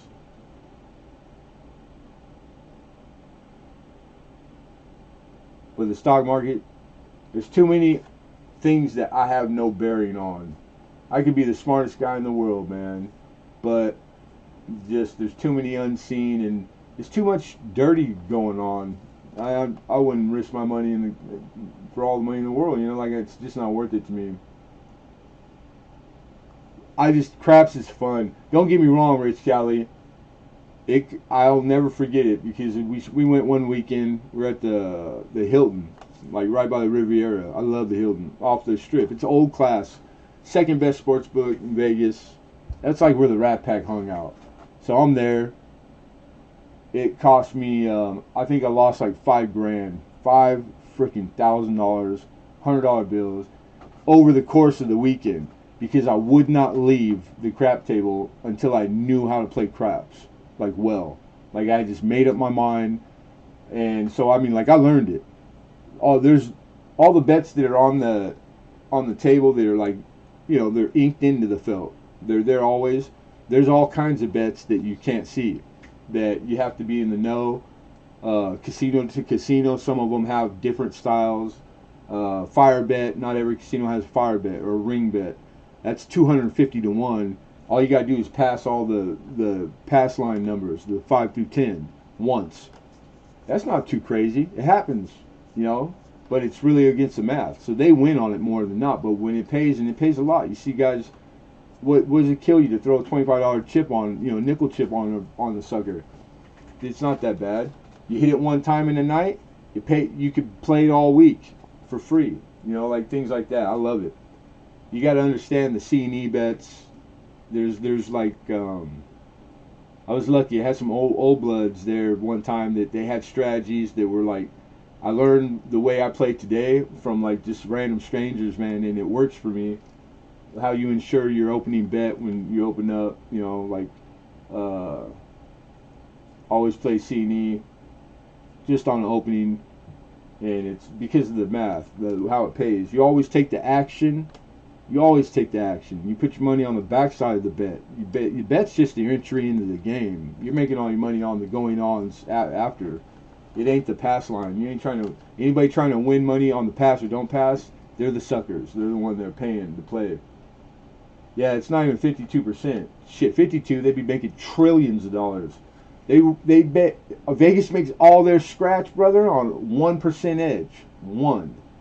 They are 1% out of a true coin flip, and that's all it takes to make billions and billions of dollars. 1% edge. So like blackjack, all the real professionals, gamblers, they play blackjack, man.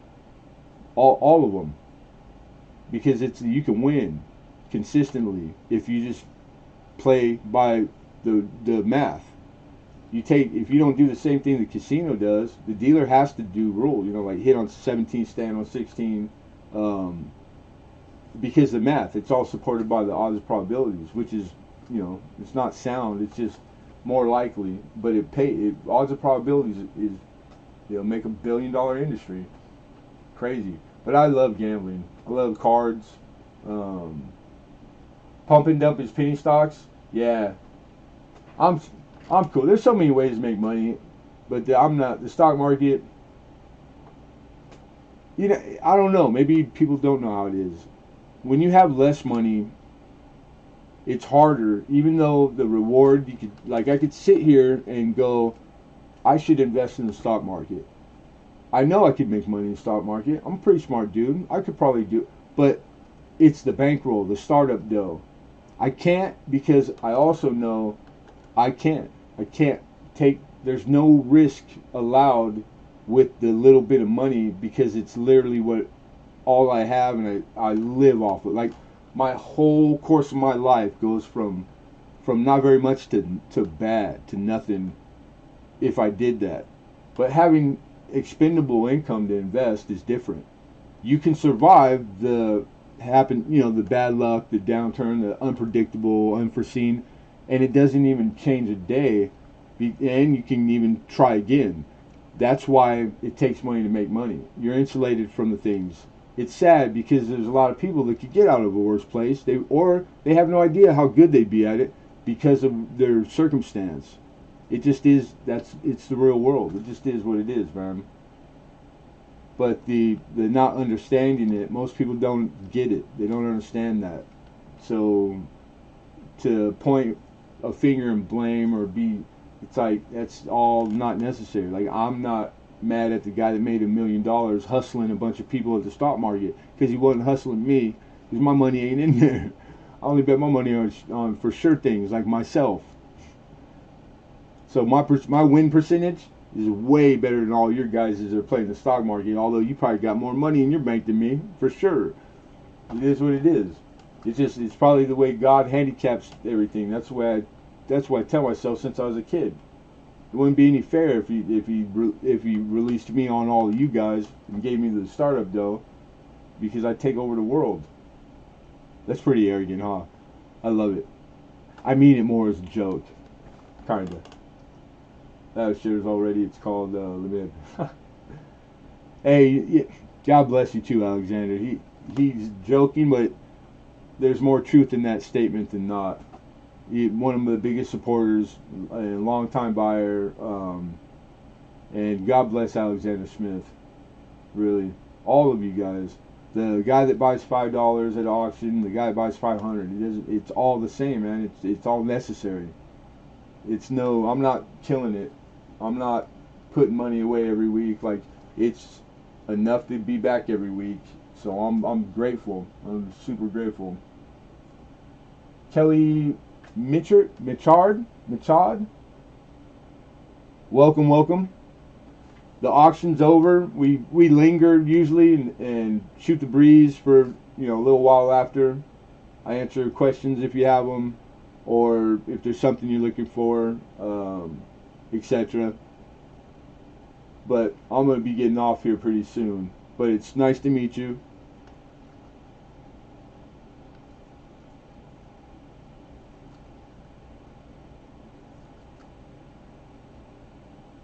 Micho, it's pronounced. Micho. That's pretty easy. Cool, thank you. Micho.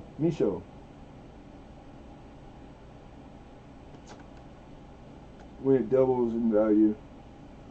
Now I know, like, if I was gonna go to the stock market, buying like how lucky the guys. I have friends that were at Home Depot when it first opened, before they did the 2000 like build push, and then before they went public.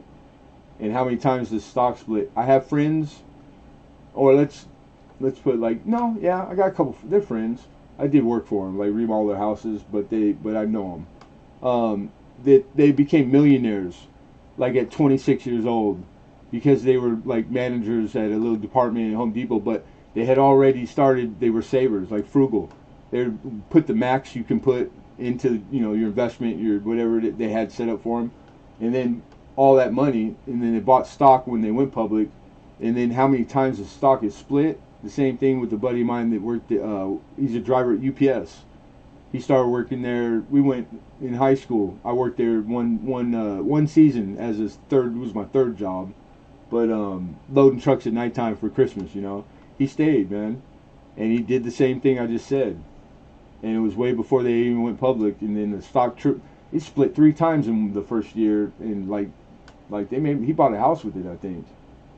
So that's cool. Those are good stories to hear. And those are like solid bets. You know, like buying Disney stock or, things like that. Like they never lose. They're not, but you're not gonna make $1 million overnight. You never know. But you playing the stock market? I didn't know that, hi ho. I didn't know you were like an investor like that.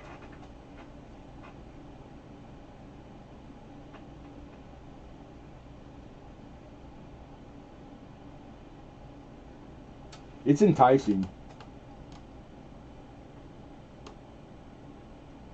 I read a lot, and I read articles that are coin, and the stock market's always part of precious metals, right? Of course, so they overlap quite a bit. So regardless if I want to hear or give two what's about the stock market, which I don't, I got nothing but disdain for it. Um, I come across it all the time. So like I bet most people don't know that on average every day on the floor of the stock market they arrest 2 people in the crime they committed is the manipulation of the silver market. The silver market in particular, on average. Like in the real people grab a motherfucker, put cuffs on them, arrested on the floor of the stock market. On average 2 a day. Getting caught manipulating the silver market, and I'm in that market every day. I just sold silver in ounce form, bar form. Like it's half the coins I brought were made out of or have some sort of content. It's real. It's a real part of everything, man. It affects and the trickle down affects a lot of stuff. That's not cool, man. But it's always been like that, and it's in everything. I'm gambling with 2-cent coins now. Sweet. Gambling like you like I don't know how to take that. You're gambling as if you're investing into coin collecting and you're collecting 2-centers right now, or literally where you're at, you're gambling and it just happens to be like the tokens or whatever or 2-cent coins on it. I'm not sure. I'm curious though. Okay, you just started, hi ho, right on. Well, good luck, dude. I mean, really. I hope you do well, bro. If it's the right domain, hi ho, you might do well. I think they are going to take off. Oh, I think it's the easiest way to make money is to photocopy it. Ha! I, I don't know who you are, but that's right. That's funny. Be careful. Don't. And Lemonhead Penny is not encouraging counterfeiting because you will go to jail. I had a kid that worked for me. He was a good kid, but I got him after and prior, and he had some older gangster guy get his hooks in him when he was a kid in high school, so he was like impressionable. But he ended up counterfeiting. This Russian mobster dude taught him how to counterfeit like pretty well, and he got caught. Like he was only like 17 years old. They kicked his door in, the secret police, and they took him to jail, and he did time. And he only had partial little pieces of bills, but I never see. This is just he worked for me. I hired him when he had gotten out of jail. He just came put an application in. I remember one day I was in the shop. I went out there, big old kid, big old strong boy, young. I was like, perfect, ideal candidate for construction. I bet he can dig a hole. And then you start shooting the breeze. So that's where I learned that. He just told me his life story. I was like, dang, I don't want the secret police kicking my door in. But that shit's funny though. Robinhood to collect dividends. I tried the day trading, but always lost. So stock in Robinhood. Robinhood is what? Like an app, right? Am I remembering? Or am I? Is that? I think it's an app. Robinhood app. I see Robinhood. Dang, that's familiar. I'm coming across it all the time. I think it's an app. So it's probably pretty popular too.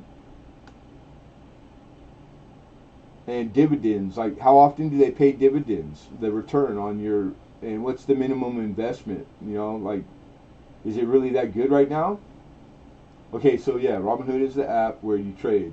Oh, okay, so that's what you use to trade. All right, no fees. Sweet, that sounds good. Hey, Rich, thanks for coming, brother.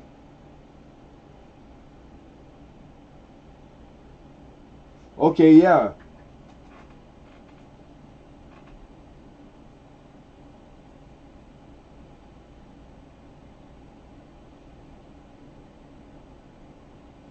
you got it, man. Hey, be well. We'll catch you later. Monica, hello, hello. We're all wrapped up. We usually hang out for a little while after, but I'm probably gonna get off because it's I need to eat and take my medicine, and I push it too far. Most of the time. I actually did a photocopy one bill 3 years ago. The copy machine knew that it was going on, and wow, I never heard that. I know that the technology, like at one point, this guy told me, he's like, that's how easy it was. You could buy like just the top grade, like whatever it was, a $300 laser jet printer, and you could just literally, it was good enough to pass like that. But it didn't last very long. But it just blew me away. I'm always, I just like, I'm like, wow. You know, working 7 days a week, 15-hour days, and then you hear a guy go, "Yeah, I just, just printed and bought a Mercedes." I'm like, but I know it ain't worth it. It never lasts. Never lasts. You can just lurk. Huh? No, I do. That's what I end up doing. I'll be back. I used to end the auction, get off, and then do a new one, stream, and then I would stream while I did the packaging, etc. Um, and I don't know. I might always, but now instead of me streaming, I usually go and lurk on all of you guys, whoever's on, while I do my work. I'm always on YouTube, so you guys are always getting my support and watch minutes, and yeah, anything like that. Anything easy is tempting. That's why it's you just gotta keep away. You got to. It's hard because when you're young, and it's not even a thought at first. So you hope that that you weren't around it, but I was. So I went through it. I went through it. I'm in Southern California. Hey, Bill Betts, good looking out, man, for the donations, brother. And you always, like, I think out of all the ones, and I don't have very many, but most of them were you, dude. Saying it's God bless you, brother.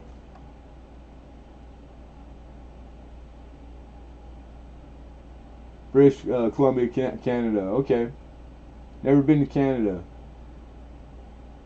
I've flown over it, going to Alaska quite a bit. Yeah, I mean, it looks the same as Alaska, I assume. Beautiful. But yeah, never been to Canada. I wouldn't mind. I would love to travel someday, but I don't think it's in the cards. So Donut Bank, it's going crazy. Started on the stock market last week at 3 cents. Really cool.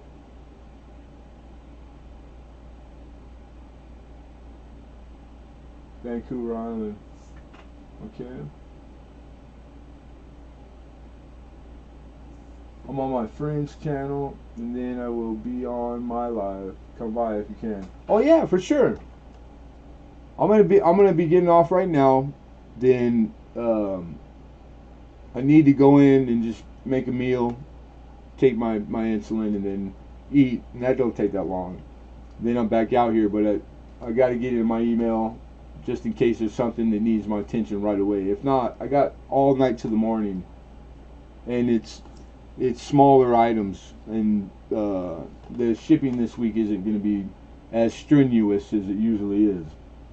It's a lot of work, but it's still work. So yeah, so I don't know, like in an hour, I'll be anywhere. I could be anywhere. I could be anywhere I want. I'm grown. I could eat ice cream for dinner. Yeah, Tuesdays, 3 p.m. Pacific time, and you'll always catch us minimum. I do the random auction, and the only way you would know is if you have the bell, so you won't miss out. So yeah, awesome. And to be ready, if you send an email right now, the PayPal email, that's my personal email. That's the prerequisite for you to be okay to bid at my auction. All I need is to be able to contact you, your email.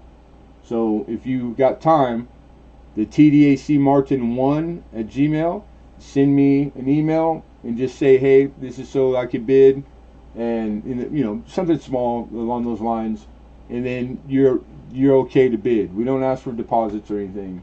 It's really still on the honor system here, and it's been working for 3 years. And I want to keep it that way, like kind of the old-fashioned handshake thing. But just knock on wood, it's lasted this long. Yeah, Copper Coins. I know he's on Tuesday, and but yeah, that's how easy it is to pop in and out, and I encourage that too. Go and come back, and I'm just grateful to have you whenever I have you. So yeah, but I will never say, ooh, don't go there, because it's not really cool, like, go wherever you feel. I would say go where you're treated best. Really, and of course the bottom line matters, but I mean, like, go where you have the most fun, you're treated best. You'll know where you want to be, because you'll be there. It's that easy. And I appreciate the trying us out. That's awesome. We've been getting few people a week, and that's all growth. That's necessary. It's all needed. It's good growth, slow and steady, organic. That's the way I prefer it.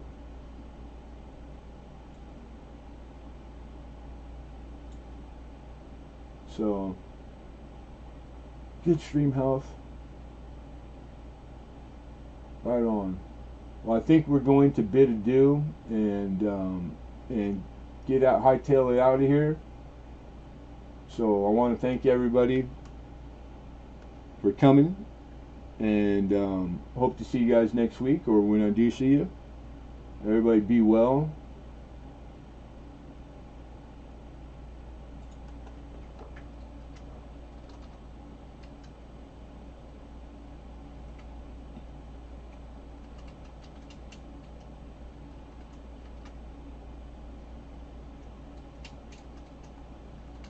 And if you can, don't forget to weigh in with the thumbs up or down. It all goes to the cause.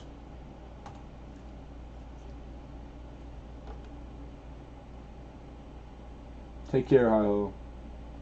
Alright, good night, everybody. And if you guys are lurking, you know who you are. I miss you and I love you.